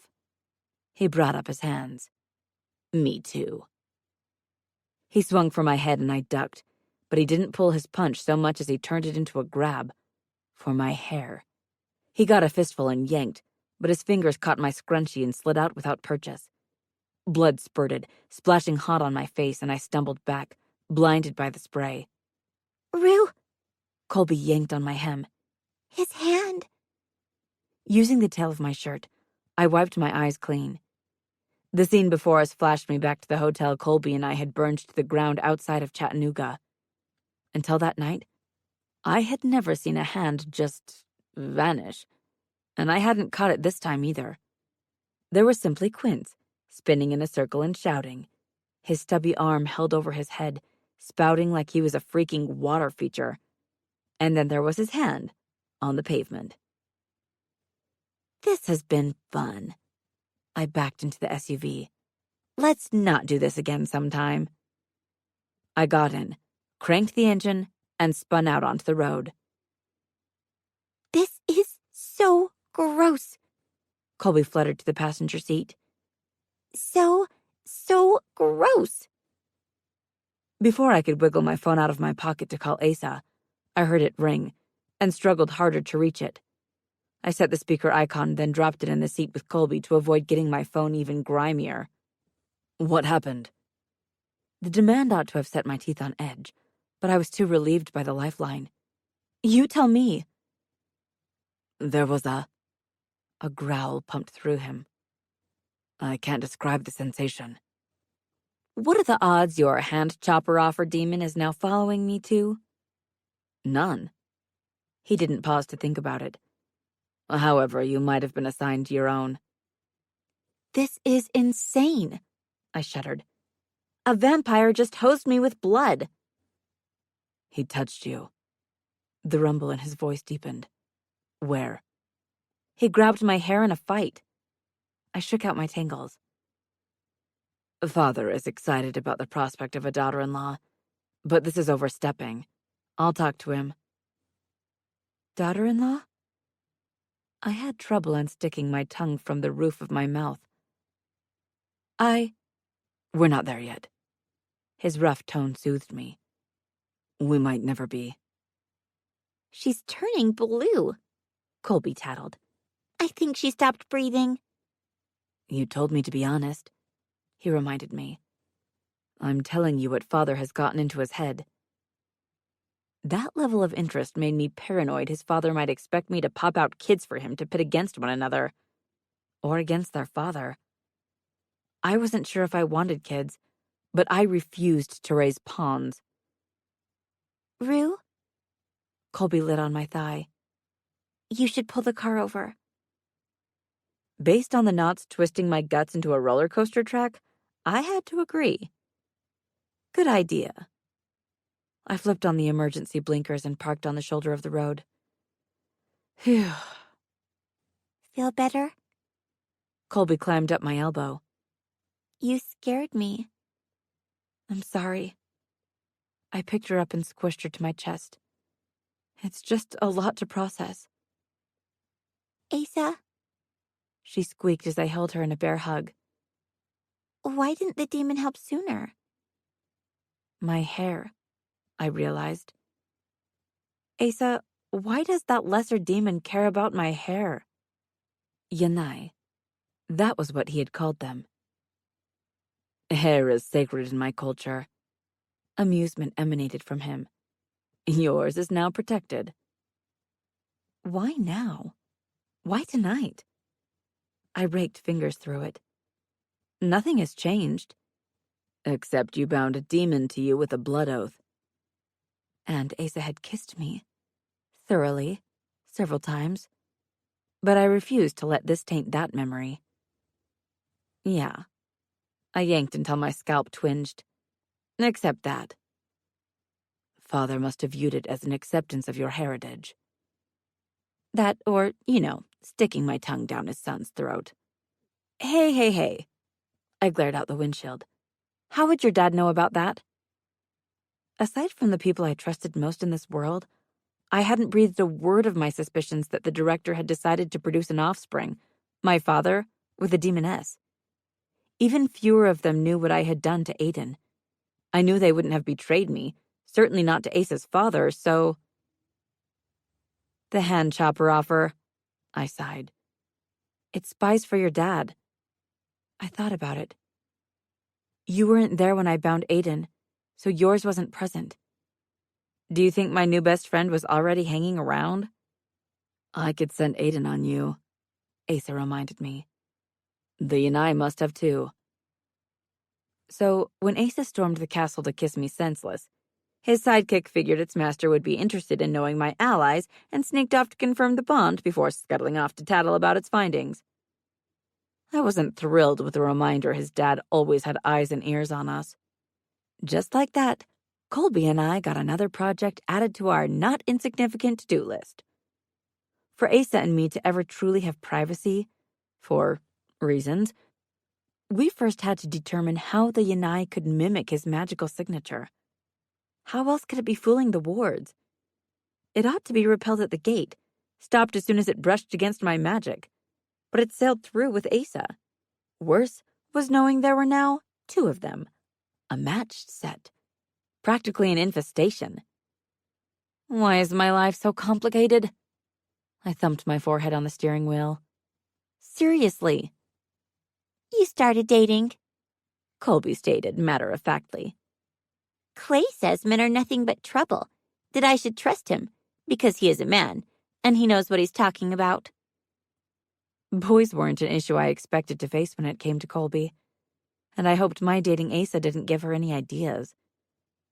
There was too much potential for heartbreak when anyone she met was bound to take issue with never being allowed to meet their girlfriend in the flesh. What I need to know is the hand chopper offer still here? Like, in the car, with us? Asa didn't answer right away, which convinced me I was being spied on. Hold on. I set my phone down and muted it. We're going to do a quick spell that will check for any unwanted guests we might have in the vehicle. I walked Colby through the process. Now we wait. 5 minutes later, we saw no glowing auras that represented other creatures were present. That got me thinking how some lesser fae were unable to ride in cars because of their low iron content. I could spare us the headache of tinkering with the wards if Yanai were repelled by metals, herbs, or gems. Asa would have to fill me in on their strengths and weaknesses, so I had a better understanding of them. Now what? Colby fidgeted worse as the blood dried in her fur. Can we keep him out? That's the plan. Together we warded the vehicle, preventing the lesser demon from joining us or listening in. There. I sat back, satisfied, and unmuted Asa. We're secure. Are you heading home? Yes. I glanced down at myself. Colby and I require showers stat. Then we're building Camp Aiden, She chimed in. right, Rue? Rue was hoping to mix up cookies, read more about a seal and great white shifter, and call it a night. One good thing about the recent chaos? I was so tired all the time. I blinked out like a light when I got 2 minutes to rub together. Sure. I couldn't say no to that squishy moth face. Why not? Chapter 10. You smell like vampire. Aiden greeted us at the SUV to help unload. What happened? A vampire got handsy. I shrugged. Then he got unhandsy. You mean that literally? Aiden swung his head between us. Don't you? Poor kid was going to learn fast I didn't joke about amputation. Colby. I pointed to the house. Go clean up, then you can meet us at the creek. Yes, please. She zipped toward the porch, flying lower than usual. This is beyond nasty. Once she closed the door behind her, I warned him. My hair is now a sacred object. A laugh burst out of him at the absurdity of the statement. Then it sank in I wasn't kidding. Oh, wait. He took a generous step back. Are you serious? A hand chopper off her demon is shadowing me. Just be careful, okay? I'm under your aegis, he murmured. but I'll keep my distance until I can talk to Asa about protocol. The only 3 people I could vouch for were Asa, who I was in fascination with, Colby, who was a child and therefore exempt, and Clay, who had no reproductive organs, thereby rendering him a non-threat. A rundown of who else was allowed, as well as how to prevent future incidents, was a must. You do not want a Yanai to happen to you. Seriously. They're fast and don't award second chances. Tilting his head, he frowned. Then why are you smiling? It's like watching a horror movie that's so bad it's funny. That might be read as an indication I wasn't as far along as I had hoped. But come on, some days it was laugh, cry, or ritually sacrifice that which annoys you. And my first choice was a no-go for white witches. You've had a long night. He modulated his tone. I can handle camp if you want to go shower. I do. I loaded him down with boxes and shoved him ahead. But Colby won't rest until you're comfy. Lucky for me, I was in the habit of leaving spare clothes in my vehicle, and I snagged a fresh shirt. I'm not saying it was clean, but it was cleaner than what I was wearing. I changed fast, gathered the rest of the supplies, and caught up with Aiden. Brow tight, he glanced over his shoulder at me, but I couldn't read his expression. Take a picture. I smiled, flashing every tooth in my head. It'll last longer. I don't get it. He slowed until I caught up to him. Why are you doing this? When you've never been shown kindness, it's hard to accept it without feeling like it's charity. Charity isn't a bad thing, but pride tells us otherwise. I mulled over how to explain it to him. I try to live by a set of clear rules that I've established over the last 10 years. They were much easier to follow before Black Hat dragged me back in. But it's... I heaved a sigh. I'm terrible at this. You make a lot more sense than you might think. Thanks? I laughed under my breath. I guess I'm saying I believe in paying it forward. The people in this town bent over backwards to protect me, help my business flourish, and bring me into their community. Without those bonds, I could never have thrived here. It was witch nature to form a coven, which I hadn't known until I embraced white magic, and the human women in my life had filled that role for me. I took a lot in those early years, and now I'm in a better place to give some back. And I'm the lucky recipient? The comment wasn't flippant, just curious, like he couldn't believe his good fortune, that there must be a hidden catch. Unless you don't want to be? I bobbed a shoulder. It's your call. I won't hold you here if you want to go. I won't force you to do anything you don't want to do. I required the blood oath for Colby's sake. At least that was the biggest reason. That it answered the question of whether I had demon blood was the icing on the deep, dark family secrets cake. I can't fix your life. You have to do that. But I can give you a tent over your head, a fresh water supply, and protection for as long as you want it. You didn't mention how a demon blood oath works for you. You're a black witch, right? I'm complicated. Delma's offhand comment after she manhandled Canberra struck a chord with me. But whatever she knew, if she knew anything, she hadn't shared that information with her brother. If she had, under the oath, he would have been compelled to tell me. I'm not in a position to look a gift horse in the mouth. That's the spirit. I clapped him on the back, and he jumped away. Oops. I don't mean to be rude, but I like having two hands. As often as the girls hugged me, and my neighbors and friends, I required defined parameters, too. If this insanity hurt someone I cared about, I would have to hunt down Asa's father and behead him. The downside of that would be promoting Asa, which I doubted he would appreciate, and, guess that was the only negative, other than it was wrong to murder people. Hard to keep that in mind when Asa's father wasn't the loving or nurturing type. He was one half of the reason Asa kept himself, the darker parts of himself, hidden from everyone. Except me. Clay called. Colby trilled across the yard. He's on his way. At the edge of the creek, I knelt and washed my hands and face clean. A shower would have to wait. Then we better hurry.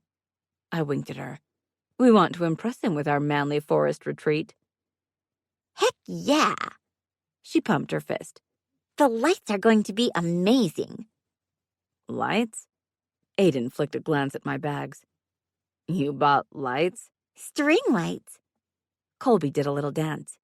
They're solar and sparkly and so cute.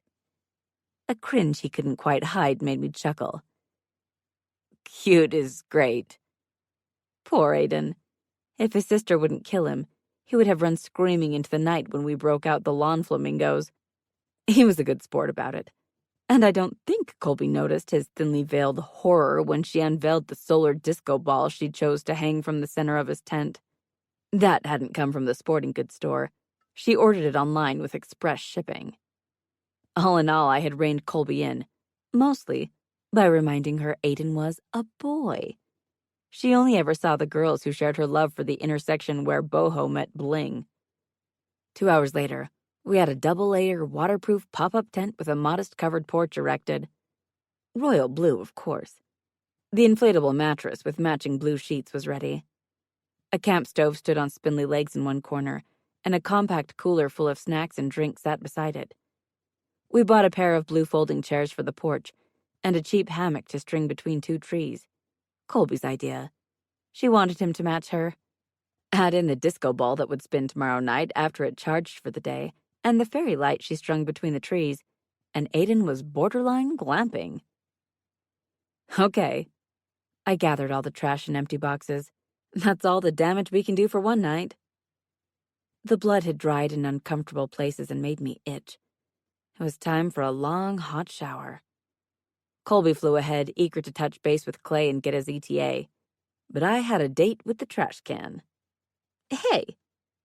I called magic into my palm before I registered the voice and extinguished it just as fast. Mrs. Gleason? I noticed the lights. She jerked her chin toward Camp Aiden. What's going on down there? The wildlife trapper I told you about asked for permission to stay on my property while he hunts whatever's out there. I finished my cleanup, then went to meet her at the gate. "What are you doing up so late?" To prevent her from nudging the ward, I stepped outside and pretended to need something from the car, while thanking my lucky stars I had changed shirts and scrubbed up before her arrival. "I keep hearing this noise under the floor in the kitchen." She shifted to one side, and I got an eyeful of Bam Bam. "I got a flashlight and checked the crawl space, but I didn't see anything." There weren't words for how badly that could have gone wrong if one of the Dovercoo had still been roaming. "Probably a raccoon." I forced my frantic heart to slow. "Maybe a possum." "Yeah. She pursed her thin lips. Anyway, I saw your lights on and came to check on you." "I appreciate it." I smiled at her. "You're always looking out for me." "That's the neighborly thing to do." She fidgeted, uncomfortable with the praise. "I ought to tell you, I heard the word about your trapper in town." She cast me an unreadable look. "What's he really doing here, Rue?" Dang it. Aiden should have passed through, which meant my trapper story would have held water, but that was out the window now that the town had forced me into a more creative backstory for him based on their logical assumptions. I couldn't afford for anyone to study Aiden, or me closely. I had to fix this, fast. Aiden does wildlife relocation, among other things. He's kind of a jack of all trades. I gestured toward the driveway and started to walk her home. When he heard about Dasher, he came to see if there was work for him in town. We got to talking and he confided in me. I kept cutting my eyes back to the lights, like I was afraid he might overhear. He seems like a good person who needs a hand to get back on his feet. I never meant to tell anyone about his past, but when his sister tracked him down, I didn't have much choice. "You've got a good heart." She patted my arm. "The vulnerable sense that. They're drawn to you." The thought was a beautiful one, so I didn't protest. I didn't agree, but I added it to my goals list. To be the person others could sense would help them. To be a force for good that attracted those who had had bad things happen to them. To be more than one fluke act of kindness to a small girl that resulted in a reordering of my world. Do me a favor and don't shoot him in the butt, okay? "He's got a nice butt." She clenched her fist. "He's a bit young, but that means he's firm." Mrs. Gleason! I spat out a laugh. He's my guest, not a hunk of meat. "He's a hunk, all right." She grinned, revealing uneven dentures. "You better watch him around the girls." "Oh, I plan on it." I rolled my eyes. They saw him once and they've been drooling ever since. "That's all it took for you and your man." She elbowed me in the ribs. "He's pretty. But a police?" I know. She had no love for law enforcement. He's so kind, thoughtful, smart, funny, with a side order of viciousness and cunning. Heck of a combination. And that was just Asa. The demon had his own quirky yet bloodthirsty charm. "Handsome thing like that. You better put a ring on it." Out of habit, I rubbed the bracelet on my wrist made from Asa's hair. We'll see. "If he gets snapped up, don't come crying to me. I'm telling you, the good-looking ones go first." What about the good ones? Eh. She flipped a hand. "They're men. They have one job. The least they can do is look good doing it." We reached her house and I had to clear my throat of laughter a few times to find my voice. Call me tomorrow if you're still hearing the noise. I waited as she climbed the steps. I'll wiggle under there and see if I notice anything. If it's a nocturnal animal, we might get lucky and find it asleep. "Good idea." She clutched her gun tighter. "Send your trapper boy." Okay. I walked right into that one. Sure. I smiled. I'll ask him to swing by in the morning. "I promise I'll keep my gun to myself." I'm sure he would appreciate that. Under her breath, too quiet for human ears, she added, "But I didn't say nothing about my hands." Shaking my head, I began the stroll home, enjoying the frog song and the sliver of crescent moon to light my path. Witches languished without a community, but we craved nature. Our gifts, light and dark, were tied to the earth. I got a boost from people, but I found soul-deep peace in the quiet night. Halfway home, headlights washed over my shoulders, and I stepped to the edge of the road to let them pass. Instead, the vehicle stopped, the driver door opened, and the familiar scents of cherry tobacco and green apple teased my nose. Hand on my hip, I stuck out my thumb. "Which way you headed, stranger?" "North." His back shielded me from the brightest light. "Which way are you headed?" "North sounds good." I played along. "Can I hitch a ride? I can pay." He prowled closer. "What did you have in mind?" A whirring noise interrupted us, and I squinted to get a peek at Clay in the back seat. "Role-playing is nice and all," he said, "but not in the middle of the road in the middle of the night." Midnight was hours ago, but I was still wired from the run-in with the agents. Asa ducked his head and his shoulders shook with silent laughter. A flush heated me from head to toe. Well, that was fun while it lasted. "It's cute," Clay continued. "Adorable, really." He kept digging the hole deeper. "But I'm hungry." "Fine." I raised my hands in surrender. "Let's go home." Again, that word, home, rang in my ears, a presumption I couldn't afford to make on their behalf. Asa walked me to the front passenger side door, opened it for me, and stole a kiss before he left. The sentimentalist in me swore my lips tingled from that brief contact. But that was silly, wasn't it? "Glad to be home." Clay hooked his arm around me, and my seat, and kissed my cheek. "Tell me you have cookies." The emphasis on that word calmed my earlier jitters. I was overthinking things, reading into them. I was, maybe, I don't know, projecting my fears onto Asa and holding him accountable for what he wasn't even thinking. Something like that. I had to give Asa room to make his own mistakes, not invent them for him. I have more of those pumpkin spice ice cream sandwiches left over from last month. "You don't love me anymore," he sighed in my ear. "I can tell."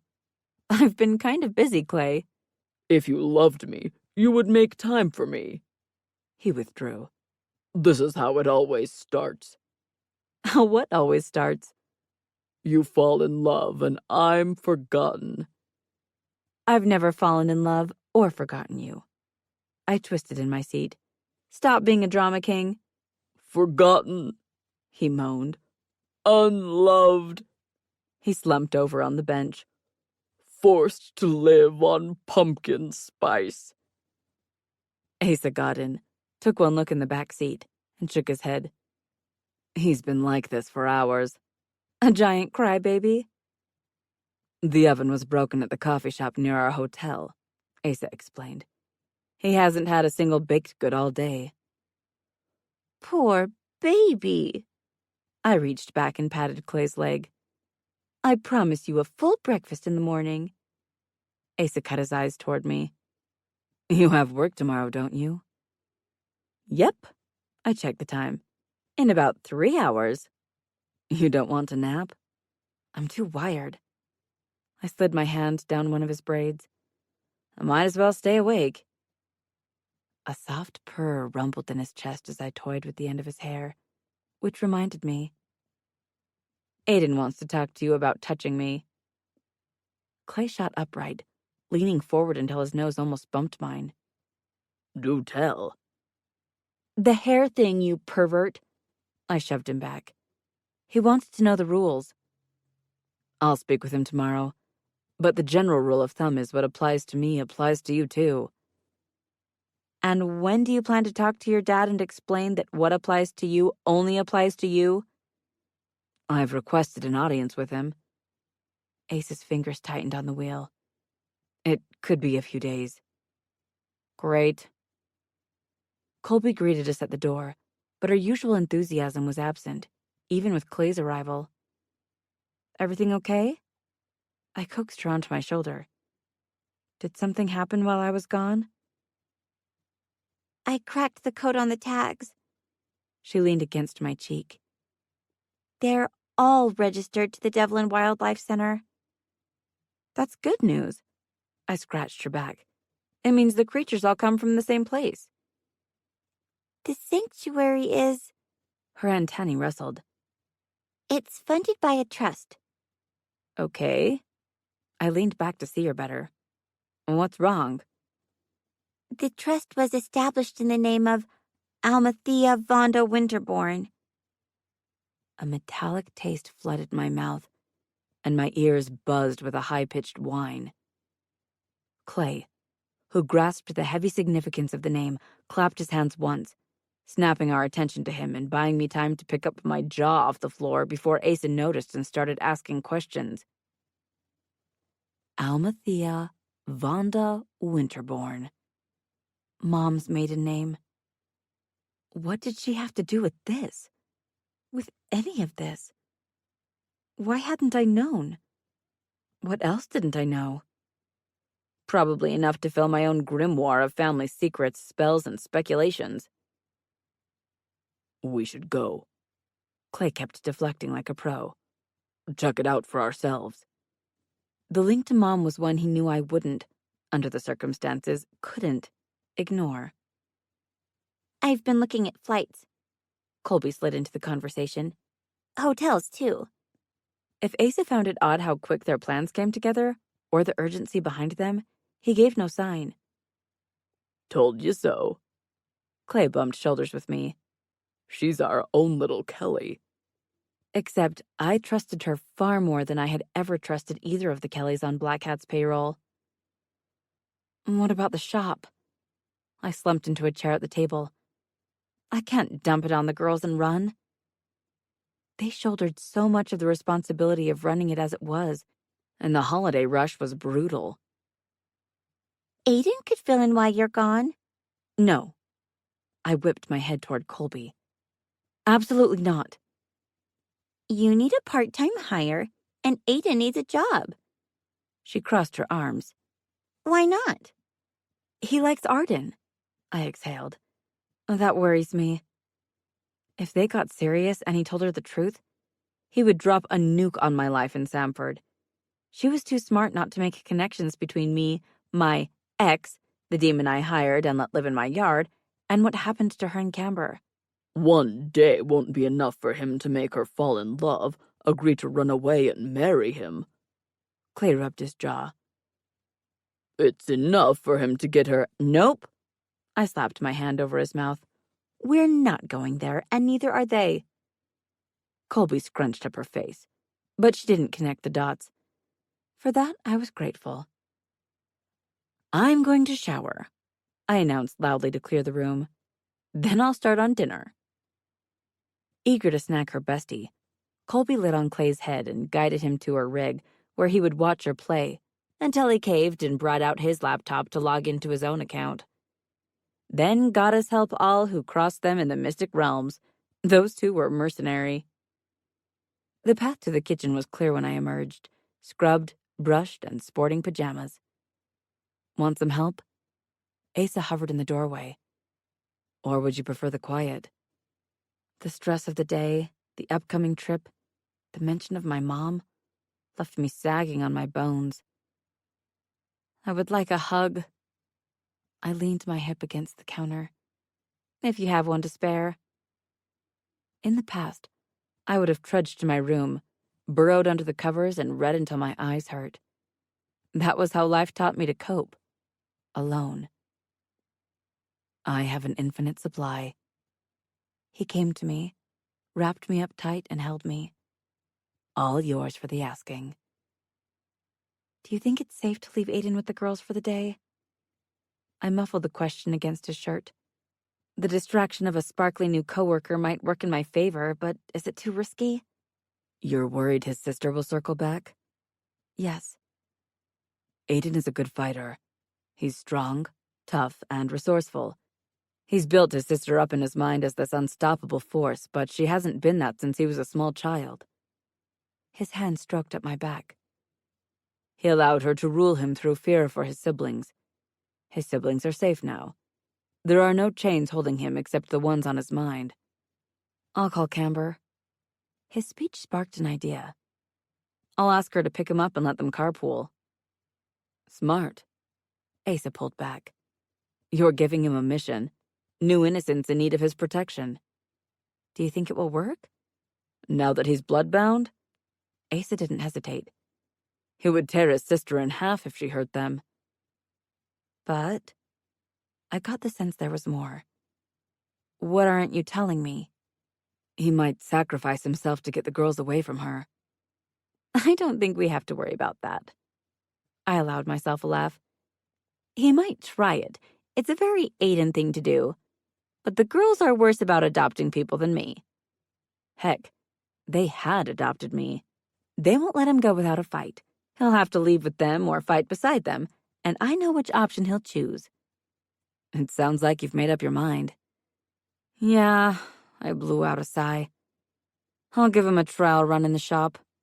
After things settle down, we could explore the offer from Miss Hampshire further. This is nice. He rested his chin on top of my head. You and me. I was thinking the same. I let his heat soothe me. It's nice to have a hug dispensary on the premises. You should rest. He made a soft noise when his hands thrust into my hair. You're swaying on your feet.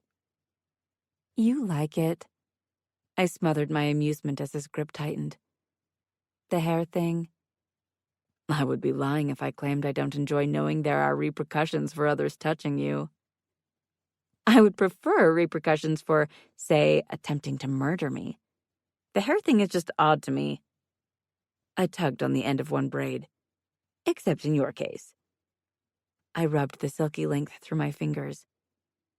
Your hair is gorgeous. I could get behind no one being able to touch it but me. The longer I spent around him, the further I could get behind no one being able to touch him but me. How about we both take a nap on the couch, then I'll help you cook. An hour nap isn't worth taking, I yawned. Might as well start mixing pancake batter. Humor me. He linked our hands and drew me into the living room. Climb in. I sat on the couch, then took the hint and stretched out, facing him. He kicked off his shoes as I scooted back to give him room. He joined me, our noses almost touching, and I smiled. He slid his arms around me and wedged one leg between mine to keep from falling onto the floor. He hooked my ankle with his, wrapping around me like a vine, and I curled against his chest.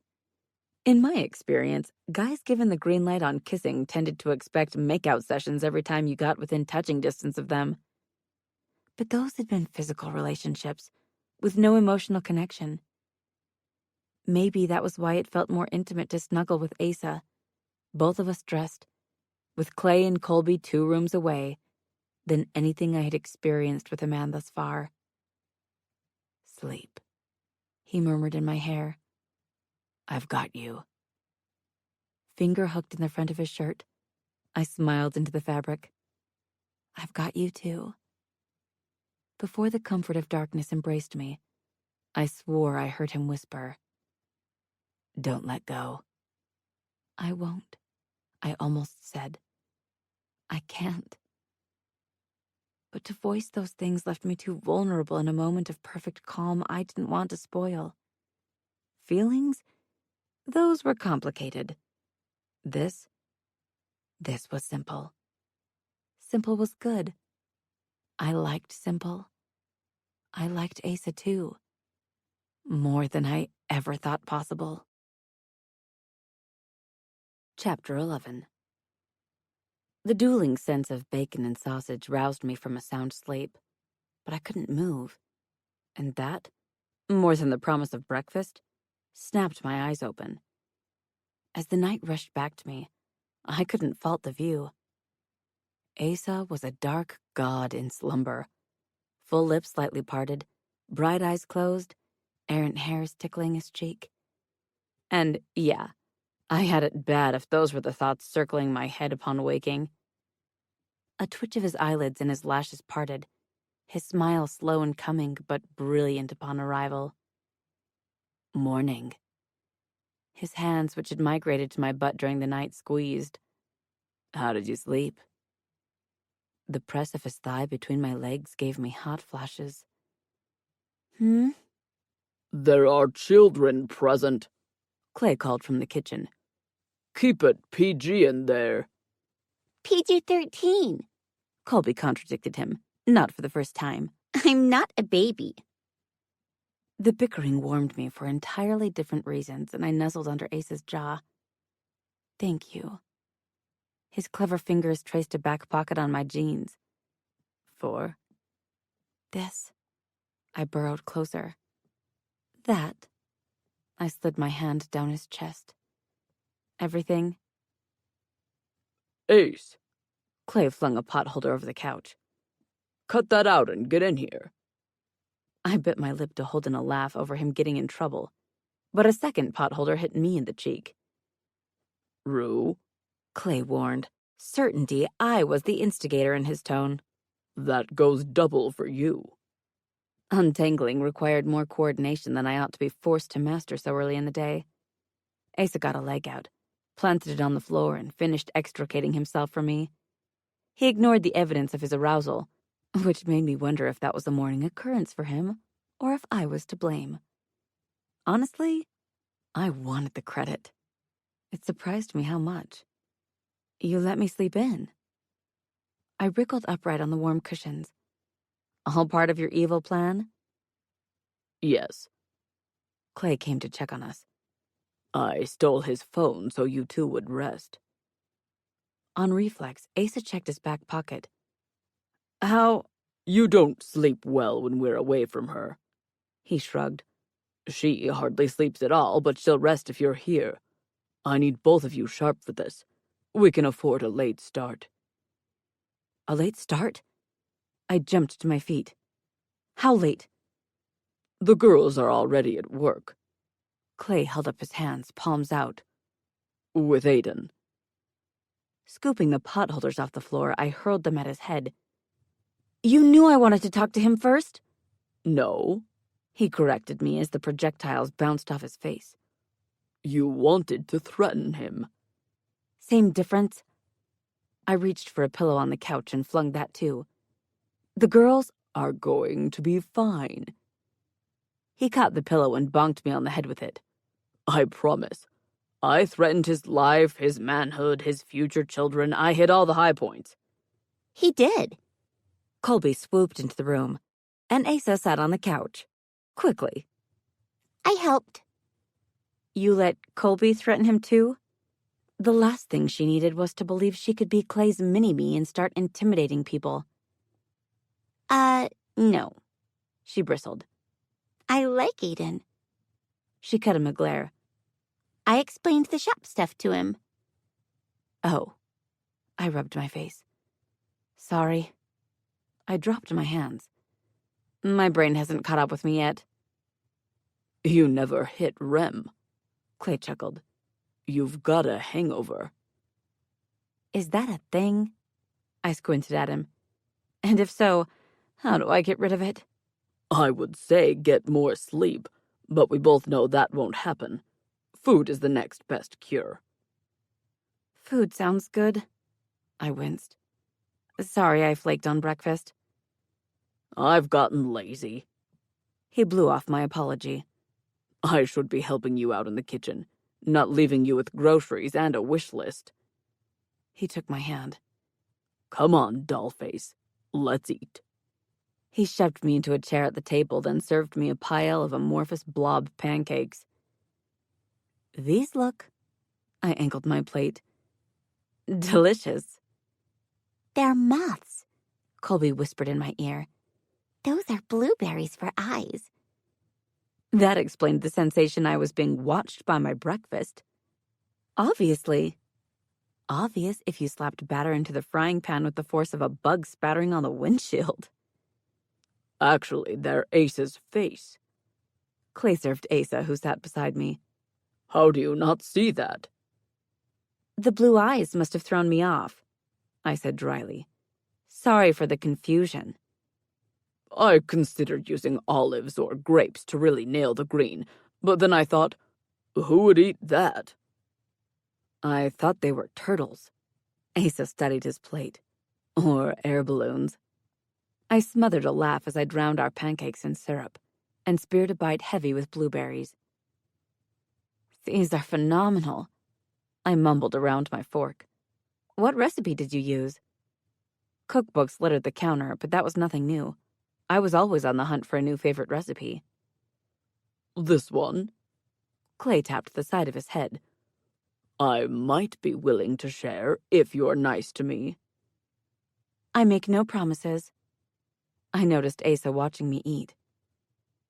How is this still a thing? Aside from doodling in the syrup with his fork, he hadn't done more than sip his black coffee. You know we're compatible, I continued. What other purpose does sharing food serve? He won't get any better until you mate him. Clay sat down with a clang of silverware. It's instinctual. Ignoring the mate comment, I considered the issue. I won't change on a cellular level overnight. Compatible today, compatible tomorrow. Clay shoveled eggs into his mouth until he sported chipmunk cheeks. Asa? I sliced a wedge loaded with butter and syrup, stabbed it with my fork, and held it to his lips. Explain this to me. Following Clay's example, he stuffed his mouth to give himself time to ponder his answer. Never a good sign. There's a biological component to mating, he said when I didn't offer him more. I would taste it if you mated another. That bond changes you. It would signal you are no longer available. You're the only guy I'm dating. I fed him more. Why stress over swapping spit muffins with me? What I know? He tapped his temple. And what I know? He tapped his heart. Are two different things. You trust me? I helped myself to his stack, genuinely curious. It's not a fidelity issue? Trust was a biggie. I couldn't risk letting him worm his way deeper into my life if he was holding back. He had a firmer grasp on what was happening to us, as a couple with demon blood, than I did. Pair that with his fey ability to coax a potential mate into bearing their soul, and I was at a disadvantage. Aside from devouring his heart, I had no means of divining his truth, and murder would kill the romance. And, you know, him. It's a maddening byproduct of having a demon father. He caught my hand. I trust you. Unable to resist, I ribbed him. Even with a hot young demon living in my backyard? Cackling like mad, Colby swooped overhead. I'm so telling Aiden you said that. Crap, I muttered, remembering the other reason I had wanted to speak to Aiden this morning before he left with the girls for work. I promised Mrs. Gleason he would stop by and check under her porch. I'll handle it. Clay shot me a grin. She's a hoot. He wet his lips. Maybe she'll want to see my scars. From where she shot you? I reminded him. In the butt? Great aim. He sighed with a faraway look in his eyes. She's one feisty lady. Thank you for ruining my breakfast with your bedroom eyes for Mrs. Gleason. You're welcome. His chuckle was evil. Payback is a...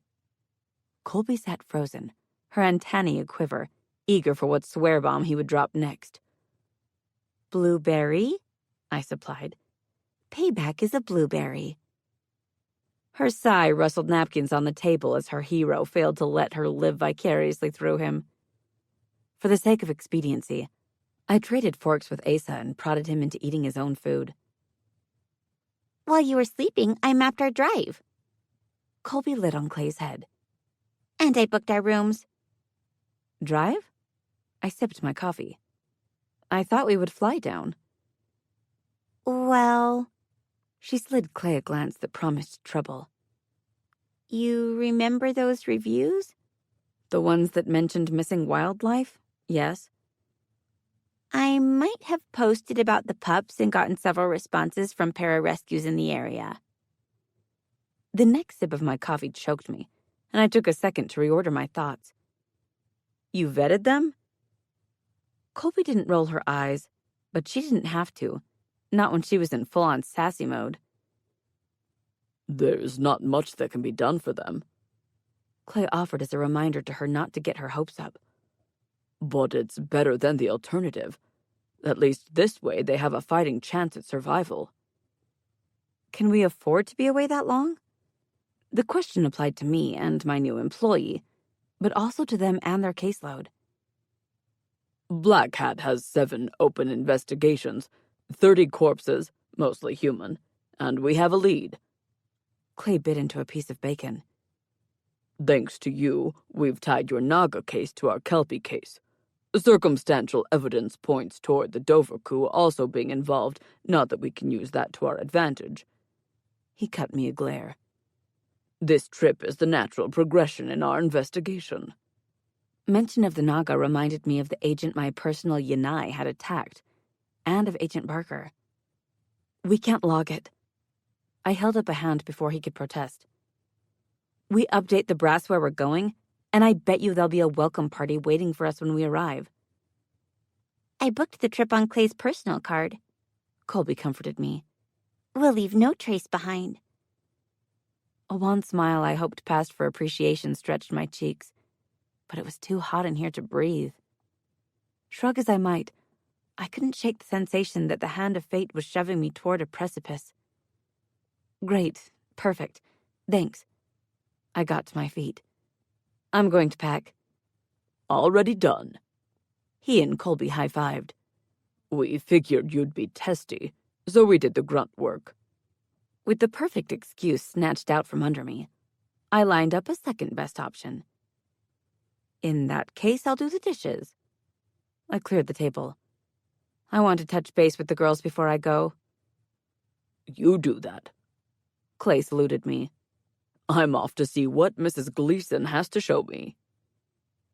That sounded far dirtier than a simple porch inspection, but anything I said would only encourage him. Before Asa or Colby could offer to help, I shooed them out of the kitchen to give me a moment to think. A Fey wildlife sanctuary, funded by a trust in Mom's name, one hemorrhaging its occupants, might be key to solving this case. Again, fate breathed hot on my nape, raising the fine hairs in a prickling wave of foreboding. Thanks to the scarcity of marriages among black witches, their practices were archaic. Mom's belongings passed to Dad upon her death. His worldly possessions reverted to his father. Neither had left nor could leave anything for me. Not so much as a last wish for who they preferred to finish raising me. I had been too young, too heartbroken when Megara read their wills to process anything. Clearly, I had missed things then that had come back to haunt me now. Rue. Camber answered the shop phone, breathless when I had forgotten I already dialed her. Hey, how are things? Christmas came early. She sighed across the line. All he needed was a bow on his head. And a gift tag that read, "To Camber from Santa"? Sadly, no. Her exhale softened. He only has eyes for Arden. Hiccup, hiccup, hiccup. Ah. So that's what the noise was in the background. Aiden had given her hiccups again. It's weird, she mused. I can tell he's totally into her, but he's killing me with the politeness. The report buoyed my mood and convinced me Aiden was, indeed, one of the good ones. Or that, at long last, someone respected me for who and what I was, or had been. Kids these days, I teased. No respect for good manners. I'm not saying he had to shove his tongue down her throat, but come on, give her your number. There had been no time to get him set up with a phone before I left, so I couldn't help there. Oh, I almost forgot to ask. I heard her snap her fingers. Are we out of winter rosebuds? They kept disappearing from under the counter, but I'd yet to solve the mystery. These days, a couple of missing flowers didn't rank on my to-do list. If they sprouted fangs and started eating people, then they got promoted to my top 5. If they're not in the office, we're out. I finished up and dried my hands. I've got to go. Text if you need me. I know the drill. She hesitated. Have you had a chance to talk to your friend? For a second, I blanked, and guilt ate me up from the inside. We're nailing down plans today, actually. As much fun as Clay had hanging around my house, he would get bored with video games eventually. He liked to keep busy. The no-sleep thing gave him too many hours to bump around without a purpose. The stories he told about life without TV and the internet to entertain him made me grateful for the flashy distractions available to us in the modern era. I was edging towards 70, but I had a regimented early life. Books were okay if they were educational. TV, internet, video games, the director would have banned them. Only pursuit in the excellence of wielding the dark arts satisfied him as time well spent. Even self-defense had been off the table for me. If I couldn't defend myself with magic, the director felt I hadn't earned the right to protection. Probably why I learned early to incinerate first and ask questions never. But Clay had a knack for people.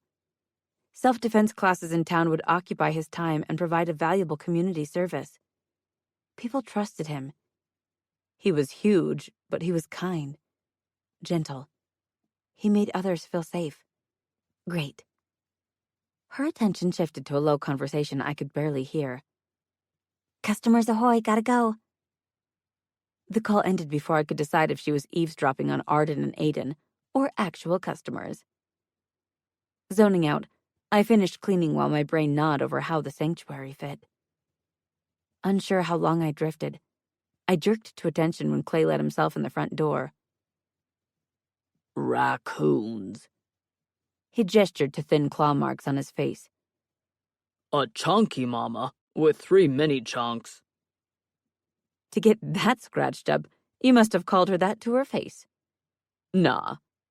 He waved off my attempt to fuss over him. I did, however, cuddle one of the mini chunks. Yeah. I dried my hands. That was my next guess.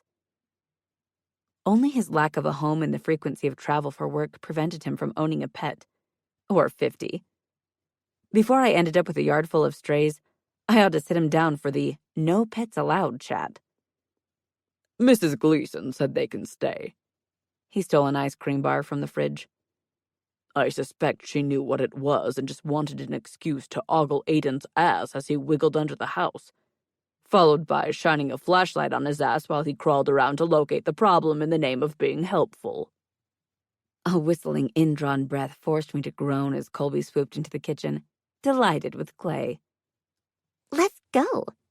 Colby buzzed him, pretending not to be an eavesdropper. We have a raid in 30 minutes.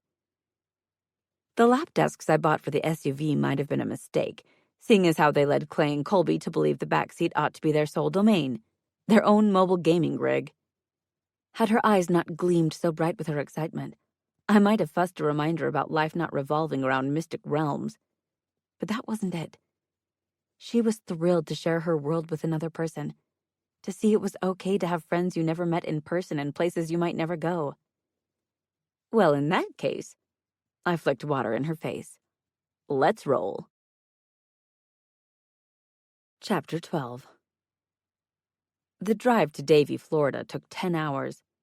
We made it in 10 and a half, after a pit stop halfway to refuel. Braver than the rest of us, Clay got his lunch from the gas station. Fried chicken wings, fried okra, fried cherry pies, and French fries. It smelled deliciously greasy, but I couldn't find hunger past my dread. As you would expect from a sanctuary home to dangerous otherworldly creatures and beasts, we rolled up on an entrance glamoured from human sight. A literal billboard filled with dire warnings in myriad languages awaited us past its open gates. The fine print read, "You are on your own beyond that point." The sanctuary wasn't responsible for deaths, dismemberments, emotional trauma, or lost items. Easy to see why parents thought signing those annual school trip permission slips was a great idea. Assuming they had too many kids and were hoping the marsh would swallow a few of the extras. That's downright cheery, Clay remarked. No wonder it's such a popular spot. Rue would never let me come here on a field trip. Colby mashed her face to the glass. Ever. The lush green beyond the window captivated me, but I had to agree. Never, ever about covers it. Based on the warm ripple of power that washed over us, the perimeter defense remained active.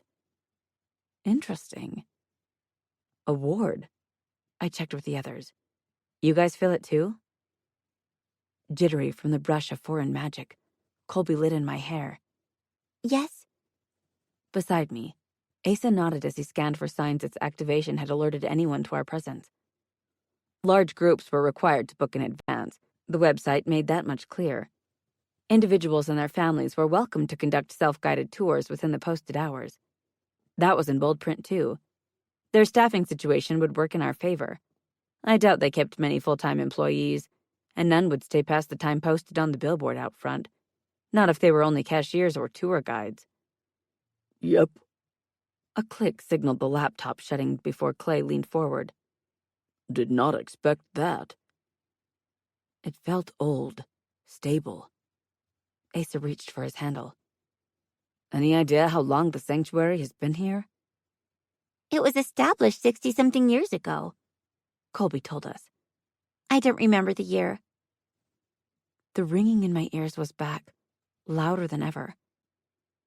This place was founded before my parents died. Mom had a trust prior to her death that funneled money into its construction. How long after they broke ground had she died? What had they started here? And had they finished, or had it been left undone? I told the rehabbers we would leave the cage beside the front gate under an obfuscation spell. With my head so full of ghosts, I hadn't given the pups a second thought since our arrival. I'll get them into position, Clay volunteered. Ace, grab their bowl and a few bottles of water. Once the guys settled them in, they filled the oversized bowl with cold water. The pups weren't drinking, I don't think, but it soothed them. Hopefully their ride would be here soon. There was nothing else we could do except the spell to conceal their location from predators and poachers. A tap of my wand blended them into the scenery, cage and all, and I nodded to Colby when I was done. I'll shoot the rehabbers an email, Colby said. Then it's out of our hands. You did good. I ruffled the fur down her back. Now for the fun part. If you considered strolling into the unknown fun, which we must as often as we did it. There's the Welcome Center. Colby jarred me from my thoughts. We can start there. Following her advice, we walked down the short road to a squat building that blended with the landscape by design. It was old, but kept in good repair, and there were what looked like miles of boardwalk leading across the marshy landscape. A grassy river flowed around bald and pond cypress trees, and under hardwood hammocks of live oak and gumbo limbo. Here and there, cowhorn, butterfly, and ladies' tresses orchids bloomed. The water churned with wildlife, and the air hummed with insects, their song broken by the cries of birds. This is so neat. Colby dug her feet into my scalp. And creepy. Here's a handy-dandy map. Clay took a folding brochure from a display sheltered by the sloping roof. They ask for a donation of $5 per person. He took cash from his pocket. Looks like... He squinted. Okay, I don't see where to put the money, so I'm going to shove it through the mail slot and call us paid. Curious about this place. What value it held for my mother. I took one too. A quick scan told me the thin paper held no answers. It was a generic pamphlet, not a cipher to decode the mysteries of the universe. Still, I folded it carefully and tucked it into my back pocket. Flames licked across my periphery as Asa exchanged one form for another. Rue. The demon trotted over to me. Hi. Hi yourself, big guy. I gestured toward the sanctuary. Smell anything? Nose wrinkling, he breathed in deep. Water, moss, birds, alligators, fish. Anything magical? I rested my hand on his arm. Anything unusual? Maybe. He passed me a hank of his hair. Pet. Oh, yeah. He was getting the hang of blackmail, all right. Let's go for a walk. I clicked my tongue, then snapped his hair. Giddy up. You want ride? His eyes brightened. On back? No. I backed away as far as I could go without letting go altogether. I don't want to poke an eye out. The demon touched the tip of one horn, and a frown dragged down his mouth. I felt like the worst kind of jerk for putting that look on his face, and I rushed to make it up to him. All the trees. I gestured overhead to the heavy limbs, draped in curling Spanish moss. The limbs look pointy. When my meaning hit him, he grinned until his canines flashed. Rue like my horns. I do like your horns. I shoved him. Now let's get to work. Before I thought too much about how good Asa looked wearing them. Clay let us take the lead, and Colby flattened herself against my head. I was only half kidding about the limbs and moss, and I didn't want her to damage a wing. The demon, as long as I kept raking my fingers through his hair, honed his focus on the hunt. We came to a fork in the boardwalk, and he pointed right. Smell magic. He filled his lungs. Demon magic. Surprise, surprise. I gazed out into the murky water. Anyone you recognize?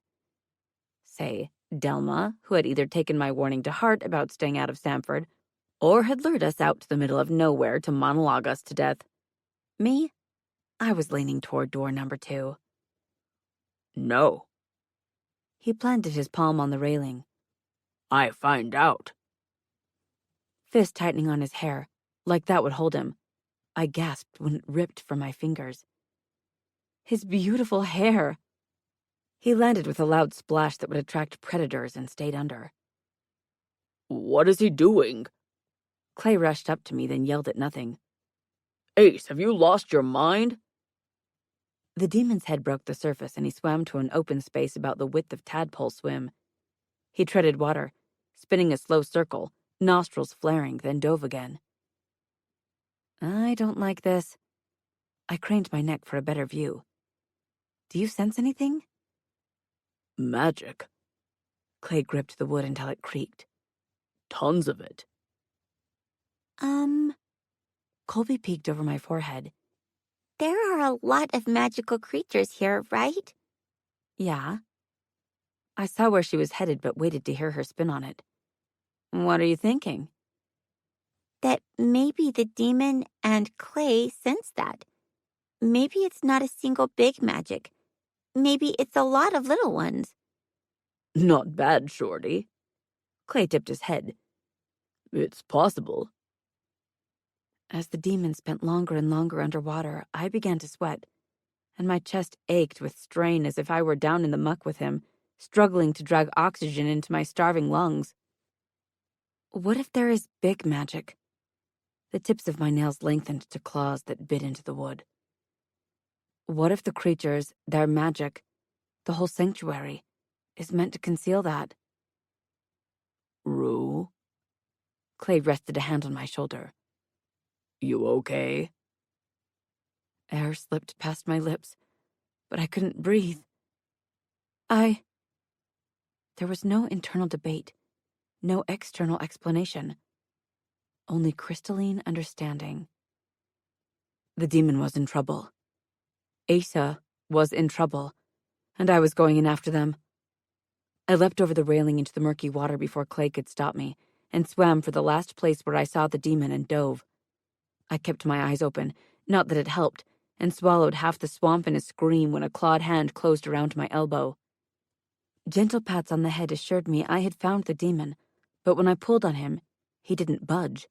He was stuck, and his grip was growing weaker with every heartbeat. With the demon anchoring me, I swung my free arm in a widening circle to determine the problem. I didn't brush against the expected tree or root or debris. I hit magic. Black magic. A blistering wall of it. A hard zap left me tasting ozone as it traveled through my body, its flavor somehow familiar. Shaking off that peculiar sensation, I homed in on the heart of the spell, identifying a potent ward beyond my skill set. Whoever crafted it was a true master. It wasn't budging unless they decided it should budge. But I didn't need to tear it down. I wasn't sure I could, even with Colby's help. I just needed it to let go. Hands braced on the demon's shoulders, I fed power into him, drawing from Colby, until he glowed beneath me. The ward shied from that white magic and spat him free. The brightness stung my eyes, but in the deepest shadows, I made out bleached bones picked clean and piled high. Nails biting into the demon's skin, I dragged him up after me until his head broke the surface. Rue, He gurgled. save me. You're going to drown if you don't shut your mouth. The dope was actually smiling, like he was having fun. Back to the boardwalk with you. I swam with him still latched onto my elbow, and he kicked his feet to keep pace. Clay? I spat foul-tasting water. Can you give us a hand? Rue! Colby glided over me, but yelped when a fish jumped out of the water. I'll, wait over there. That kid would be the death of me. The more she ventured into the world, the more it tried to kill her. Sure thing, dollface. He flattened his stomach on the boardwalk and reached down for my arms. Careful. The demon sank up to his ears as I gripped the rail and hauled myself back over it to safety. A few grunts, an inventive swear, and a bellow of demonic rage later, he landed beside me. Do you need CPR? Clay towered over me. A shower? Fresh clothes? A cookie? Yes, I croaked. Minus the kiss of life. I'm good there. What the hell was down there? He sat beside me. The water lit up like the star on a Christmas tree. There's a graveyard. I rolled onto my side, coughing, and let him pat my back. And one heck of a nasty ward. Now that I wasn't in danger of drowning, I could appreciate the intricacy of the magic used in its design. It's self-sustaining black magic. I let him help me sit upright. It feeds on other creatures to fuel itself. Flames licked the air out of the corner of my eye, and tension in my muscles relaxed by degrees.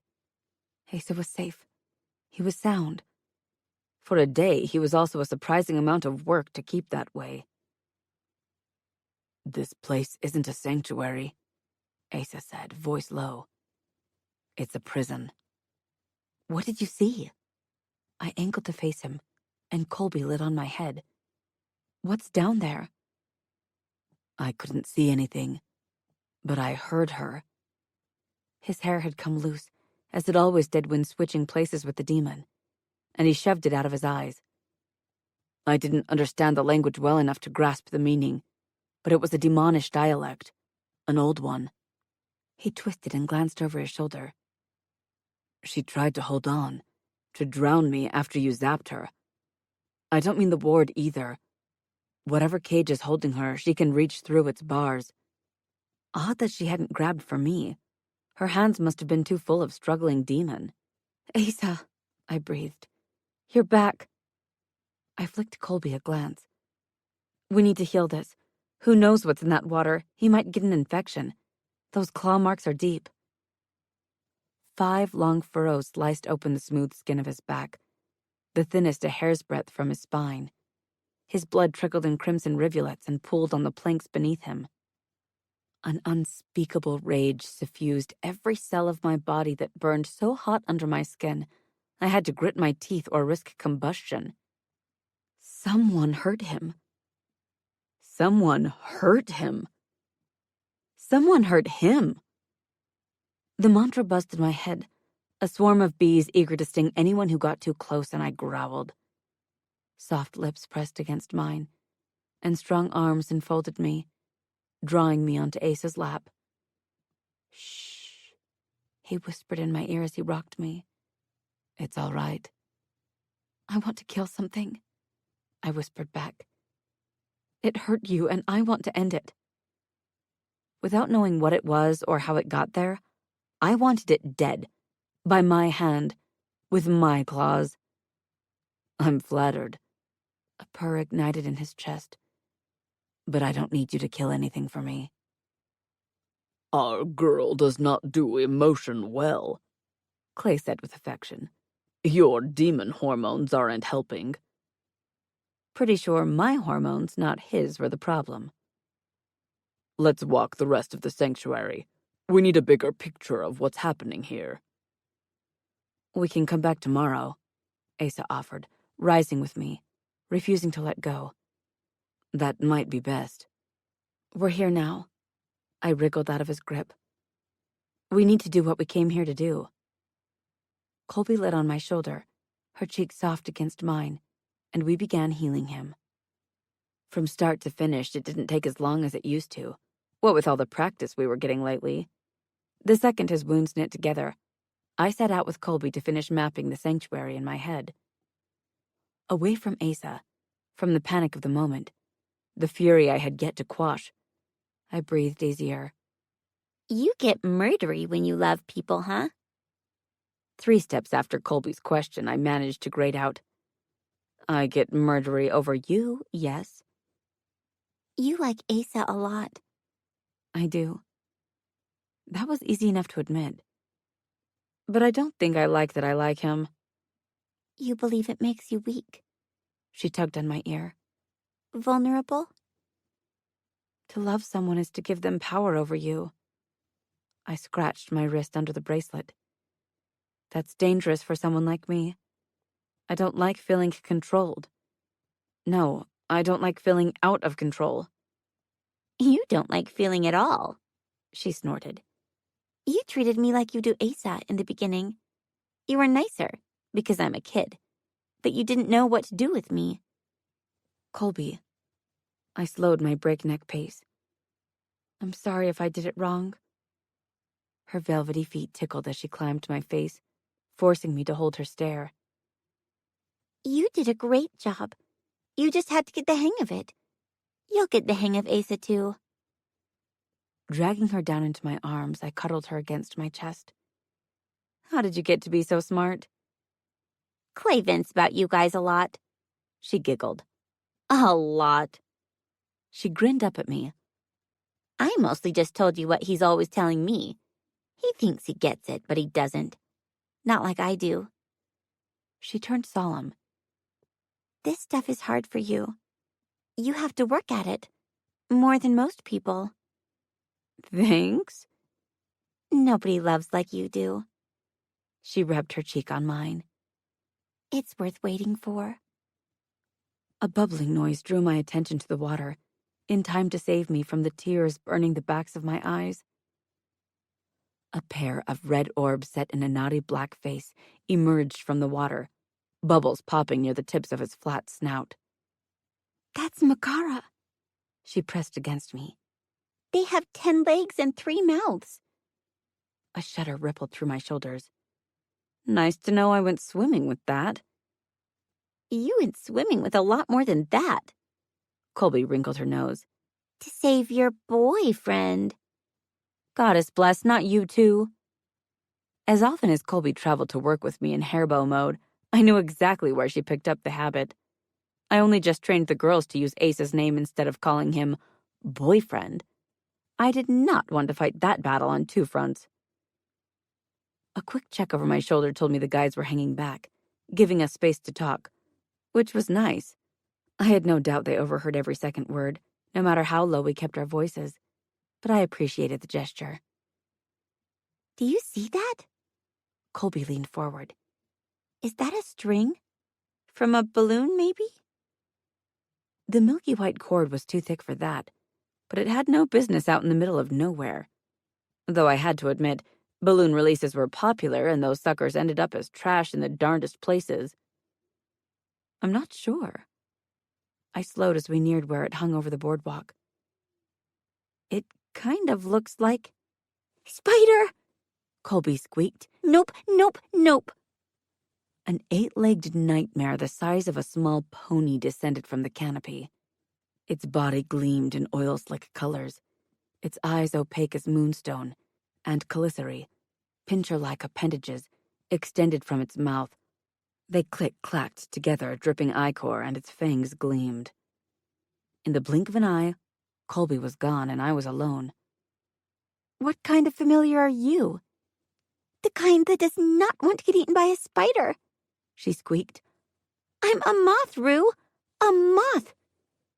Even in cat-sized moth mode, she was no match for this monster arachnid. Me? I didn't want to be a match for it. I would come back later, with a flamethrower. We're just passing through.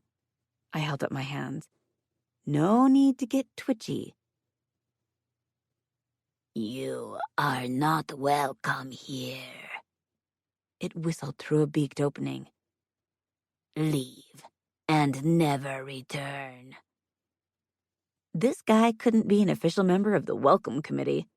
Pretty sure reviews would have mentioned this to lure in the Harry Potter crowd with Aragog photo ops. I'm afraid I can't do that. I spread my hands in a gesture of peace. A case brought me here. Leave. It ordered again. Never return. Is this how you greet all tourists, or am I special? The creature proved how unspecial it found me when it shot me in the face with sticky webbing.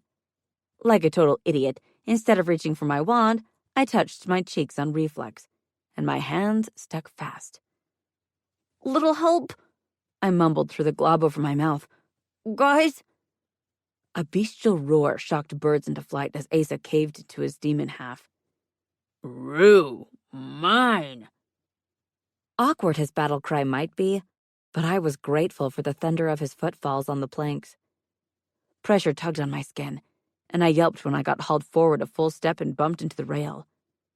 I held onto it for all I was worth as the spider attempted to reel me in, face first. I didn't sign up for this. Clay wrapped his arms around my waist. I did not sign up for this. Lips cemented together, I mumbled to him to hurry, hurry, hurry. Over the course of my life, I had seen some things. This? No one should see this. The demon leapt up, fisted a spider-leg in each hand, and yanked it out of its web. It hit him with a thud that shook the boardwalk, and the tugging sensation intensified, until I bumped into Clay while fleeing what I couldn't see through the holes in my solidifying mask. You're going to have to cook it, Clay yelled over the din. And quick, before it envenomates Ace. This was going to suck. Hard. The only way for me to zap the spider at a distance was to use the web smothering me as a conduit. I could cook it, yeah, but I might roast myself in the process. The demon roared and ripped a leg off the spider, throwing it over his shoulder. It hit me, stuck, and orange goo dripped through the gaps in the web onto my face. As the ichor stung my eyes, I concluded I would rather melt off my face than stand around mostly blind and wholly vulnerable. Extreme? Maybe. You get shot in the face with spider butt juice and then we'll talk. Mumbling behind my closed lips, I tried to get my point across to Clay. I rolled my shoulders to shake him free, then tightened my fingers on the webbing and pushed as much magic into the fibers as I could summon without dragging Colby into the mix, since she would have to heal me solo after this. Ace! Clay shouted the warning from behind my shoulder. Hit the deck! A splash confirmed the demon was out of my crosshairs, and I dialed up the magic until it burned me. An insectoid screech of agony pierced the night sky, and the stench of burning tires filled my nostrils. Stay back, Clay barked to someone I couldn't see. It's still alive. A slight pressure on my foot warned me Colby had landed on my shoe to help. I don't care. Her sass was off the charts. I have to protect Rue. A fuzzy hand slid under my pant leg until it touched skin. Had I not known Colby was there, I would have screamed, flopped over the railing, and risked the macabre rather than discover what had tickled my ankle. The White Witch life was making me soft. No self-respecting Black Witch would need to check her pants after this. I could tell when the spider well and truly died, because Clay quit chanting, Kill it, kill it, kill it," under his breath. What I couldn't tell was if Colby had been successful in saving my face, or if I had melted it off and was so euphoric over killing the spider, the talking spider, that pain hadn't set in yet. Adrenaline was a heck of a drug. "We're done here tonight," Clay announced. "We're going to a hotel. We're all going to bathe in bleach. Then we're going to shower in bleach. Then we're going to skip dinner and eat dessert until we can't move. Then, and only then, we're going to pass out and forget this ever happened." For as long as I had known Clay, I had never realized he was an arachnophobe. Then again, until that bulbous body descended toward Colby and me, I hadn't realized I was one either. Maybe we were situational arachnophobes, or just in possession of common sense. I get Rue. Familiar arms enfolded me, lifting me against a heated chest that smelled of barbecued arachnid. "Hang in there, dollface." Clay patted my knee. "We're going to get that off you." So I had flambéed the spider, but Colby had spared me from roasting myself. Good to know. Hold on, Rue. Colby brushed my elbow. Try not to struggle. Until she mentioned it, I hadn't noticed I was tugging at the web glued to my face. "You don't want to rip off your skin." Clay sounded close to tossing his cookies. "Just hold still." The demon loaded me in the back of the SUV, then yielded to Asa. Or so I thought, based on the lick of heat that flashed one side of my face. The SUV rocked when Clay joined me on the bench, but he didn't tuck me against his side like always. This time, I was pretty sure he was plastered to his door.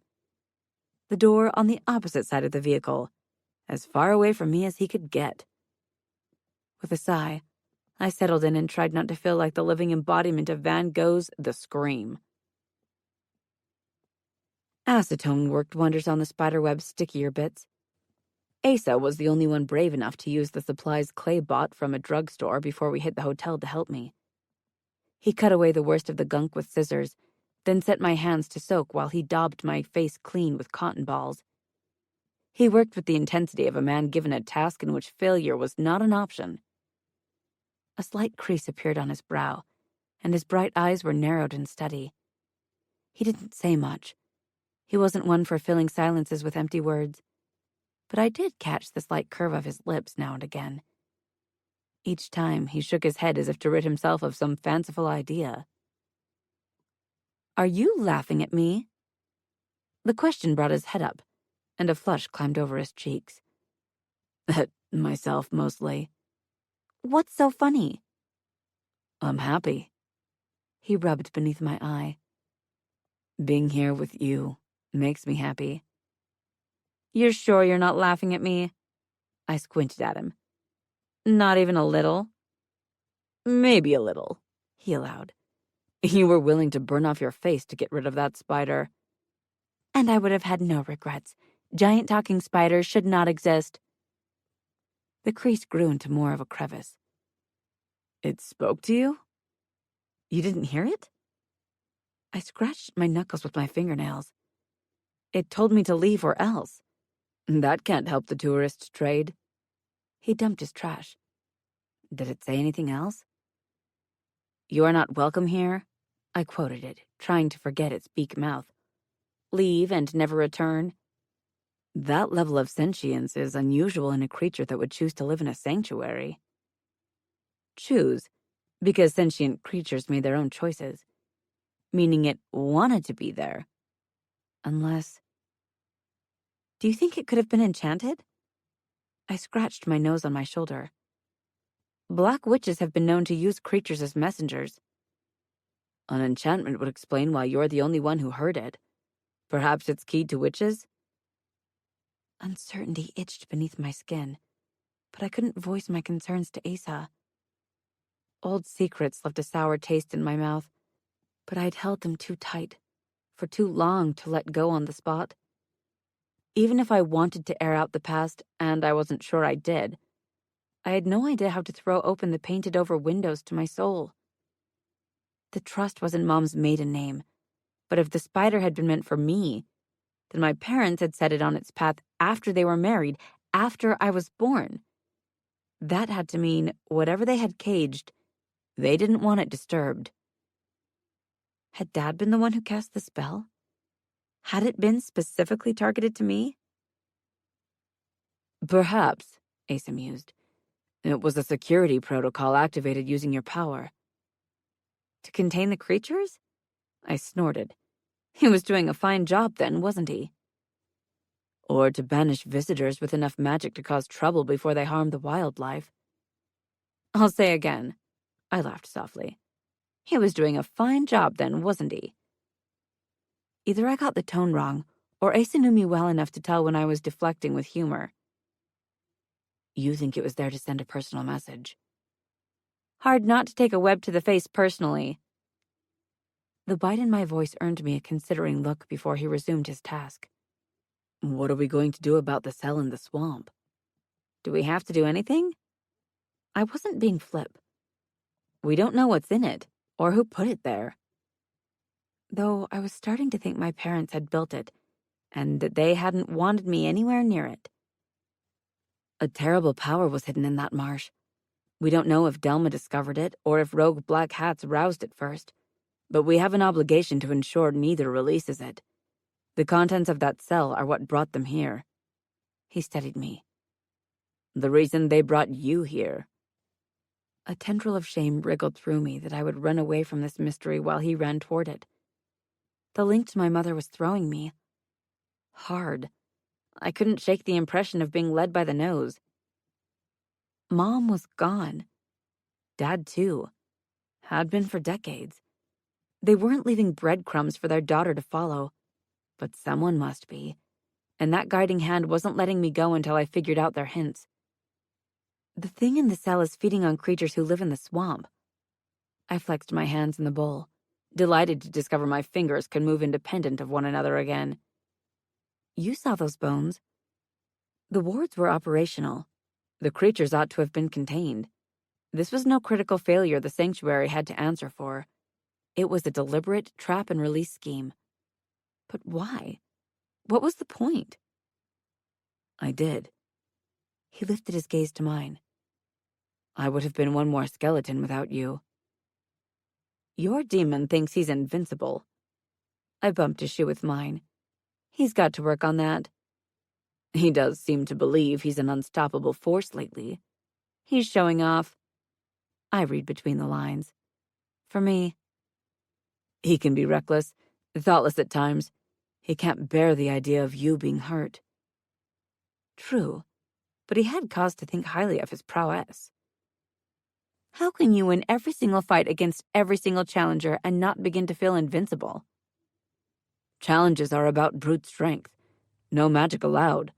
No weapons allowed. That makes it easy.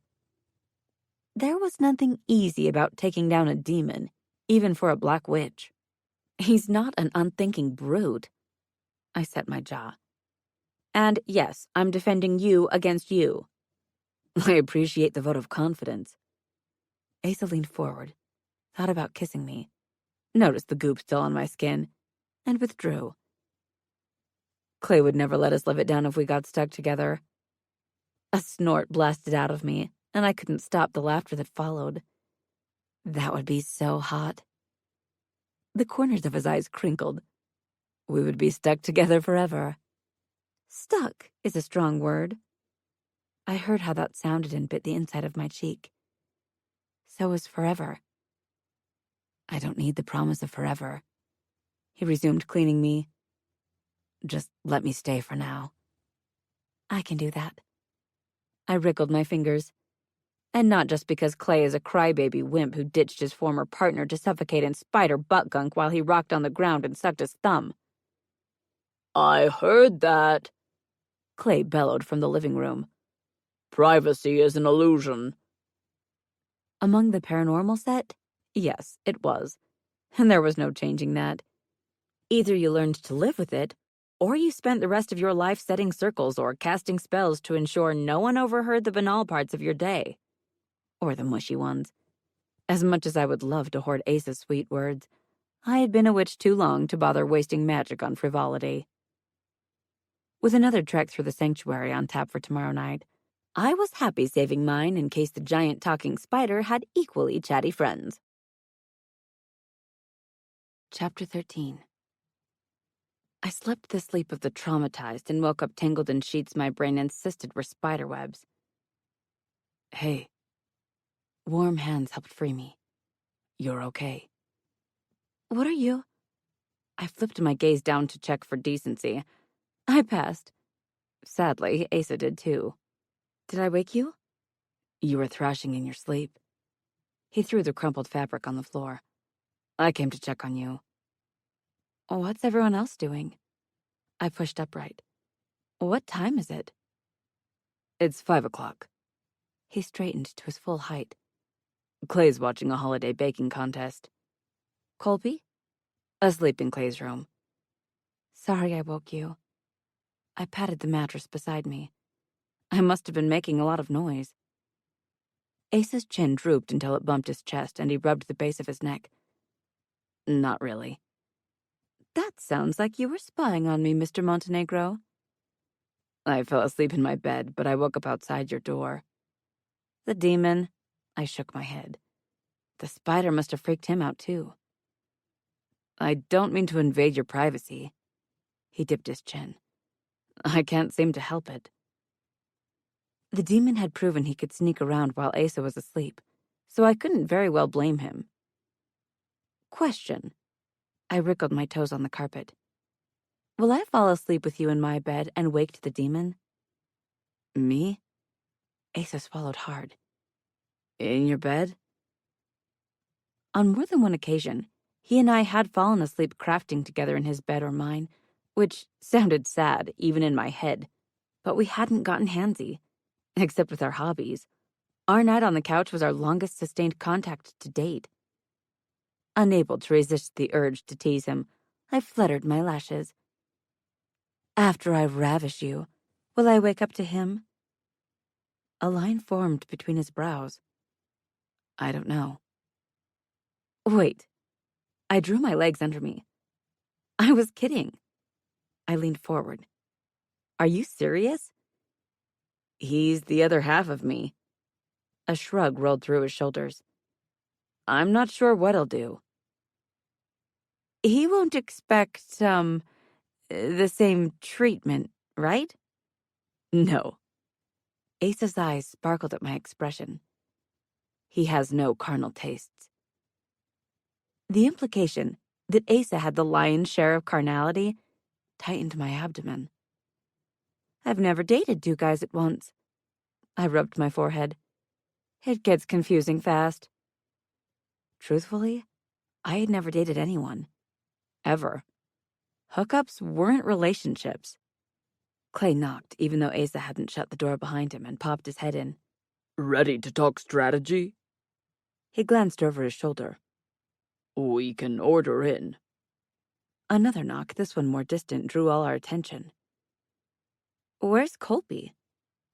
I was hazy on the layout of the rooms. Does she need to be let in? She's drooling on my pillow in a connected room. He frowned. Be right back. While Clay answered the door, I grabbed for my wand and secured it in my pajama pants. As I prepared for a confrontation, Asa hunched his shoulders, lowered his head, and began the process of making himself smaller, less frightening, unthreatening. I hated it, but it worked for him. Hey. Clay greeted our unexpected guests. Haven't seen you guys in years. Clay, a man replied, his voice soft. Good to see you, man. It's been too long. Clay, a woman echoed. It's nice to see you. Come on in. He ushered them into the living room area. What brings you to this neck of the woods? Your teammate, the woman answered. Rue Hollis. She attacked an agent, the man said. Cut off his hand. He made a thwack noise. The director wants her brought in for questioning. You've got the wrong witch. Clay kept his tone polite. That's not Rue's style. His partner saw it, the woman countered. Are you accusing him of lying? We know you're close to Rue, the guy added. You guys were partners back in the day. But no agent is above Black Hat law, she finished for him. Where is she? I am close to Rue, and we were partners. Clay stayed jolly. But you're missing a key piece of information. Orion Poluk Stavros' son and heir is fascinated with her. She's been given a Yanai bodyguard to protect her most sacred self. I heard the smile in his voice. When the agent attacked her, he must have grabbed her hair, and the Yanai took exception to that. We heard rumors. Her tone soured. They're in fascination? Her disgust was clear. You're certain? After pressing a finger to his lips, Asa padded into the bathroom, flushed the toilet, then left the room. Forgive me, he murmured, shutting the door behind him. I was in the bathroom. Agent Montenegro. A thready quality strained her greeting. I'm Agent Mickelson, and this is my partner, Agent Ferragamo. A pleasure to meet you both. He remained cowed, lesser, whisper soft. How can I help you? We need to question your Ms. Hollis about an incident in Rainsville. My partner has already explained what happened and why. Asa let a tiny hint of his true power shine. I'm more interested in why two agents tracked Agent Hollis to a remote location, threatened her, and then put hands on her. We're investigating both sides, Agent Mickelson began. There is only one side, Asa cut in. She took action to protect humans in a populated area, and two agents confronted her after the fact. A hint of temper flavored his rebuke. They put hands on her. They were punished. No further inquest is necessary unless you would like her to bring fellow agents up on charges of misconduct. Given her recent track record for weeding out rogues, Clay added, I believe the director will rule in her favor. There was no hiding the fact cases I had been involved in up to this point had resulted in the deaths of fellow agents. We hadn't advertised the cause behind those executions, but coups were common enough that agents would connect the dots without much effort. Does he know you're here? Asa pounced on Clay's reasoning. Does he know about the attack? The director can't be bothered with every infraction, Agent Mickelson countered. He's far too busy. Clay made it sound like he was agreeing. How about I call him and we settle this now? That won't be necessary, Agent Ferragamo assured Clay. This was a routine inquiry. We have all the information we require at this time. The doorknob rattled. Thank you for your cooperation. We'll be in touch, Agent Mickelson promised.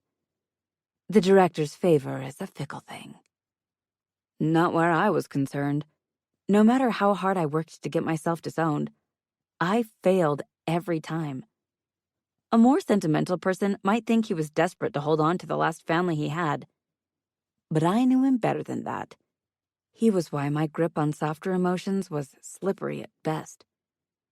When the door closed and the elevator chimed in the hall, announcing the agents were gone, I stood. Well, that was interesting. I joined Asa and Clay. The vampire tattled on me. There was an unspoken rule among Black Hat agents. Don't dish it out if you can't take it. Common sense, really.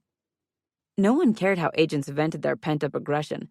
As long as it wasn't on the clock, didn't affect their case, and no one died. Unless, like Asa, a challenge was issued that stemmed from cultural mores. I was fuzzy on the details, since the "no one died" part was more of a guideline than a rule, but whatever. To pick a fight, then run to the director and cry about any resulting boo-boos was bad form. The whole confrontation had struck me as bizarre at the time, and it kept getting weirder by the minute. I'm not saying it's been boring the last 10 years or so, Clay began. but you know how to shake things up, dollface. It's like a revolution was just waiting for you to return before it kicked off. Except the revolution had kicked off before I ever stepped back onto the field. Had the Silver Stag wannabe not baited his trap so well, I wouldn't be here, back in black. And for better or for worse, I never would have met Asa. Yeah, well, I rubbed my arms. Yo, mama. That's the best you've got? Clay scoffed. I'm embarrassed for you. You're the one who taught me how to talk smack. Be embarrassed for yourself. That was 10+ years ago, He defended. Your insults are out of date. Ace's phone rang, and he answered it in a language that chimed like bells in his resonant voice. We're going downstairs to grab breakfast, Clay announced, gripping my arm. Continental style. Asa frowned, promised to keep an ear out for Colby, but was then drawn back into his conversation. Only after we exited the elevator 3 doors down from our suite did Clay get to the point. The director wants an audience with you. He headed to the pour-your-own-waffle station. Why else would he dispatch 2 random agents to harass you? You barely had your clearance to act on the Naga sighting. There's no way they saw a fresh case pop in the database and ran to help out of the goodness of their hearts. Black hats don't work that way. Most agents did their level best to avoid work, unless it directly related to their own caseload. He told them to provoke you, but not lay hands on you, He speculated. That way, when you beat them senseless, they had cause to bring you in. But it went sideways when one of the guys fisted your hair. Better than anyone, Clay knew how the director thought, and his scenario made perfect sense. I couldn't even gripe that the director hadn't gone the direct route. He had called me, repeatedly, 3 times just today. I was the one ignoring him, forcing him to get creative in orchestrating our reunion. I came back. I picked over the toppings. Why can't that be enough for him? It will never be enough, Clay warned. You know he won't rest until you're under his thumb again. A chill swept up my spine to even ask. Do you think I should set up a meeting with him? As much as I hated to give him what he wanted, I didn't want him to escalate until someone got hurt. Worse than the handsy, or unhandsy, as it were, vampire. I do. He hesitated until I prompted him by stealing a walnut off his plate. I also think if you're going to pit you and Ace against the world, then Ace needs to know. He smacked my hand. Everything. About me, about my parents, and about my grandfather. Until he knew that, he couldn't know the rest. That the sanctuary was tied to my family, and maybe to me, in some way that might change everything. I need to tell him. I dreaded it, but he deserved to know. I don't want to change how he sees me. Do you think for one hot second that Ace will care who your grandfather is? Who your father was? He sprinkled chopped nuts into his batter. His father is a king. He's used to dealing with uppity types that think they own the world and everything in it. He poured the batter. What's really got you worried? There has to be more. No one knows me, the real me, except you. I have a lot of baggage to unpack. In so many ways, the woman Colby knew as Rue was born the same night she died. He told you who he was and you didn't blink. Give him the same opportunity. What if he does? Blink, I mean. I had done horrific things in my life. That I had done them under many names didn't erase the fact that I was responsible for my actions. So much of what Asa did, he did to stay alive. I couldn't fall back on that. There was a survival element, sure, but I had also been a huntress. I enjoyed the kill. And the feasting, the gorging afterward. Then he's not the man either of us thought he was, and he's not worthy of you. Bumping his shoulder with mine, I attempted levity. I would miss his hair. So would he. Clay's big brother instincts kicked in. I would drug him and then shave his head. Walking to the cooler, I grabbed small cartons of milk and orange juice. And used the hair for a wig? Only if you promise not to get weird about it. I don't want you following me around, touching it. We both broke into laughter that helped ease the tightness in my chest. Once Clay finished stacking waffles, 2 for Asa, 8 for him, none for me, we trudged upstairs. The mill was quiet, scraping forks and clacking spoons, and no one looked at anyone. Busy shredding a napkin into tiny squares, I left Asa to eat without assistance for once. All too soon, Clay invented a reason to get something from the SUV with Colby, leaving me with Asa. You're upset. He read me with ease. Was I wrong to speak to those agents on your behalf? What? I caught up to his meaning a heartbeat later. No, that was fine. Thanks, actually. What's the matter? He kept his distance. Did I do something? No. I tipped my head back. I'm doing this wrong. Are you breaking up with me? You're not getting away that easy. I laughed. He didn't. I'm just going to lean into your fade juju and blurt it out. All right. The wariness in his voice unhinged me, but it was about to get so much worse. Director Natesty is my grandfather. His son Hiram was my father. A kaleidoscope of emotion, too bright and sharp for me to read, spun across his features. Just to be clear, he said, much later. You're not breaking up with me. No? I wrapped my arms around my middle. You did hear me, right? Yes. His gaze found mine. I was braced for worse. Worse? I reached for his hand on reflex, but withdrew before I touched him. What could be worse? You deciding I'm not worth the trouble of dating 2 people at once. Wincing, I could have kicked myself.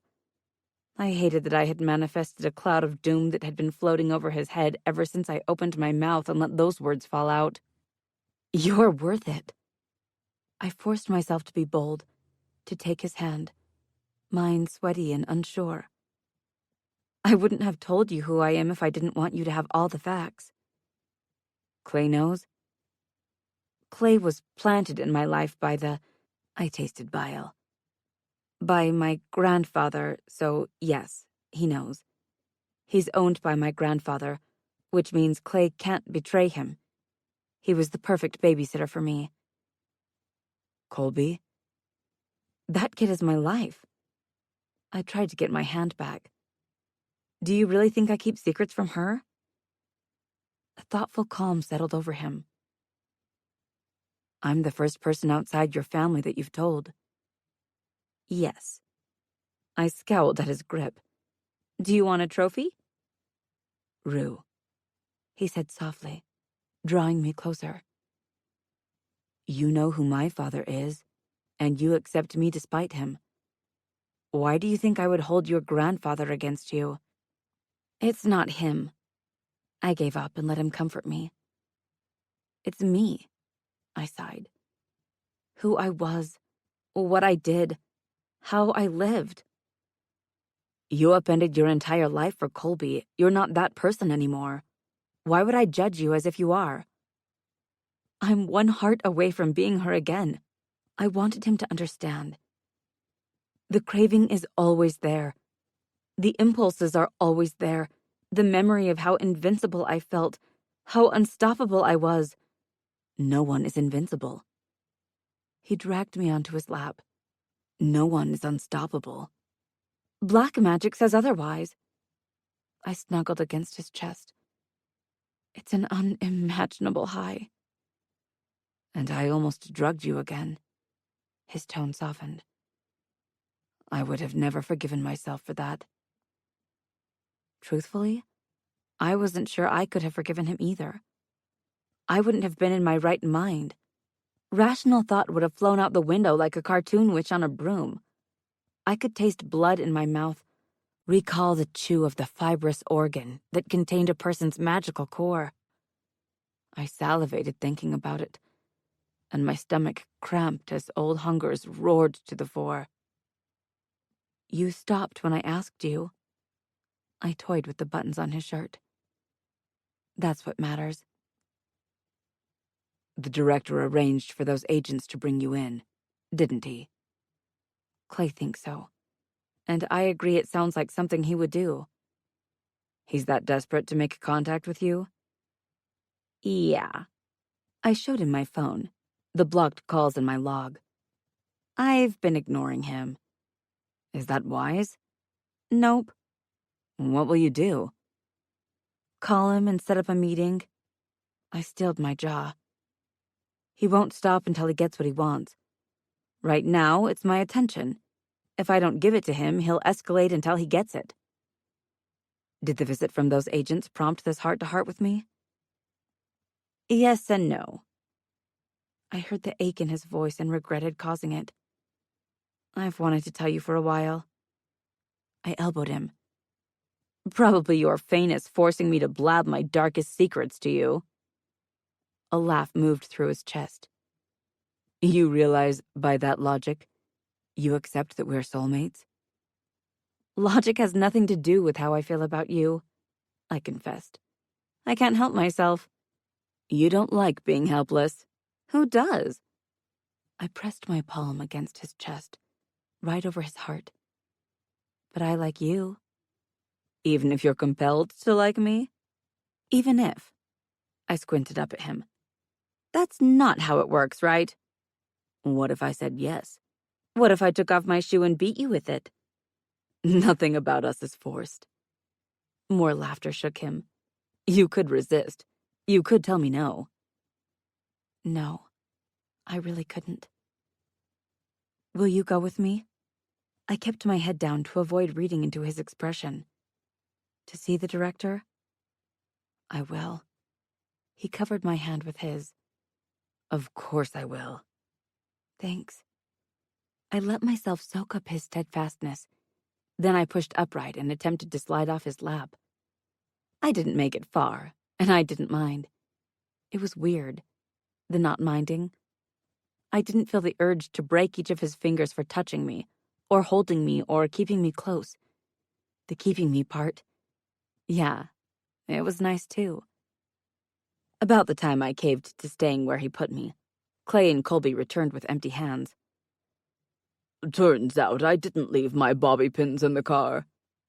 He checked us over to see if we were okay. Oops. We need to discuss next steps. I strove for a professional tone. The sanctuary is a problem. As it happens, it's hard to appear professional when you're sitting on your boyfriend-type person's lap. It's hiding more than missing exhibits, Clay agreed. You want to take it from here, dollface? A subtle introduction it was not, but he wanted to verify I had told Asa that I trusted him with this. The trust Colby mentioned, I began. The one funding the sanctuary? I struggled to locate my voice. Almathea Vonda Winterborn was my mother. Asa was the only one who hadn't known.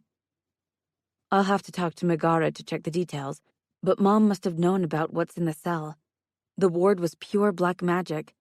Dad might have cast the spell himself. And if that were so, I wanted another look at that sliver of his mastery over the dark arts. The spider was a warning. I wet my lips.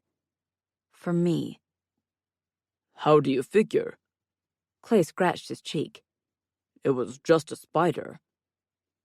Just a spider? Colby's wings jittered. You asked me to sleep with you because you were so scared. You just got demoted to third best friend, he informed her with a sniff. How could you? The spider talked to me. I cut in before the real bickering started. It told me I wasn't welcome. It talked to you? Colby's horror set her antennae on end. In your mind or what? That confirmed she hadn't eavesdropped on our disturbing conversation. Good question. Clay leaned closer. I didn't hear it. Asa threw his lot in with them. Neither did I.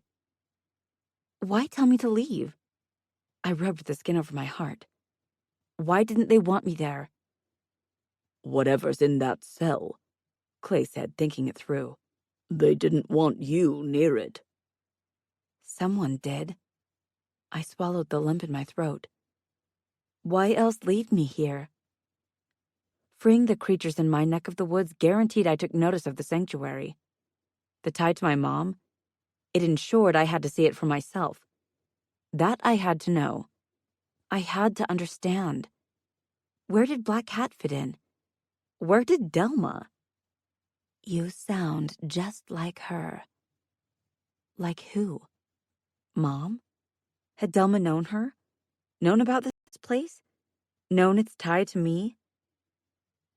I don't know who or what brought you to this place, Asa said, but we'll figure it out. I attempted to inch into my own cushion, but his hands found my hips, and he held on. What he said. Clay furrowed his brow. We have to secure the sanctuary until we can get a witch in to test the wards. With the familial tie, Rue might muddy the waters if the spell reacts to her bloodline. I agree. Asa tightened his grip on me. It might trigger another messenger. The sudden quiet shouted loud and clear, no one wanted that. Why house a dangerous creature in an area where school groups and scientists visit? The website laid the sanctuary's mission out as one of preservation and education. That might or might not be what Mom or Dad intended. It might have evolved after their deaths, or it might be their original vision. Think of the lawsuits, the potential for collateral damage. Camouflage, Asa suggested. The safest place to hide what you don't want found is in plain sight. Maybe. Another worry pressed in on me. How was Delma involved? There's a missing link between the aquatic fae turning up in central Alabama, Delma's appearance in town, and the sanctuary the creatures were taken from. She might have targeted a sanctuary out of convenience. Clay mulled it over. One-stop shopping. There are multiple lethal species on display, Asa agreed. It would make capture simpler. That fits, practically, but it doesn't explain the why. I turned it over in my head. The pretense of hunting down Aiden doesn't hold water either. He challenged Asa. He was out of her hair. She's after more. Asa hooked his thumbs into my belt loops. The siblings' locations? Maybe? I couldn't make sense of it. That would make her an uncontested heir, but what do we know about her father? Or her mother? Are they likely to have more children? If the parents can reproduce independently or together, they're moot. If the parents can't, then we might have motive. Siblicide was her favorite extracurricular, and she struck me as a woman serious about her hobbies. Can we call Aiden? Clay hit on the simplest, if most awkward solution. Ask him. I haven't set him up with a cell yet. I checked the time. The shop is open. I'll try there first. Hollis Apothecary. Aiden answered in a professional tone. How can we help you today? You sound so official. I wasn't sure how I felt about that. Can you get someplace private? Human ears had limits. We could talk without fear of being overheard, if he could find a quiet spot. Yes, ma'am. He kept his customer service voice dialed high. Let me check the back for you. That was a line straight out of Camber's mouth when she wanted a minute to chat with a friend. He was a quick study. Good for him. That would come in handy wherever he landed work-wise. Okay, he said, lower. That bought us some time, but not much. Are your parents still producing heirs? I hate to be blunt, but I need to know. They're dead. I'm sorry for your loss. I'm not. He rustled papers in the background. They were pretty terrible, but then again, they did protect their line. Now that they're gone, the only thing standing between Delma and the rest of our siblings is me. Can I ask how they died? Delma poisoned the water in the small pond kingdom where our father was born. He went home for a visit, breathed in the poison through his gills, and died in days.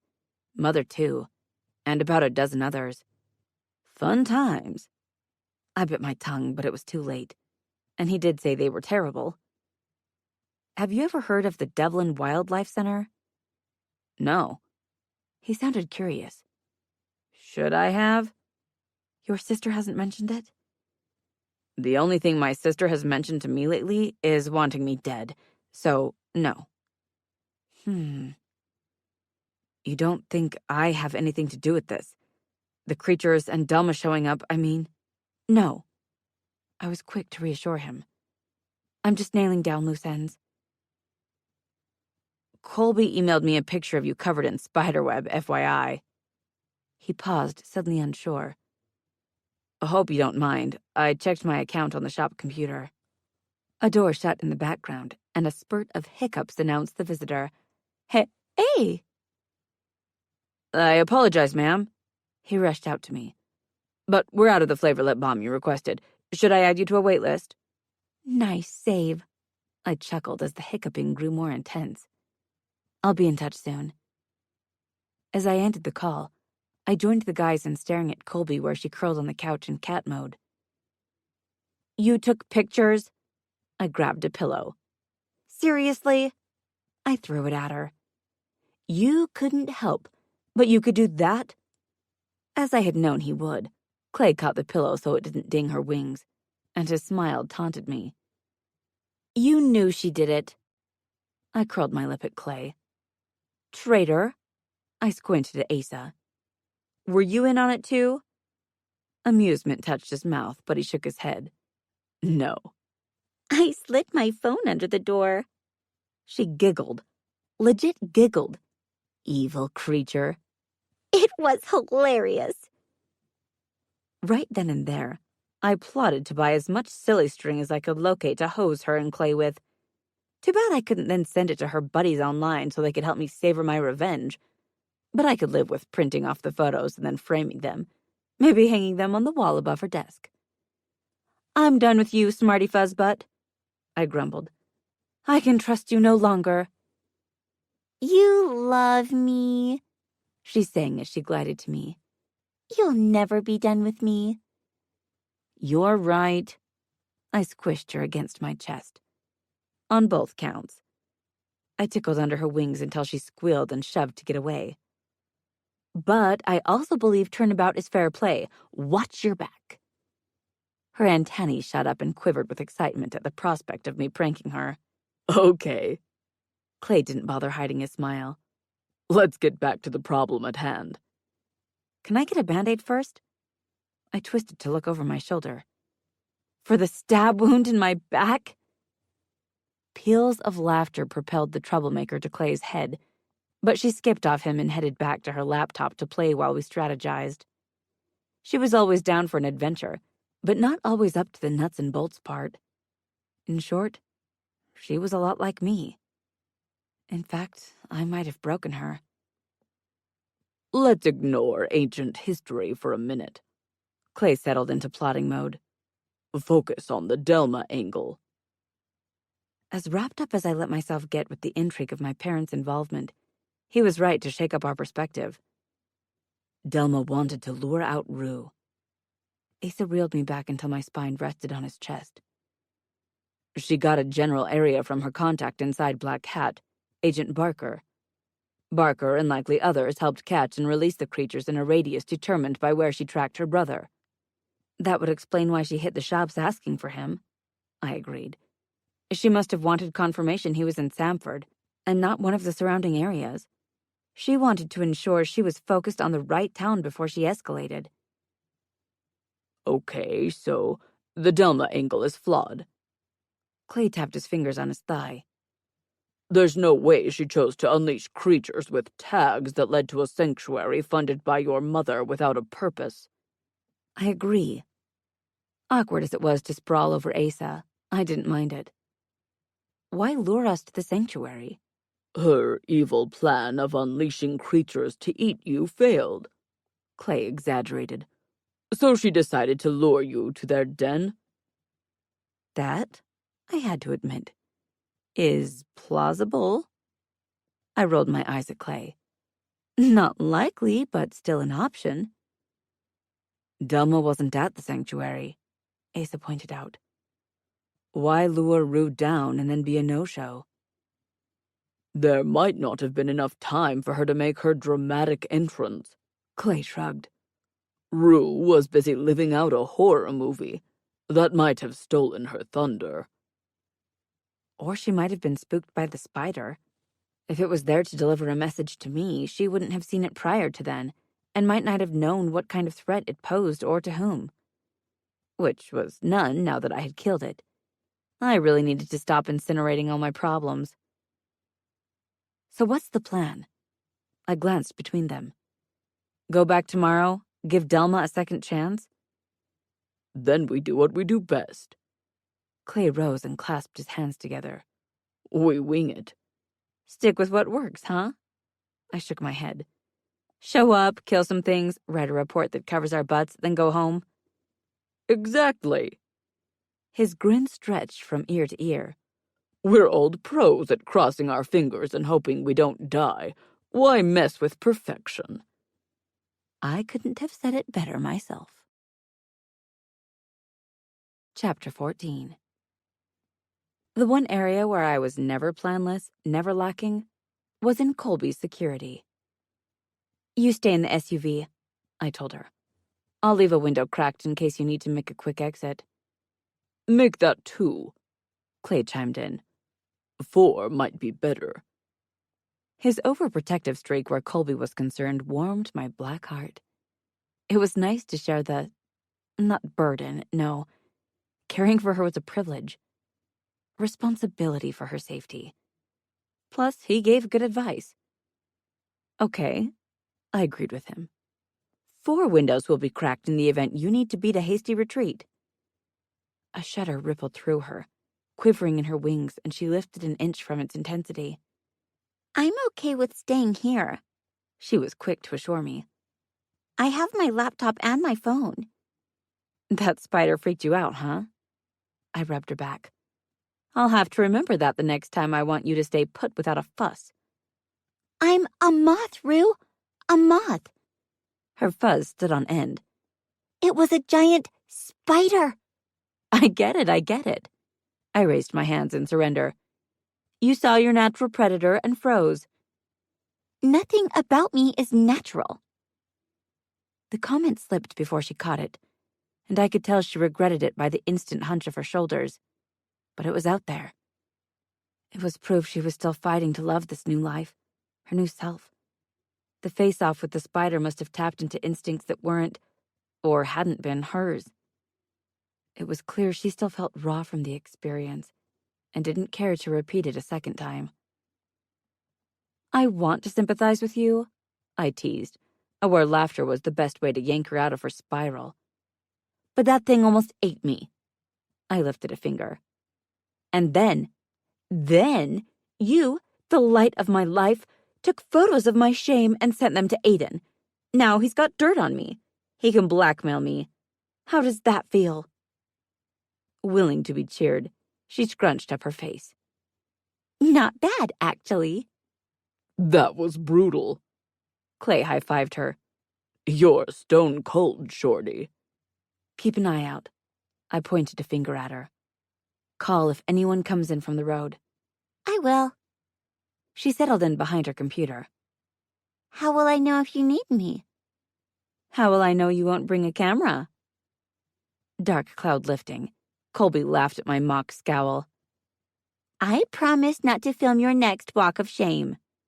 Next? I opened my door. The nerve of that kid. The nerve, Clay said with a wink at Colby. What a little terror. We each cracked our windows, then shut our doors and locked the vehicle. I left Colby with the keys. The weather wasn't too bad, but I wanted her to have the option to crank the SUV if she needed cooler air. It would draw attention to her, but I doubted Delma, or whoever showed for our rendezvous, would drive up and park beside us. More than likely, they were already lying in wait. She'll be fine. Asa came up beside me. You've trained her well. As much as I wanted to grab hold of the compliment, I never wanted her trained. I didn't want this life for her. Afterlife? Some days I wasn't sure how to classify her status. She had died. Horribly. She was a shadow of her former self crammed into a new body with untold powers and a former black witch as a caregiver. I had been the fun aunt, the good time grown-up, and I enjoyed spoiling her. But now she was my familiar. We were linked soul deep, forever. And I was her mentor in all things magic. Shut my eyes, and I could picture the room where I was taught as a child. Hear the crack as grandfather's cane hit my hands and reverberated on the small wooden desk. The familiar ache in my joints had never gone away, but I wasn't sure if that was my imagination, or if he had broken my fingers too many times for even magic to heal them properly after a while. Probably it was in my head. I didn't think of it for weeks or months, and then I spent days rubbing my hands to rid them of the arthritic sting. How did a person taught as I had been educate a child like Colby without falling into the same traps? It kept me up at night. The worry. Not that I slept much, but it drove me to distraction. The fear I would turn into my grandfather. That magic would sink its hooks in me until I shoved Colby to the brink of the same breakdowns I had suffered in order to feed that gnawing ache in my gut for more power, more blood. Just more. Of everything. Of anything. Of all of it. Rue. Asa breathed my name into my ear. Don't borrow trouble. Jerking back, I wiped away those dark thoughts. Why do you say that? You're chewing on your bottom lip. He bent down, kissed me gently. You're bleeding. The taste of copper lingered on my tongue. Are you a vampire now? I'm going to stop this right here. Clay forced us apart. If he wants to suck your blood or anything else, I don't want to know about it. He planted a hand on each of our shoulders, spun us around, and shoved us forward. March. Hand sliding down into the pocket where I kept my wand, I toyed with its grip, ready to draw. We passed the hiding place where the rescuers had asked us to deposit the Dovercoo pups. For better or worse, the cage and the pups were gone. It wasn't much of a reassurance to pass on to Colby, but it would have to do. As we approached the Welcome Center, we lost our earlier playfulness and settled into work mode. Clay took point as usual, and I fell in the middle. Asa brought up the rear. When we reached the spot where the demon leapt the railing the night before, I couldn't help flicking a glance toward where we suspected a cell of some type concealed the true purpose for the sanctuary. That was when I spotted her, and a spark of admiration for her dramatic flair kindled in me. Delma stood on the back of a tortoise that might have been natural but was, most likely, fey. It sliced through the water, careful to avoid the area that had drawn my eye, and that in itself didn't bode well. Rue, she greeted all smiles. I'm so pleased you could join me. I'm always on the hunt for the best natural ingredients to use in the products in my shop. I picked at the thick green moss coating the handrail. Thanks for the tip on a potential supplier. You're funny. She didn't mean it. I could tell. That must be why Aiden likes you so much. Well, that, and I'm not attempting to murder him. I shrugged. It's the little things, you know? Hasn't Astaroth illuminated his potential mate on the finer points of succession? From what I can tell, he schedules challenges ahead of time, allowing anyone who regrets their life choices to change their mind and skip town. There's also the tiny fact that he doesn't go around killing people for funsies, which seems to be a hobby of yours. He could abdicate, she offered. Then the High King could cede another heir. The impersonal expression of cede another heir raised my hackles. Asa would never encourage his father to reproduce, and it had nothing to do with losing his inheritance. Asa would fight to his last breath to prevent another woman from suffering the same fate as his mother. I would too, to avoid another child being born with a question mark hanging over their head. His mother loved him, but she had twisted him, however unintentionally it was done. It wasn't her fault, none of it, but it wasn't Asa's either. No, he said simply, and this time he did not make himself less. You're right, she chuckled. Your father has firm opinions on how many heirs ought to exist at once. From what I had pieced together, his father erased all traces of his failed heir before he seeded the next. He was so determined to start from scratch, he had one living child at any given time. That child must die before he began the process all over again. Asa could have had dozens of siblings, but he would never know them. They were gone, forgotten, replaced. As he would be if he ever stopped fighting for his right to survive. It's a busy time of year for retail, I prompted her. How can I help you? The tortoise stopped on cue, which all but confirmed it as Faye, and Delma spread one palm above the still marsh, over the exact spot where I dove for the demon the night before. A column of water rose, twisting in the moonlight, glittering and entrancing, and a woman's reflection appeared within it. She was ageless, beautiful, and something about the blade of her nose struck me as familiar. How I have longed to meet you. Her broad smile was radiant. I regret the means through which I orchestrated our introduction, but I have so few options for travel these days.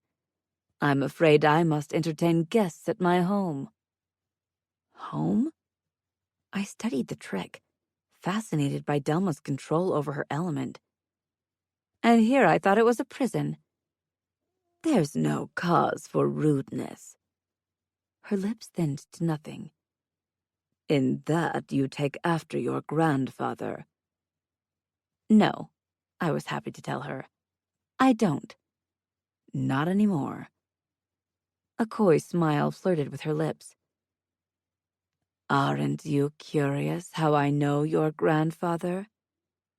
If you went through all the trouble of bringing me here, I'm sure you'll tell me. Show some respect. Delma fisted her free hand. Do you have any idea who you're talking to? We weren't properly introduced, so no. I slanted my gaze back to the water column. I've just been thinking of her as the woman who almost killed my... Mate nearly slipped past my lips, but I choked on it. Boyfriend.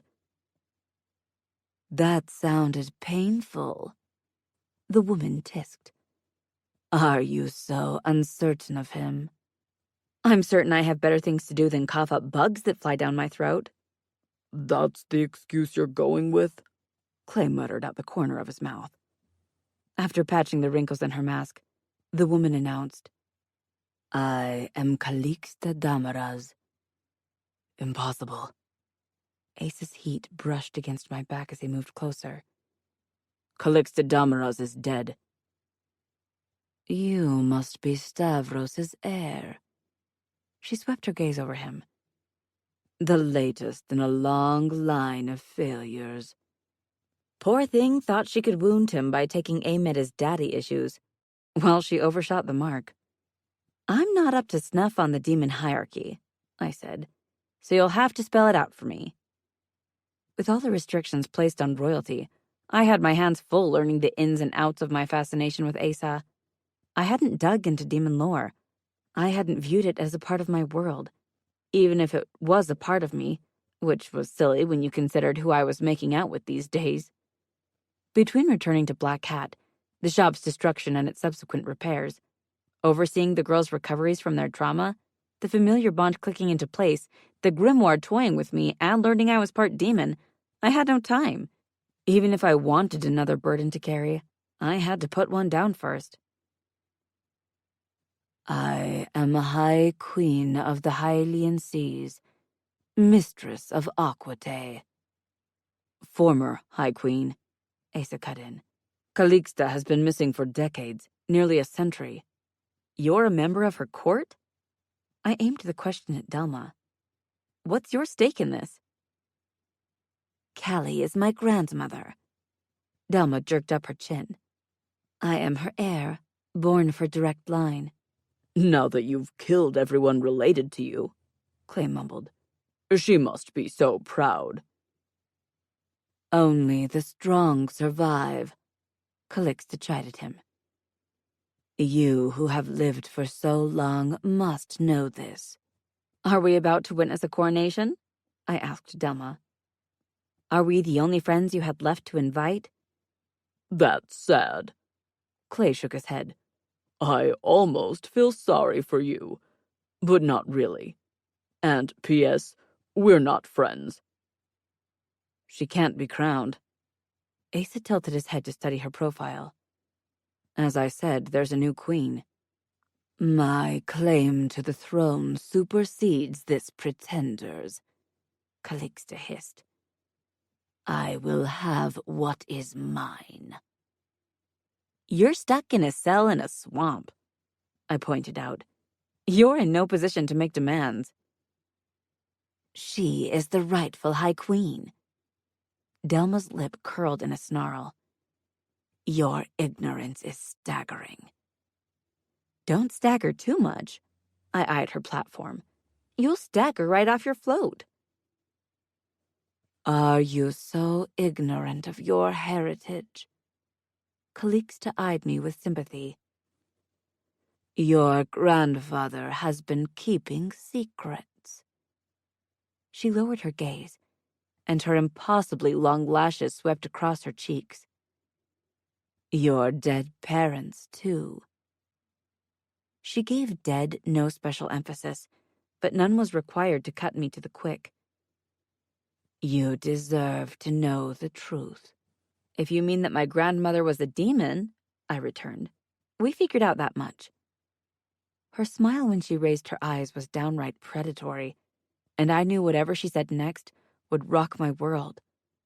I could read the glee in her expression, the expectation of delivering a sentence that would end life as I knew it. You're my granddaughter, too, she ventured kindly. Your grandfather and I. No, this was not happening. And yet it made perfect sense. Grandfather wouldn't lower himself to bet a common demon. But a queen? Yeah, that would assuage his ego. I could see him viewing her as the closest thing the species had to offer us as equal. But why would a queen give up the rights to an heir? A son? The watery visage, the veil of rage shimmering through her beauty, told me the truth. The director got what he wanted, and then he trapped her to prevent her from taking their son. Maybe he couldn't kill her. Maybe he was sentimental. Or maybe he wanted to keep her around in case the experiment with my father worked to his satisfaction.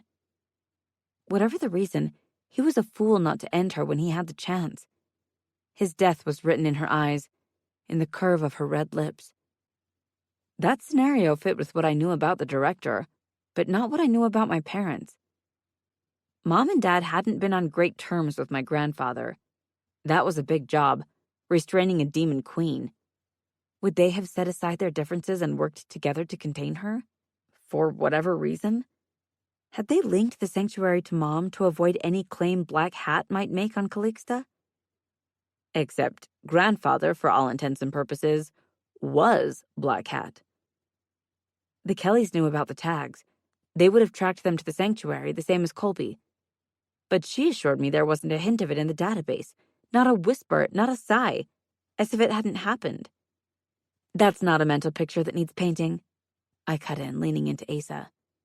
What proof can you offer? You know I'm telling the truth. She hummed with approval. I can see it in your eyes. And just like that, I no longer questioned where the Bureau intersected with Delma. It didn't. Never had. This was the missing link. Calixta. My grandmother.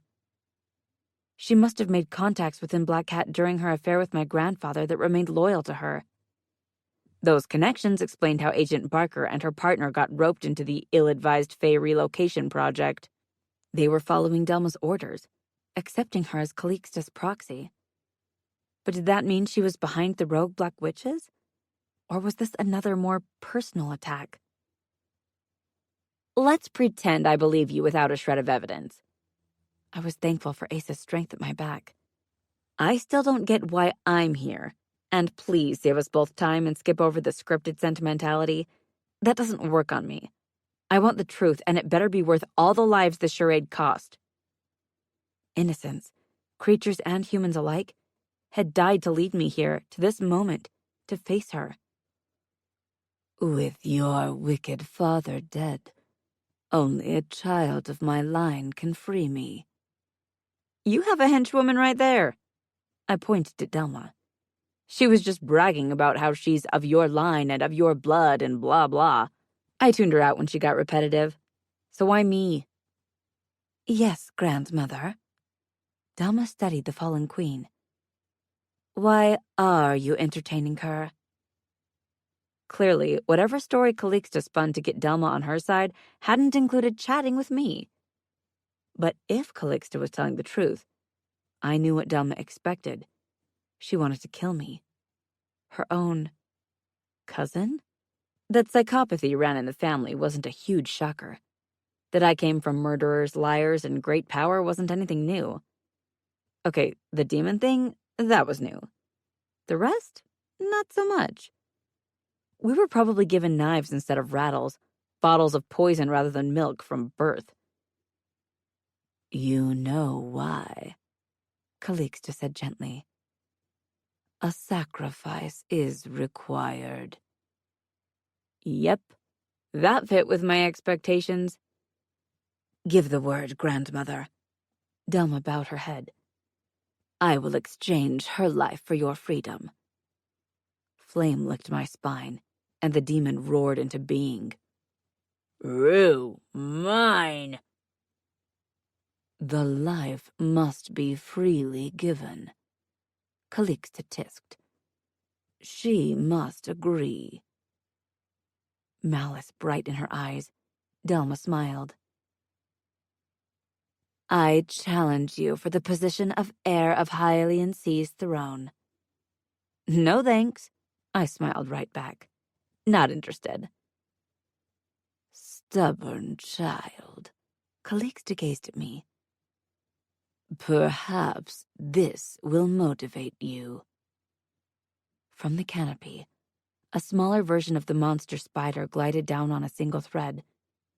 Against its breast, a bundle of web writhed and shrieked, the voice muffled but one I would know anywhere. Colby. Whatever the first spider had been, this one was a henchman on Calixta's payroll. The twitch in my limbs grew spastic, and my fingernails lengthened to talons that could pluck a heart from a chest as easily as a ripe apple from a limb. Saliva flooded my mouth as I stared at Delma, and a layer of that carefully curated version of myself flaked off to reveal the monster within me. The shift in my demeanor registered on Calixta's face, her pride evident.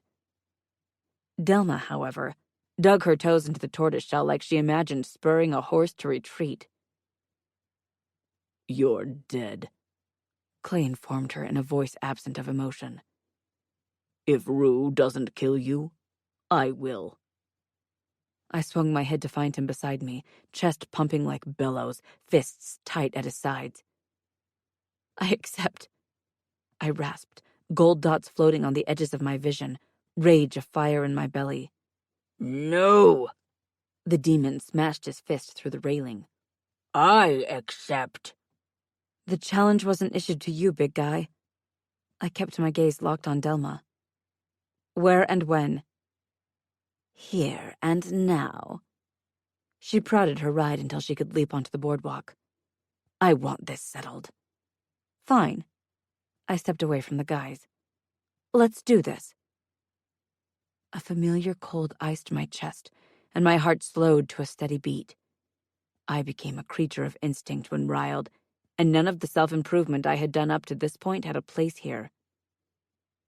No magic. Delma dropped her glamour and flexed her clawed fingers at her sides.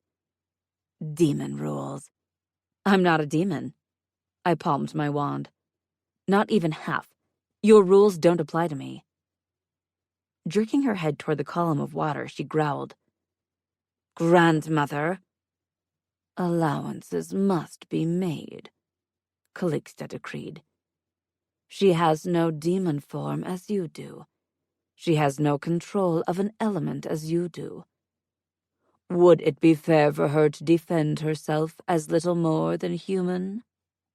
Yes, was written in the pinch of Delma's mouth and the spasm under her eye.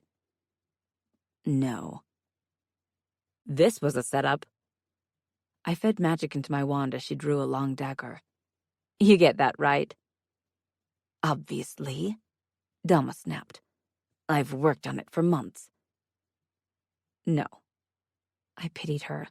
I really did. She set you up to die, and you did all the work for her. Heirs must be tested, she gritted out, lunging for me. I must prove myself fit to rule. Using my forearm, I blocked her jab without her slicing me open, but her strength was immense. To throw her off, I hit her where it hurt, right in the paranoia, in the same mania that drove her to kill. Aiden never mentioned he's descended from royalty. Strange he would leave that off his application. Aiden, who is also my cousin. So freaking weird. Now I felt icky for joking about him dragging me beneath the waves to his undersea kingdom to be his bride. Icky, and yet oddly prescient. He believes the lie we were all told, that Calixta is dead. She spun aside, out of reach, too quick for me to get my wand involved. Our grandfather was one of her many consorts, and they had 10 children together.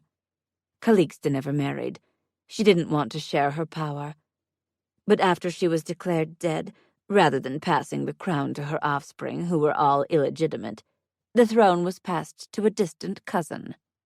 Delma jabbed, careful not to get too close, testing me, determining my weak spots. The threat of Calixta's bloodline rising against the usurper queen was too strong. The usurper queen stabbed the consorts in their hearts and slit the throats of the children. All except for my father and me. He had been loaned out to a favorite of Calixta's, a friend from another court, one who was interested in my future services as well. The next stab landed closer as she hit her stride. When word came that Calixta was dead, that grandfather was dead, father and I were left with only the clothes on our backs. No one would shelter us. No one would dare. That is why Aiden didn't tell you.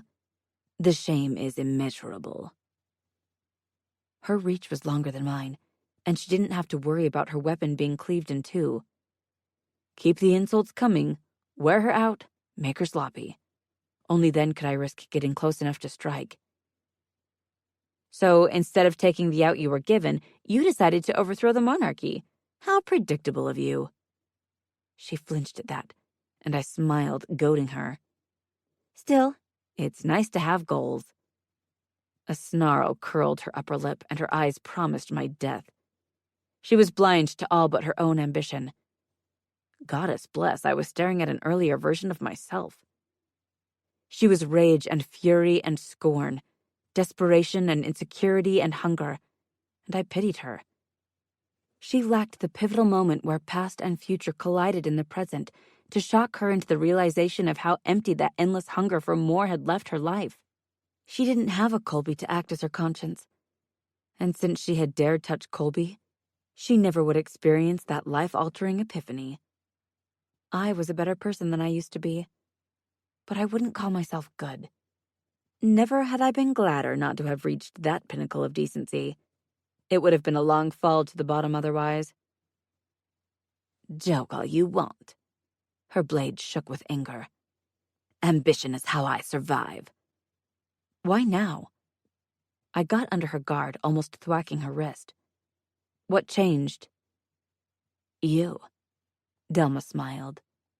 That's what changed.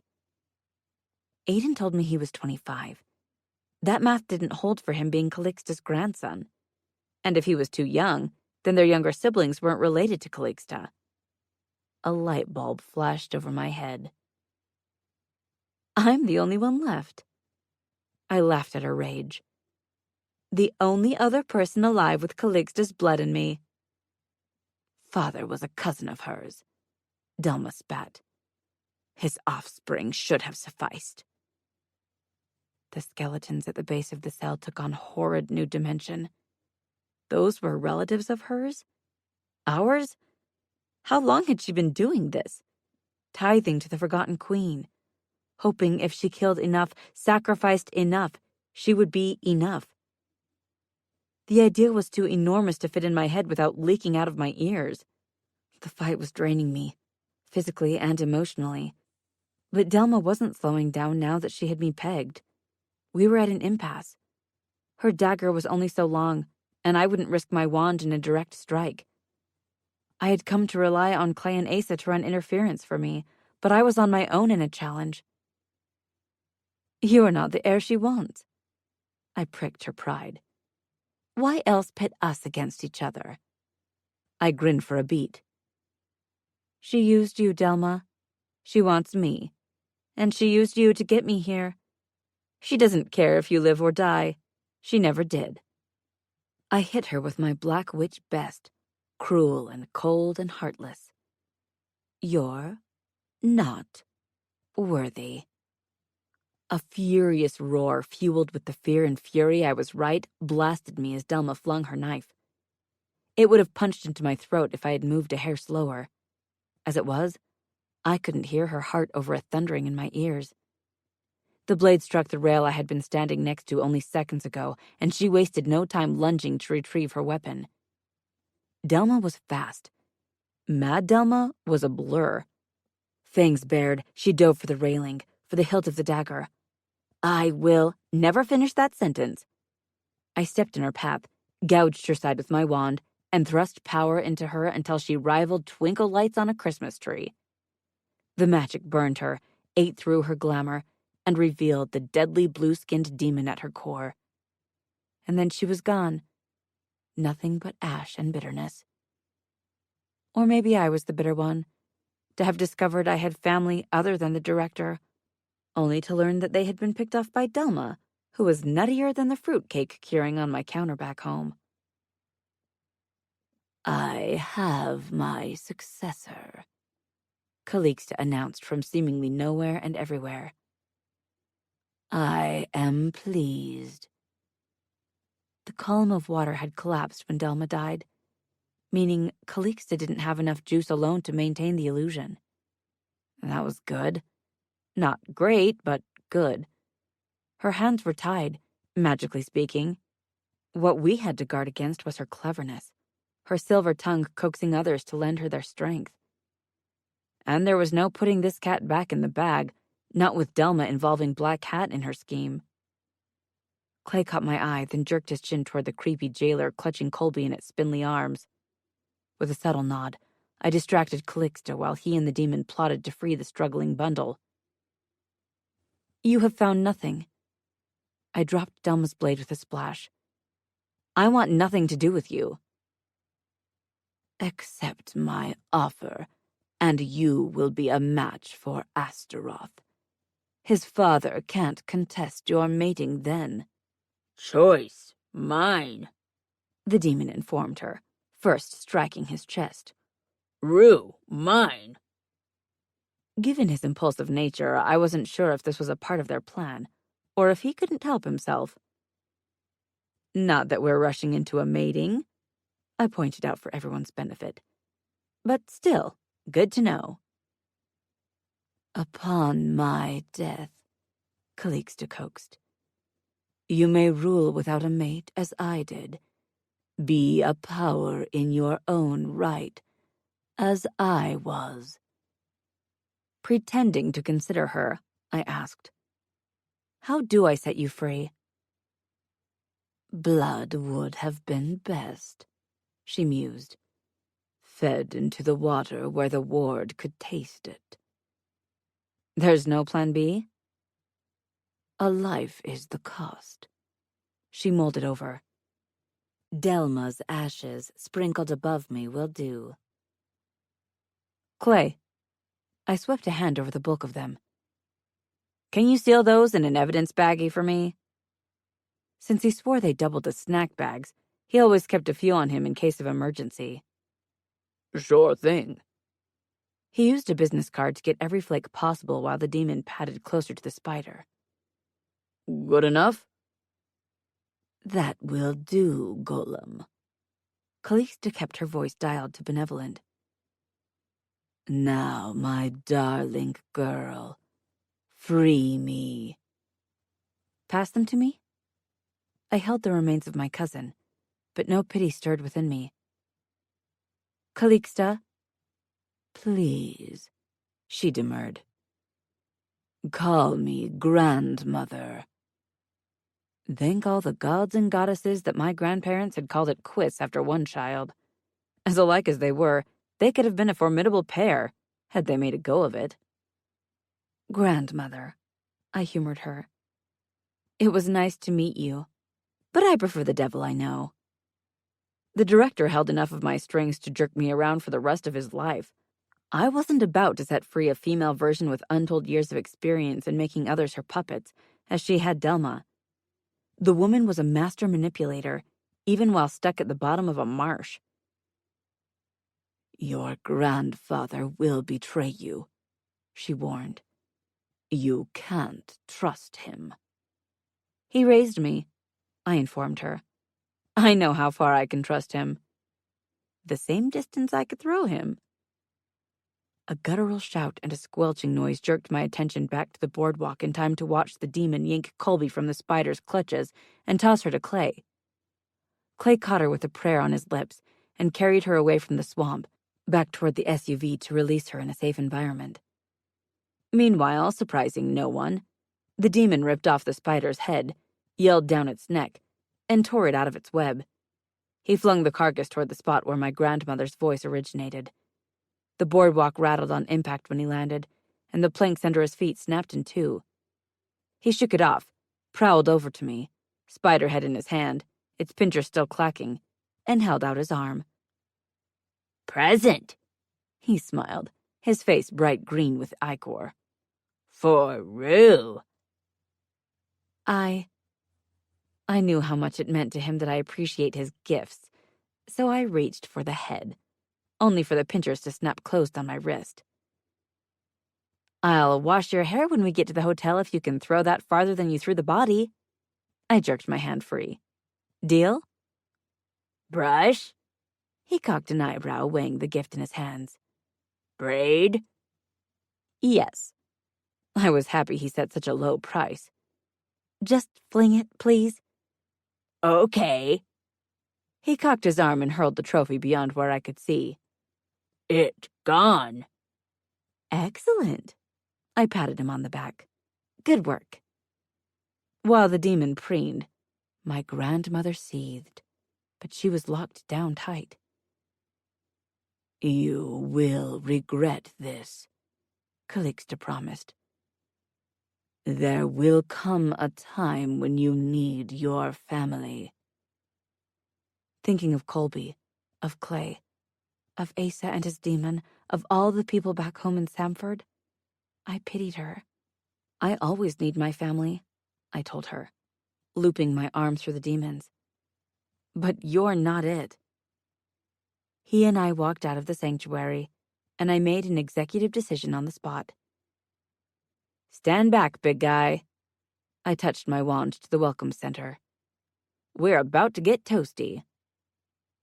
With a little boost from Colby, I incinerated the building, sparking a fire that would eat through the twists and turns of the boardwalk wherever it flowed through the vast sanctuary. The trees and wildlife would remain undisturbed, for now. But this was a bandage on a gunshot wound, and it wouldn't stick forever. Calixta was no longer safe here. Too many people knew where to find her. We had to fix that. S'mores? The demon asked hopefully. Like s'mores. Everyone likes s'mores. I exhaled as the quick access to Calixta was ravaged. But we'll have to make some at the hotel. His shoulders slumped and I patted him. We have no marshmallows, remember? Or graham crackers, or Hershey bars, or sticks I would allow to touch my food. When we reached the SUV, Clay sat with Colby on his lap in the back seat with the door standing open. The cocoon surrounding her had been cut in sections with the pair of scissors from my own run-in with the giant spider, but her wings were stuck in the hardening goop. She leaned against Clay, her eyes dark, but she perked when we ducked in to check on her. That was amazing! She gazed up at the demon. You killed it dead. Totally dead. With your hands. Colby, friend, He huffed, scuffing his foot in the dirt.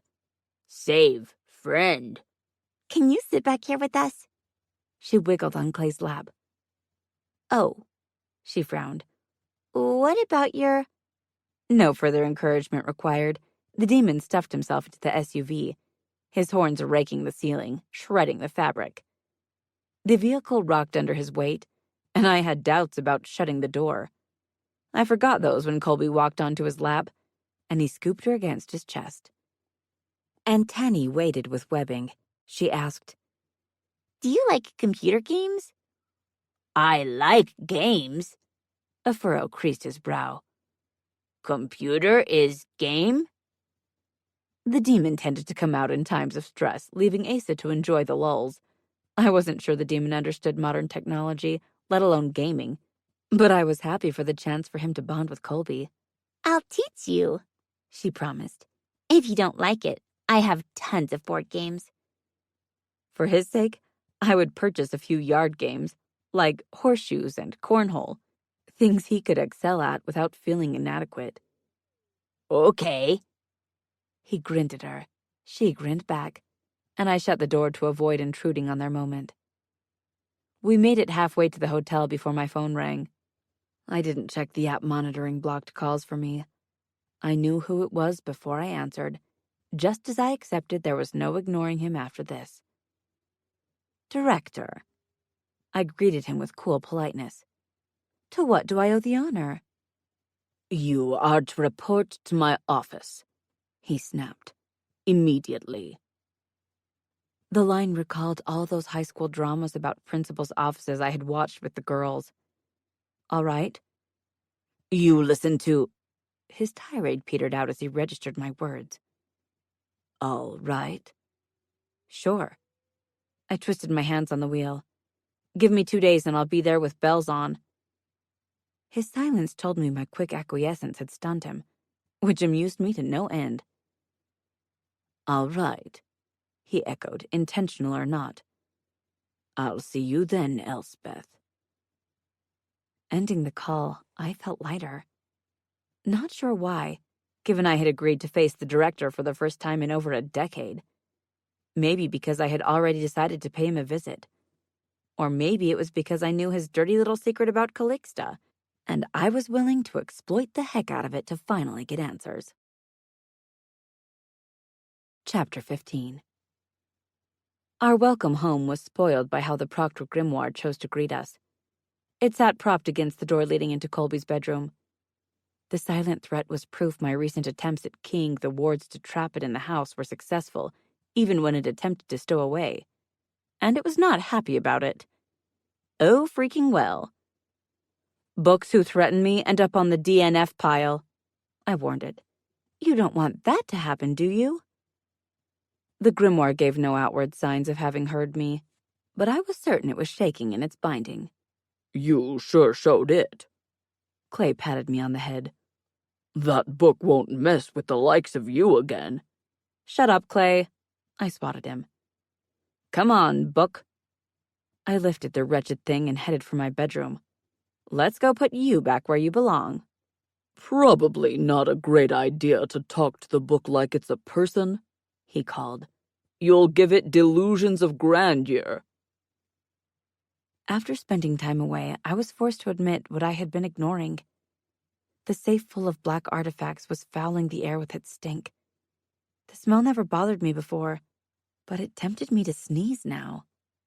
All in all, it was a good sign that meant my familiar bond with Colby was still cleansing my soul, for which I was grateful. Though I might move the safe out of my bedroom if things got much worse. Better?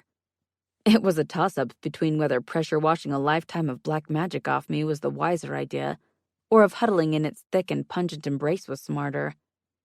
I was safer as a black witch. But I flew just under the radar these days. Soon, thanks to Colby, my conversion to White Witch would be obvious, and I would be a bigger target than ever. But I was also more dangerous than before, thanks to her purity. Better to walk into a room an obvious threat, or to let it be a surprise. Like so many things in my life, I had to make the call, and quick, before someone made it for me. A knock on the door distracted me from opening the safe. "Come in." Asa entered the room, noticed the book, and hesitated. Am I interrupting? I had a choice to make, and the repercussions pressed on me the way irrevocable decisions always did. It wasn't my best work, the way I told Asa about my grandfather. He had no way of knowing I had waged a war within myself on how or if or when I should tell him. Aside from trust, he had no reason to believe it was anything more than me blabbing my side of a truth he was about to learn anyway. The scales between us, in my mind, required balance. "Can you shut the door?" I set the book on the bed, then patted the mattress. "Give me a minute?" Without asking a single question, the truest expression of trust, he sat and let me go about spelling the room for privacy from any mothy or gollumy ears that might overhear what I was about to reveal. Should I be alarmed or excited that you want to ensure no one can hear me scream? Heat swooped through my middle in a burning rush, and I was grateful to have my back to him. "I'll let you be the judge of that." I picked up the book and thumped it across my palm. "There's something I want to show you." Interest brightened his eyes, and he wet his lips. "Oh?" Kiss a guy once and his mind falls into the gutter forever. Not that I had any room to talk. "Here's the thing." I took Delma's remains from my pocket. "I'm a collector." I pushed open the closet and knelt beside the safe. "I own things no one should have but that can't be destroyed." His lips parted on the question I knew he would ask. "Does Clay know?" "Clay doesn't know." I answered him all the same. "He suspects, I think, but he's never asked, and I've never volunteered the information. Colby has an idea, but I've never explained the contents to her." But you're telling me. "I am." "You don't owe me this," he said softly, as if he could read my mind. You've given me enough. Too soon. It was too soon to tell him I wanted to give him everything. I wasn't sure what everything even meant for someone like me. I wasn't sure if the way I experienced love was the same for others.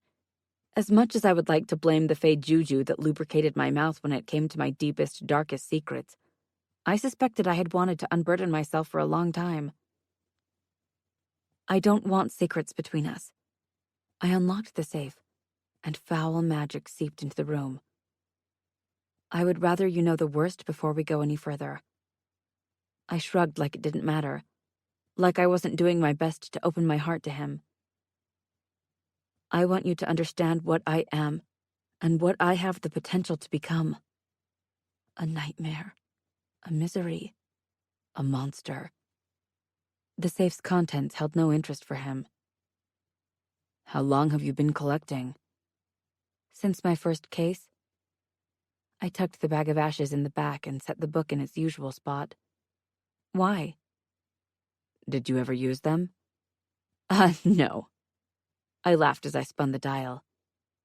They called to me, loudly. Answering seemed like a bad idea. The whispers had only grown in the last few weeks, and I suspected the less stain on my soul, the more susceptible I would become to the persuasion of those artifacts.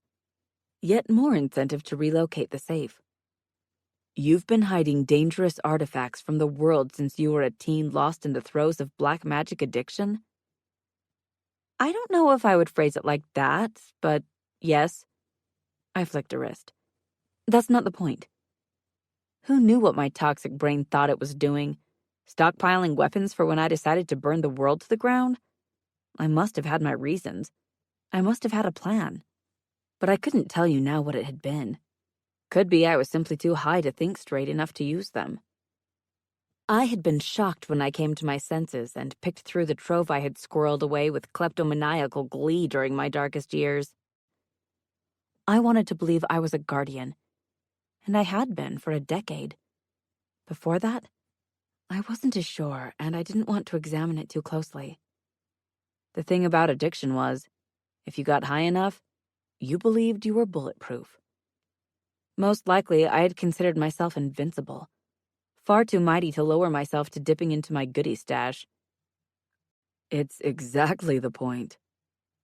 Asa took my hand and pulled me down next to him. Even at your worst, you tried to be better. He searched my face. You want to believe the worst in yourself just as you want to credit your successes to Colby. But it's not that black and white. You were evolving before you met her. You were struggling to surface before you met Clay. You're giving me way too much credit. In the back of my mind, I had probably been building an armory to take over the world or something equally insane. You're not giving yourself enough credit. He cupped my cheek in his palm.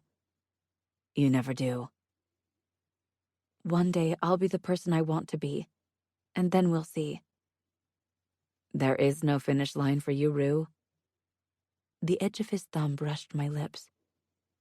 You keep moving it before you cross it. A frown pinched my mouth. You might be right. I wasn't ready to accept pats on the back yet, but I could see there was a problem with my goal of hitting a specific target when I kept pushing the bullseye farther and farther away. I am right. He lowered his head. You're a good person. You have to make your peace with that. This cocky version of you does things to me, I admitted, sliding a hand down one of his braids. It's sexy when you stop hiding. I flipped the end of his hair back and forth. This doesn't count as a hair job or something equally inappropriate, right? Sputtered laughter rocked him back, and he couldn't meet my gaze, which was adorable. No. He coughed into his fist. Hair jobs aren't a thing. You understand I had to ask. I kept hold of his braid. You're purring, you know? I'm happy, not horny. Now it was my turn to snicker into a coughing fit. You said horny. I'm not aroused. He frowned mid-clarification, tilted his head. That was a lie. I know. I was in danger of shedding tears and my stomach hurt. You're always horny. I fell back. They're always on your head, even when I can't see them.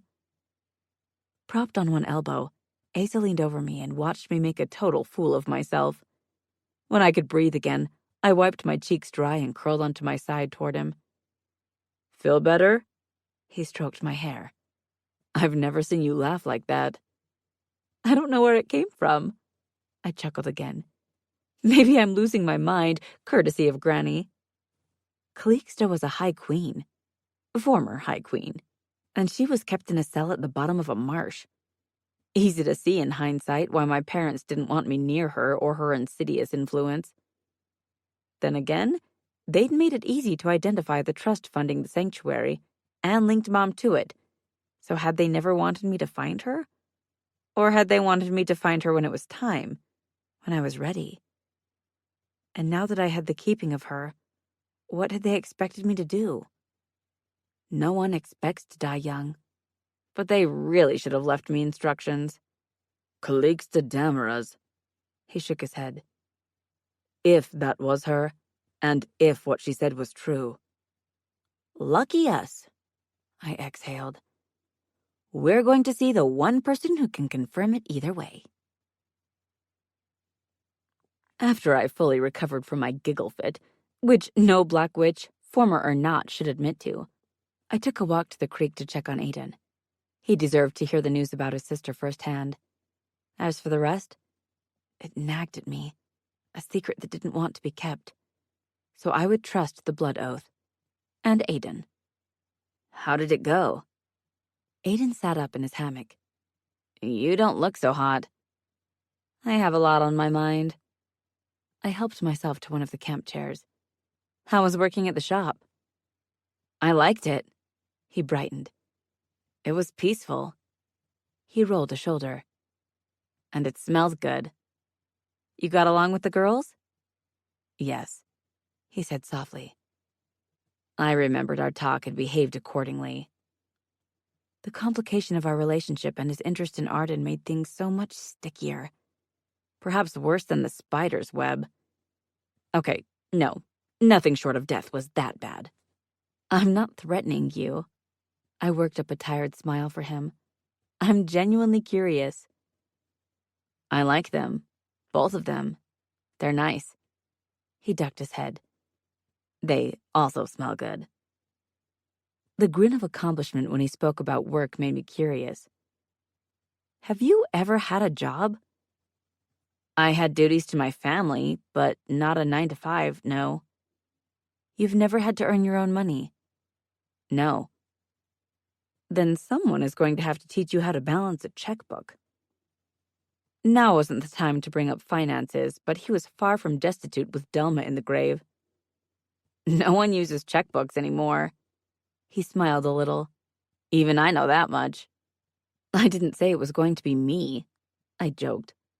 Look, I'll have to talk to the girls, but if they were impressed with your work ethic and if they're comfortable working with you, I'll consider extending a more permanent job offer. Really? His eyes brightened, then turned sharp. This isn't a guilt thing, is it? No, and yes, and I have no idea. She would have killed me if you hadn't intervened. He reminded me of a lost boy. You saved me.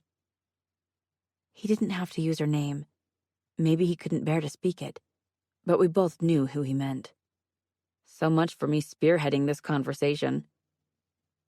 I'm sorry about Delma, but she left me no choice. I know. He stared at me, expression earnest. Probably better than anyone. How much do you know about your family's history, particularly your grandparents? Aiden blinked, then folded his legs under him. Grandfather was a concubine in the Hailey court. Bastards, even royal-born ones, were given to the harem to raise, so my father was given an education worthy of a prince. He was expected to put it to use wooing women who requested his services while spying for the crown.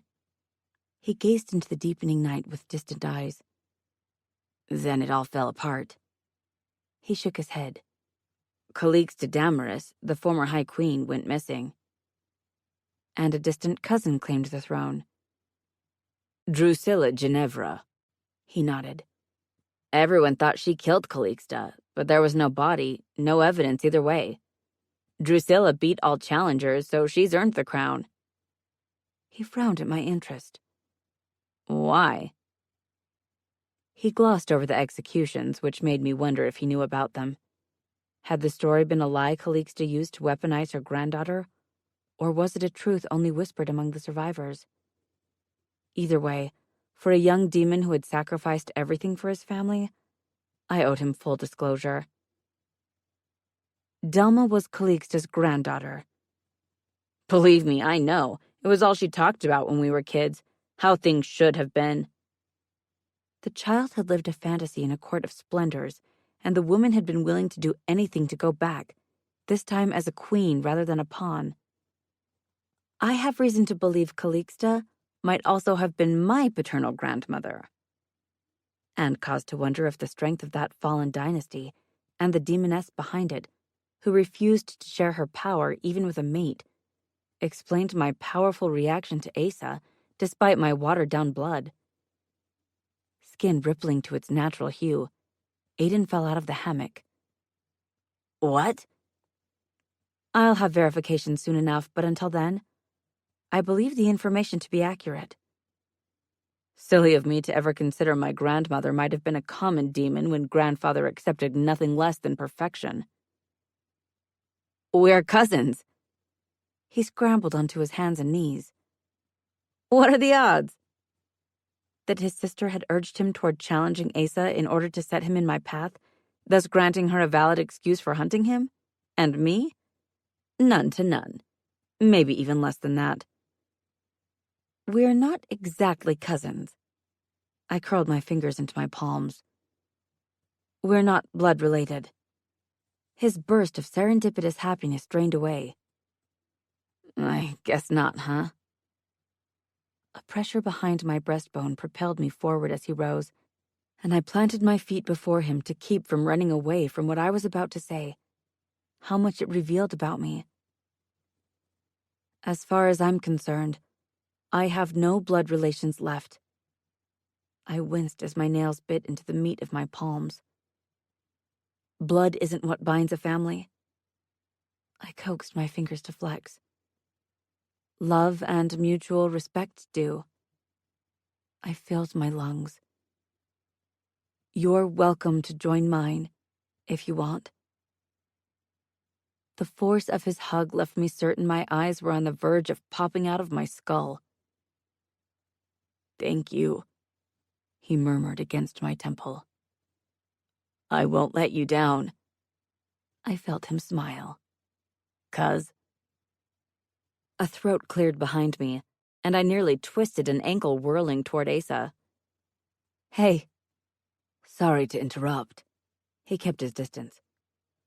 Colby needs you to finalize our travel plans. You're not going to punch him for hugging me when I turn my back, are you? He's under your aegis. That makes him the safest demon I know. That wasn't a no. Asa came to me then, slid his hands down my arms. I won't hurt him. Mm-hmm. I returned the favor, smoothing my hands down his chest. I'll be in after I finish up here. All right. He kissed my temple. I'll be in my room, catching up on paperwork.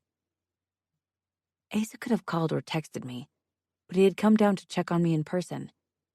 I suspected it had been an offer of emotional support, but I wasn't ruling out ulterior motives. He was half Fae, after all. With the heavy lifting done, I settled in with Aiden and dialed Camber. I put the call on speaker, and the girls and I discussed his possible future at Hollis Apothecary. I should have anticipated the squeeing. So much squeeing. Chapter 16. Morning brought with it the itchy sensation of ants marching over my skin, as if the director watched my every move from afar to ensure I showed up to our agreed-upon meeting. It was paranoia, probably, but I couldn't shake the sensation of eyes on Asa and me as we exited the airport and booked transportation via Swift, a rideshare app catering to paranormals, with drivers who knew better than to ask questions. Breathe. Asa threaded his fingers through mine. You can do this. I would have preferred an SUV waiting for us to drive ourselves to the Black Cat compound, but it wasn't worth the paperwork for a few hours. I wanted to get in, get out, and get home to where I had left Colby with Clay for her own protection. We're about to find out. I squeezed his hand. You sure you don't want to change your mind? Unless you tell me otherwise, I won't leave your side. The vow opened a pit in my stomach. I was about to parade Asa in front of the director. He already knew what Asa meant to me. We hadn't hidden our relationship. But it was one thing for him to read reports of me taking an interest in a day princeling, and another for him to read the lengths I would go to protect Asa in my eyes for himself. I was prepared for threats. I was prepared for violence. I was prepared to kill my grandfather if he so much as looked at Asa sideways. This can't be a good idea. I rested my head on his shoulder. Tell me it's the right thing to do. It's the right thing to do. Funny. I elbowed him in the ribs. And mean it. I do. He stroked my arm. You need answers. This was an avenue we didn't expect to open for you. Megara would have puppies when I told her what I had done, which explained why I hadn't scryed her for tips on how to proceed last night. I would have to confess before I asked her for the details of Mom's will. The drive out to the compound took 30 minutes, and I was content to shut my eyes, lean against Asa, and pretend I wasn't due for a second homecoming in as many days. Minus the home part. The compound had never been that for me. As the car slowed, I was drawn upright, eager to drink in the familiar landscape, curious if it had changed as much as I had since the last time I was here. The answer, unsurprisingly, was no. You can let us out here, I told the driver when he stopped in front of the gated entry. Thanks. I paid the fare before Asa beat me to it, and we exited the car on opposite sides. He gave me distance, an opportunity to allow him to blend into the background or act as a bodyguard for me. I appreciated that I had the final decision on how to play this, but I didn't need backup of that variety. I wanted Asa. I wanted my person. And maybe I wanted to show him off a little, to prove I was lovable. Not that Asa and I had used the L word. It was a big word. I wasn't sure it would fit in my mouth. Which, in hindsight, did sound rather dirty. And why was it so hot all of a sudden? Once we were alone, Asa stepped up to the intercom mounted on a metal pole and hit the red button. Agent Montenegro and Agent Hollis to see Director Natesty. The nasal voice that replied set my teeth on edge. You're expected. A loud beep rang in my ears. Proceed to the front door. We stood back to give the gates room to swing open, and it was the oddest thing. As I started down the shale driveway, I had to work harder to drag the same amount of oxygen into my lungs. Even then, they ached as if a vise had clamped over them. Somehow, there was less air inside the property than out. There were no wards. The constant disruption as agents came and went drained their magic too quickly. The varying energy signatures rendered them useless. Security here was of the old-fashioned variety, as in guards. Dozens of them. All races, specialties, and designations. All licensed to kill, and happy for the excuse to alleviate their boredom. I've never walked the grounds, Asa said into the silence. They're lovely. A green sea spread before us, lush grass no one was allowed to walk on. Gardens popped up on the right and left, paths to them poured in the same gleaming white shells as the driveway. The house resembled, in my opinion, Glen Shen Mansion in Duluth, Minnesota. All 20,000 square feet of it, except it had bricks made with black ceramic oxide rather than the standard red clay. As a result, the house was a deep charcoal shade made gloomier by the black hard slate roof. Very Gothic. Very on brand. I used to hide in the rose garden. As I said it, my gaze was drawn in and stuck fast. I liked the thorns. The patterns they painted in blood as they raked across your skin. The design raised later in scabs. The irony, even petal-soft flowers had sharp teeth. That doesn't surprise me. He grew contemplative. There was a price for safety among them. The word sank in, lodged beneath my skin and stuck.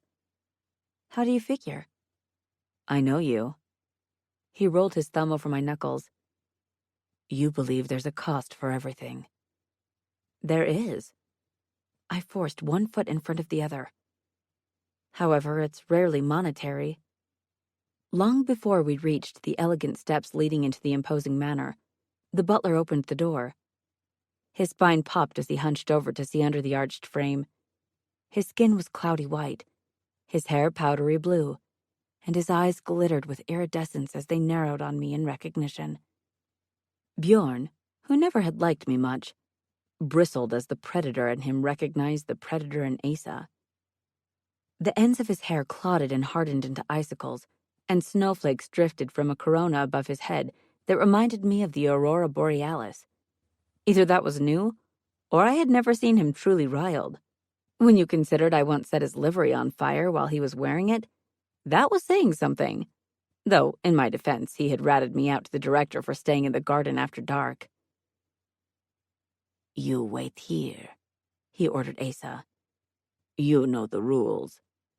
Tell the director I'm here, and inform him I'm not taking a step inside this mausoleum without Asa. With a grumble, Bjorn slammed the door in our faces and barred it from the other side. This is already going so much better than my last visit here, I said cheerfully. How about you? The director prefers I wait in the car when Clay and I come to call. Prejudice or fear? With him, it was often hard to tell. His depth of emotion rivaled a teaspoon. He probably wants to talk to me alone. I heard a tremor in my voice and crushed it flat. Too bad. 10 minutes later, Bjorn returned and opened the door wide enough for us to enter. By this time, the ice on his skin had begun to harden into armor that would deflect physical and magical attacks. The demon's spawn isn't allowed in the director's most private chambers, Bjorn informed us, his voice a nasal whine that clashed with his sighs. The director will meet you in the library. I took a step in his direction, not to follow his lead, but to break off a hairsicle and stab him with it. Asa set a hand on my shoulder, holding me back from a confrontation that wouldn't end well. For Bjorn. Thank you, Asa said with a politeness that baffled me. We'll show ourselves in. A grunt was all the acknowledgement we got before the frost giant stomped back to his post. I've always wondered if he would turn to ash or a puddle of water if I touched him, I mused. What do you think? That you can't kill everyone who's prejudiced against demons. What if I kill everyone prejudiced against my demon? The emphasis on my brought a smile to his lips, and my heart couldn't decide if it ought to shrivel in embarrassment or swell with pride that I made him happy by claiming him. I appreciate the sentiment, but no. Probably I wouldn't kill them, just zap them until some smoke poured out of their ears. But I was trying to be a better person, and a better person wouldn't experiment on the boiling point for brains a la cranium. The library was, without a doubt, my favorite room in the house. 3 stories tall, all leather and wood. Rather than blacks and grays, this room was done in browns and reds and golds and smelled of leather and yellowed paper, dust and imagination. I hadn't been allowed to borrow from it. I could have easily learned to hate books by association, but no. I was a bookworm to the bone. Not even the director had managed to beat the love of fiction out of me. That happy thought led me to a warning I owed Asa. I need you to promise me you can handle this. Define this. His shoulders stiffened on my periphery. What do you expect to happen? When he gets mad, he gets physical. I couldn't look at him. Don't get between us, okay? That's a big ask, he growled. I don't know if I can make that promise. Try? I kept my gaze on the floor out of habit, shrinking myself as he sometimes did, and I hated it. For me. All right. He shoved his hands into his pockets to hide his clenched fists. I'll do my best. We both will. The demon was the wild card. I had to trust he understood I didn't need saving. It was too late for that. When the door swung open, a solid hour later, an unimposing man bustled into the room. Late 40s or early 50s thereabouts. I used to wonder how long he had looked like that, but I didn't anymore. Black suit, white shirt, glossy shoes. He wore the template for the black hat suit. Thick frames completed the look. I wasn't certain what secret purpose they served, but his vision was flawless. Unable to resist its insidious draw, I dipped my gaze to the black lacquer cane with mother-of-pearl inlays and tasted bile. Elspeth. The director sank into a wingback chair and gestured for me to take its partner. You're a difficult woman to get a hold of. Neither Asa nor I sat, which earned me an indulgent smile. He ignored Asa altogether, for which I was glad. And you're a difficult man to avoid. I smiled too, and mine was sharper. What do you want?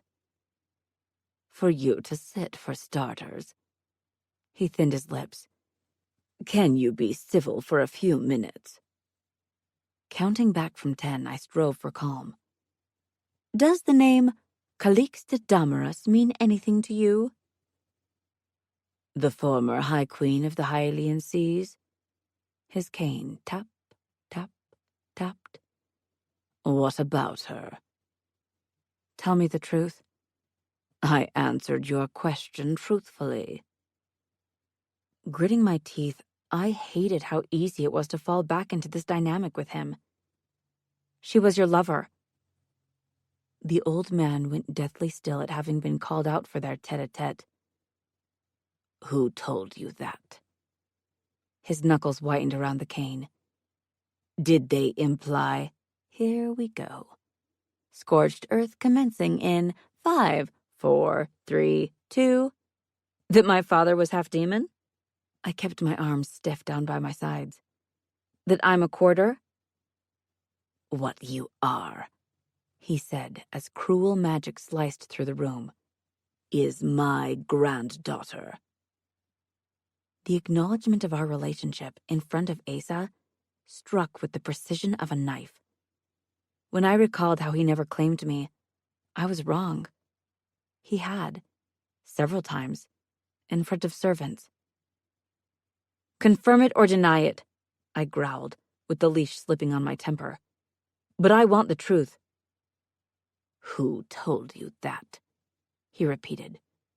Who dared breathe life into those old rumors? Unsure what to expect, how he would react, I touched my wand with my fingers. Calixte told me. Grandfather shot out of his seat and struck me with a backhand that sent me stumbling against the wall. He slapped his cane across my throat, gripped each end, and threw his weight behind, pinning me. Liar. Just like... I wheezed, tasting blood. Old times. From the corner of my eye, I watched Asa struggle to contain the demon, but he held himself together, for me. We had a nice chat, I goaded him. She told me I'd take after my grandfather. Stop this, he rasped. Now. She would know, wouldn't she? The cane vanished from my throat and embedded itself into the wall beside my head. You're lying. As much as I wanted to rub my throat, I locked my hands down at my sides, showing no weakness. Grandmother wanted to meet me. I let him soak that in. She claims I'm her heir. When he failed to respond, aside from the ticking beneath his right eye, I kept going. I did have a cousin, Delma. She was the one who brought me to Calixte. She challenged me for the right to call herself Calixte's heir. I covered Aiden and his siblings with a lie. She already murdered the rest of the family. I was all that remained between her and her goal. You beat her, he said, calculations running behind his eyes as he stared at me. A smug grin curved my lips for his benefit. I did. You're Calixte's heir. The smugness of a moment ago fled and left me standing again on uncertain ground. I am. Grandfather lowered his gaze in thought, and when he raised them, magic sparked off his skin. You were never supposed to learn of your connection. Calixte is dead. You must not resurrect her. What did it say about their relationship that he didn't even ask where I found her? Or was it a testament to my father's skill that the old man didn't bother with the question, knowing he couldn't get her free if he tried? What did he know that I didn't? How the ward worked? He taught my father. He knew how his mind worked. And by my own words, I confirmed I was the last of Calixte's line. Maybe that was why the topic held so little interest for him. He already had his answer. She was locked up tight. Unless I bled out. A life for a life. Given freely. Pity he didn't know about the bag of ashes in my safe. And yeah, no, I wasn't about to tell him. Why not? I fluffed up my bravado. Maybe a throne sounds more comfortable than my recliner. You're my heir, he snarled. She has no claim on you. Those 3 words had sealed her fate in his mind. I was his toy, and no one else was allowed to play with me. I'm no one's heir, I corrected him. I don't want your legacy either. You don't have a choice. I believed that for a long time. I don't anymore. For the first time, the director paid Asa a speck of attention, and I wished he hadn't. You are your father's heir. The director's eyes grew colder. You understand the weight of responsibility. Rue is her own person. Asa's voice came out glacial. She makes her own choices. The male of the species in fascination is utterly worthless. The director spat. They're guided by one thing and one thing only. I have obligations back home, I cut in. I only came to ask you to your face about my grandmother. Red mottled his cheeks, and he prepared to bluster at me for the audacity of claiming that relationship. You're practicing white magic. His nostrils flared. I smell it on you. He wet his lips.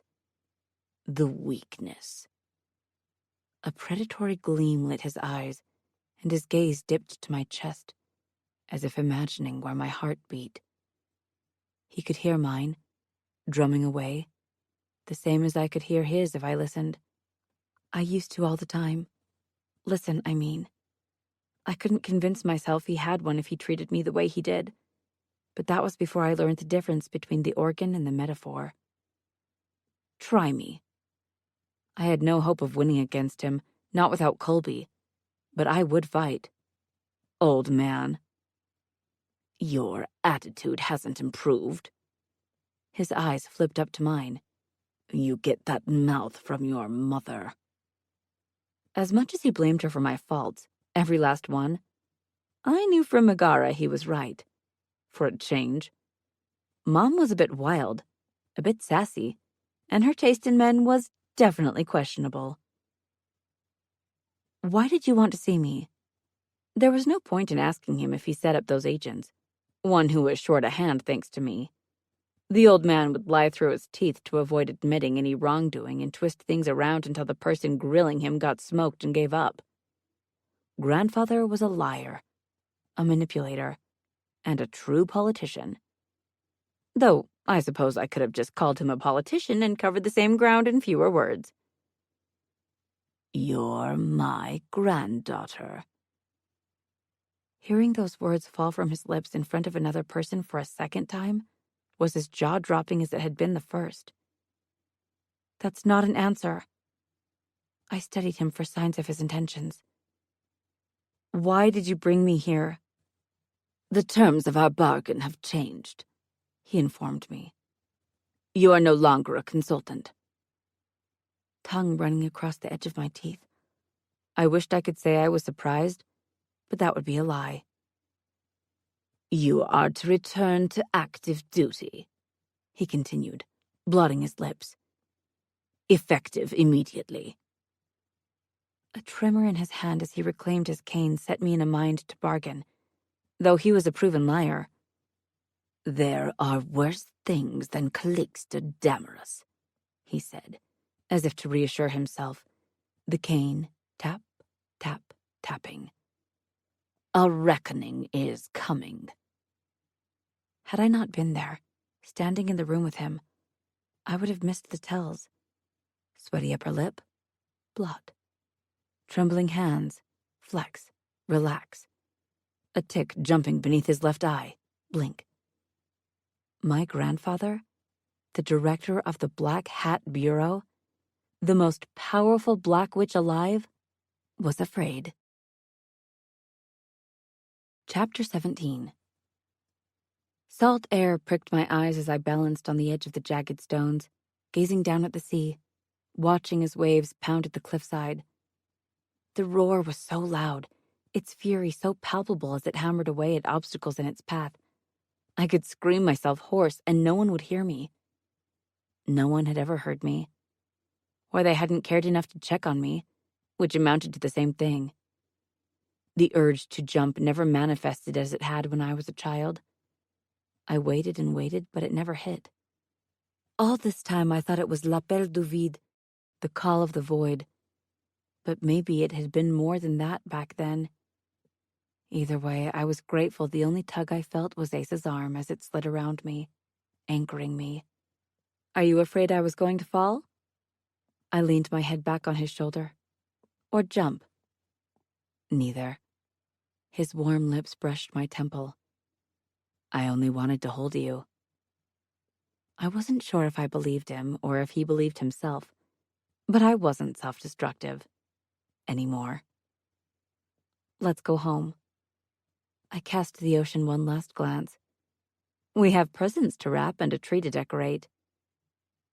Did you mean what you said in there? News of Calixta's reappearance had shaken the director, but he came into the room already twitchy.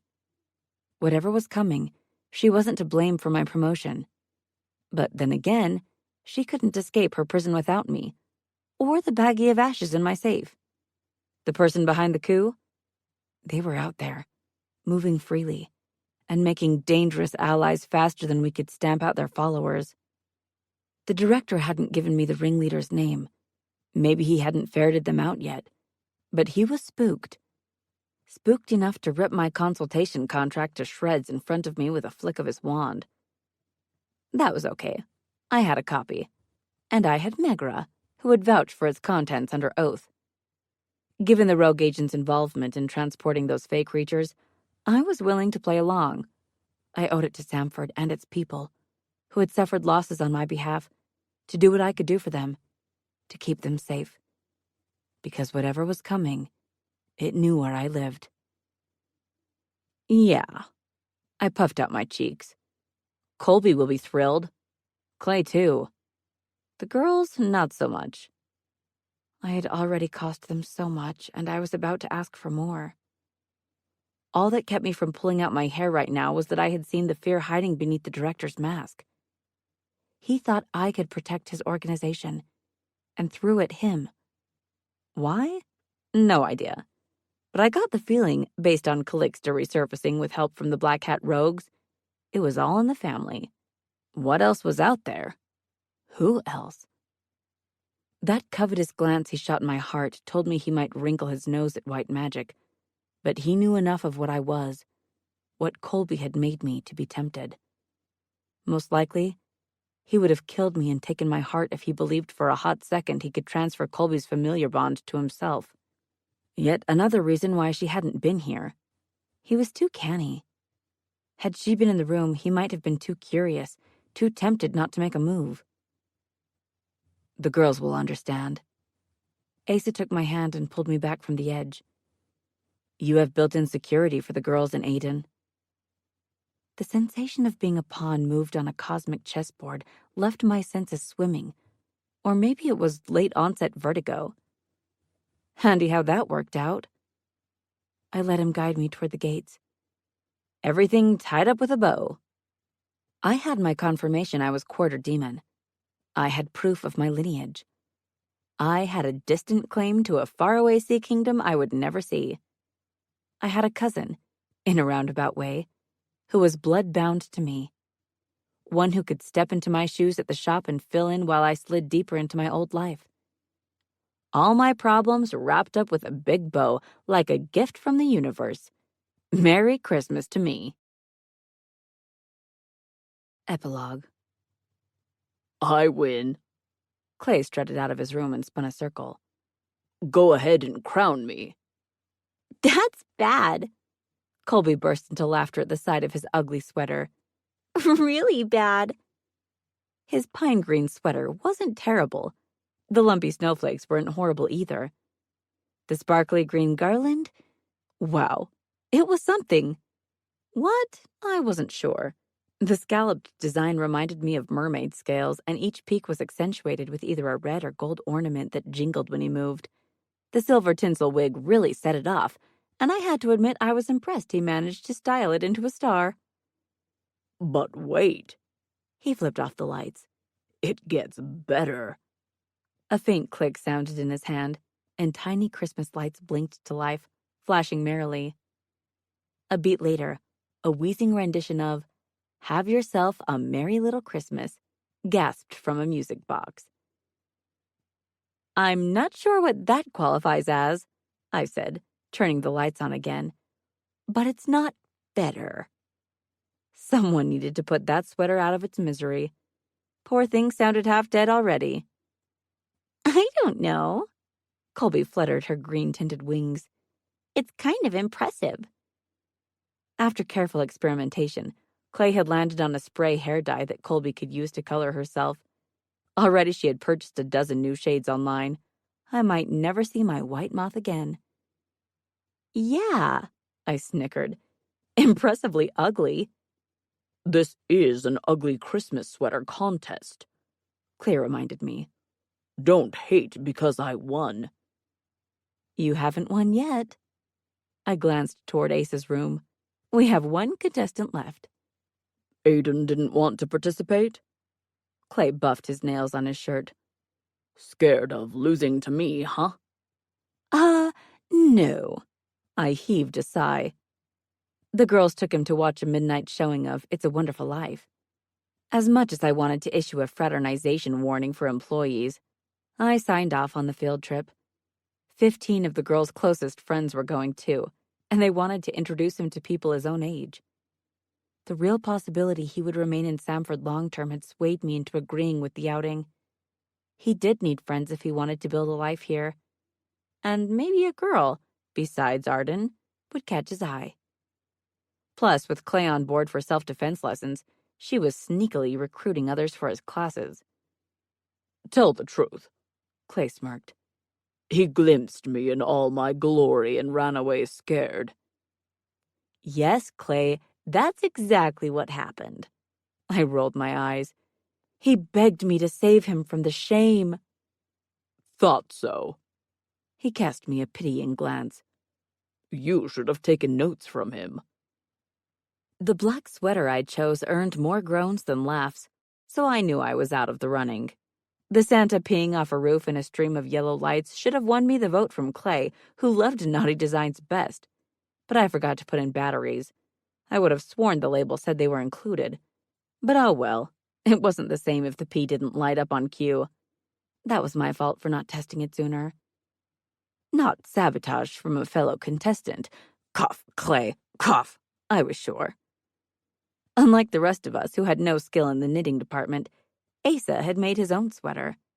And he had kept it secret from the rest of us, to the point Clay had searched his room several times to gauge his competition to no avail. It was driving him crazy, which was a short trip. You might want to cover Colby's eyes, Asa told us from behind his bedroom door. Just in case. You heard the man. I left Clay to the task, since Colby was on his shoulder. Blindfold time. Willing to humor Asa, Clay held his wide palm in front of her face, then announced, Ready. Asa's sweater was less gaudy than ours by a mile, but it was also the naughtiest by far. Laughter spluttered out of me, and Clay howled, delighted with his partner's entry. For his ugly sweater, Asa chose a lush red with green bands up the arms. In the center, a reindeer looked out at us, but the pièce de résistance were the bold white words below the image. Horny for the holidays. Once I could breathe again, I waved Asa back to his room. I think we've seen enough. I haven't, Colby pouted. Oh, what did it look like? Inappropriate, Clay told her between laughs. That's what. But wait, Asa did his best Clay impression. it gets better. With one deft move, he pulled the sweater over his head, turning it inside out, then slid it on that way. Ha! I smothered a laugh that Colby joined in, now that she could see too. That is truly inspired. This side of the sweater was the same green, but with a golden frame and a piece of mirrored plastic. Aim that at Clay, I begged Asa, and I'll vote for you all day long. Humoring me, he turned toward Clay, who caught his reflection in the mirror. He used it as an opportunity to check his hair, then winked at himself, pleased with what he saw. Clearly, he didn't get that whoever was reflected put the ugly in ugly Christmas sweater. It's okay to be jealous. Clay blew himself a kiss. Not everyone can look this good. Mm-hmm. I shook my head. That sweater should have been yours. And missed the chance to see myself? He huffed. What a waste that would have been. Colby. Asa slid past me. Can I see you in the kitchen? Wings twitching with interest, she sailed over to him. Sure. The two of them disappeared while Clay and I exchanged a look. Asa returned a couple minutes later, eyes downcast, and stood beside me. Prepare to crown your queen, Colby yelled. Ready? Ready, we all chorused, and then Clay and I waited for the big reveal. Cackling with glee, she swooped a lap through the room, then lit on her favorite perch. You made this? I murmured to Asa. I want to call it ugly to fit the theme, but... Her entry was more of a vest, worn backwards. The design covered her stomach and knitted straps rose from the neckline. They draped across the base of her wings and then snapped at the hem of the sweater. The yarn was several shades of green with silver threads to represent circuitry. I assumed it was circuitry. I wasn't the expert here, but Colby seemed impressed with the details. Or maybe she was in love with the bright gold letters that spelled out, Bite Me, B-Y-T-E. With a 10-year-old moth girl, it was hard to say which part impressed her the most. The nod to her love of computers, or the brush with profanity I was allowing to pass. It's ugly. Clay shot me a pointed glance. The ugliest sweater I've seen tonight. Taking the hint, I hurried to agree. I was thinking along the lines of hideous. Time to vote. I passed around a cup and let everyone put in their piece of paper. Now we shake. After tossing the bits of paper around for effect, I dumped them on the coffee table and tallied. 1 vote for Colby. I picked up the next. 2 votes for Colby. I smiled. 3 votes for Colby. I pressed the next flat. 4 votes for Colby. I found another piece. 5 votes for Colby. I checked with each of them. Who voted twice? It hit me a heartbeat after I asked. The demon. Asa inclined his head in confirmation, and I loved that the demon had gotten to participate. I wasn't sure if he cast his vote in the moment, in Asa's head, or if they worked it out earlier, but I was glad all the same. We have a unanimous winner, Clay whooped. What's the prize? Bragging rights, I said at the same time Colby told him. $100. $25 per person went into the pot as an entry fee to keep it fairish. $100 was a small fortune to a kid, and I knew exactly where the money would go. I might as well go ahead and buy the Mystic Realms credit so she could get started designing her next character. It might go toward pets or mounts, but that kind of cash would outfit another avatar to play when she got the itch to be sneaky or to explore without her team. Occasionally, she liked to get up to trouble on her own without it affecting her main account's stats. With Clay around, it happened more often. A lot more often. Like, they kept a running list of hijinks. Okay, I yelled over the commotion. Who's ready to decorate cookies? Me. Clay shot his arm up in the air. What's on the menu? Once I got everyone seated at the kitchen table, I pulled the cooling cookies off the top of the fridge where I had hidden them. I placed the tray on a pot holder in front of Clay and watched him blanch. That's cruel and unusual punishment. He poked one with his finger. Why do you hate me? The cookies were gingerbread men, and I could tell from his expression he would never forget the time Mrs. Malone tried to feed us her version. My secret ingredient was chili powder. Hers had been human flesh. People cookies. Asa stared at them. You baked people cookies. People cookies? Colby glanced around the table. We call them gingerbread.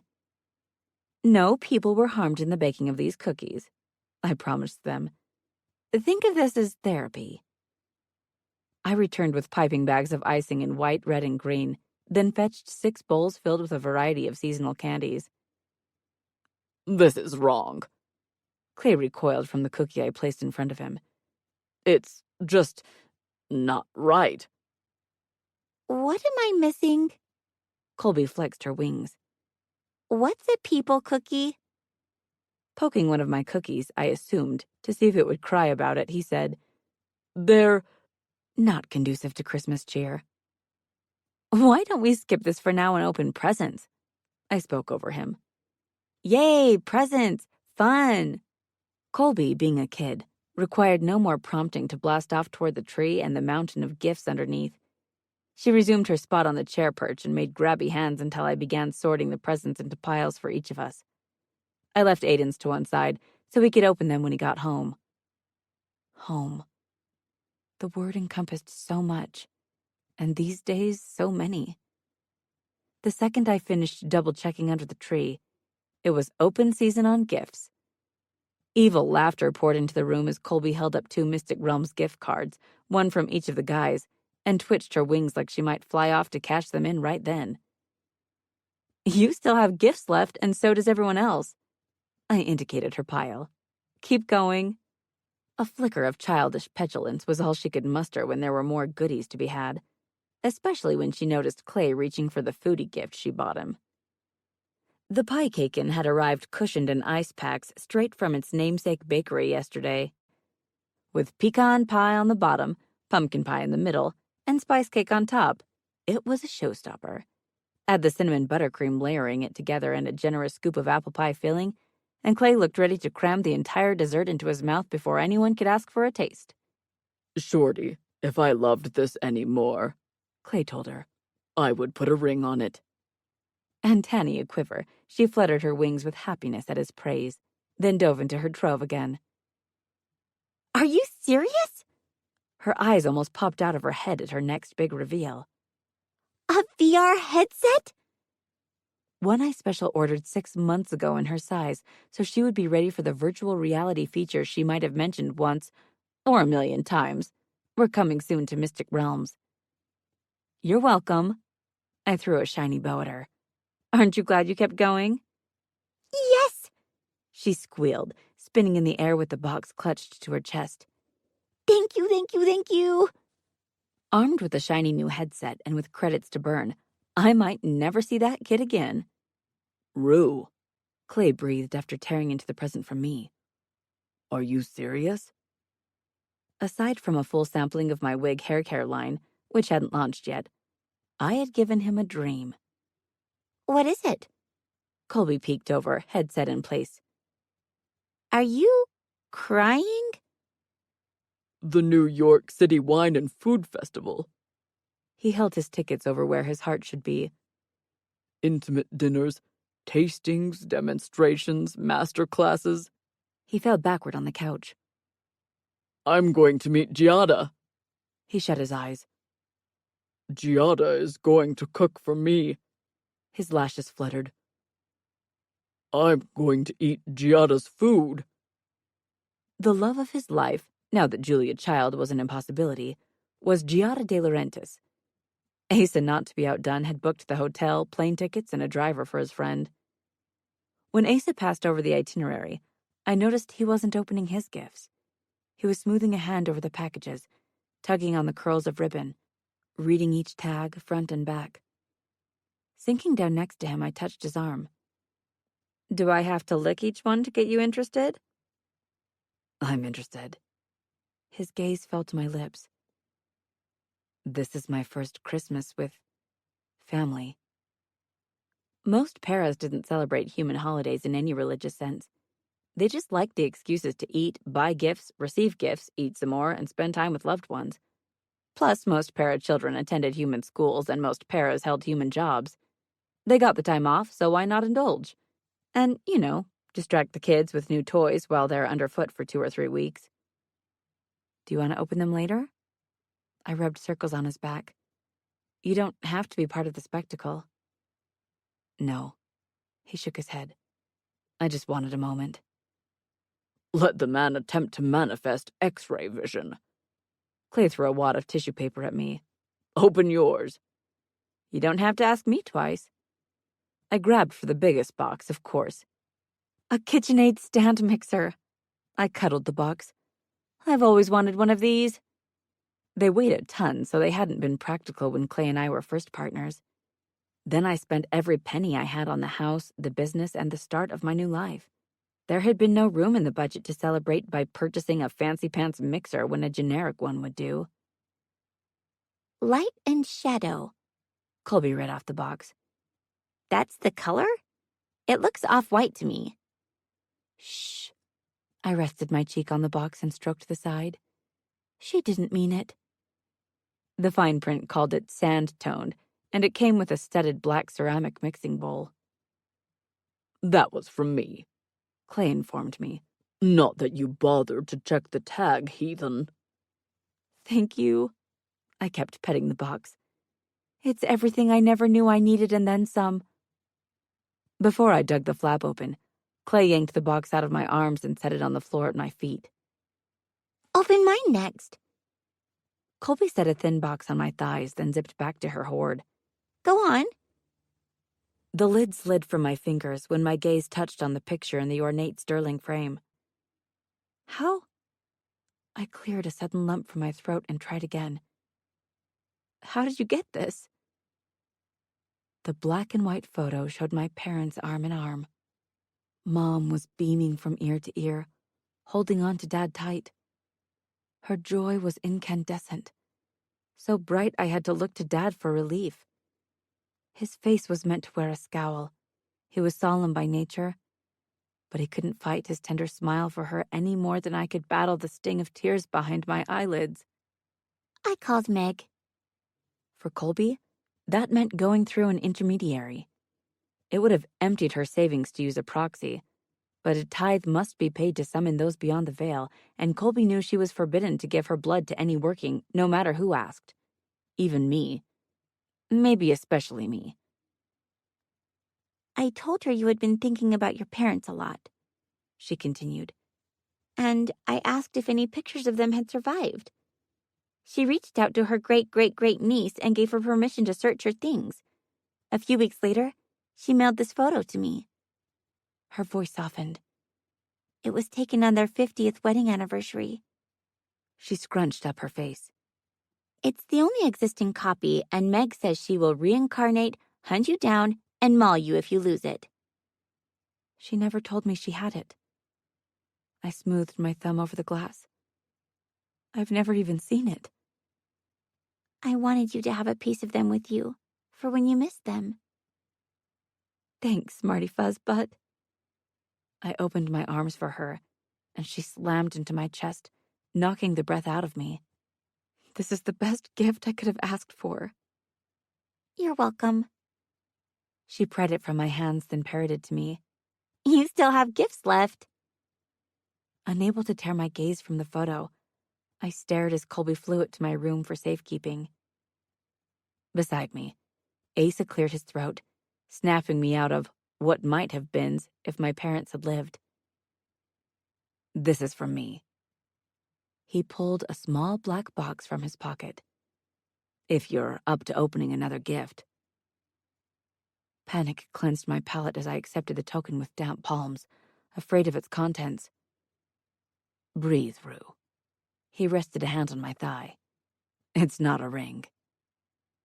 Embarrassed to be called out, I flipped open the clamshell lid to find a fey-wrought lariat necklace. 5 dainty sprigs of mistletoe hung suspended from a silver chain. Each vein on every leaf was as unique as a fingerprint. Clustered pearls mimicked berries, ripe and round, and 2 more bunches dripped from the center strand to form the classic Y shape. I stroked the leaves with a fingertip, their lifelike texture startling. Beautiful. Despite our audience, he leaned in, his lips brushing my ear. For those times when you want to be kissed, and I'm too dim to pick up on the subtle hints, touch the lowest sprig and I'll know. So what you really gifted me was unlimited kisses. As many as you wish. His teeth scraped my jaw where Colby couldn't see. Whenever you wish. His voice dipped to a bare exhalation of breath no one else would hear. Wherever you wish.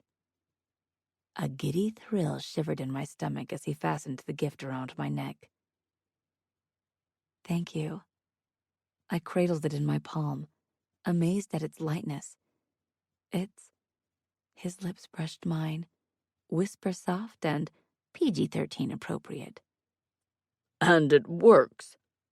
Clay slow clapped, proving he overheard.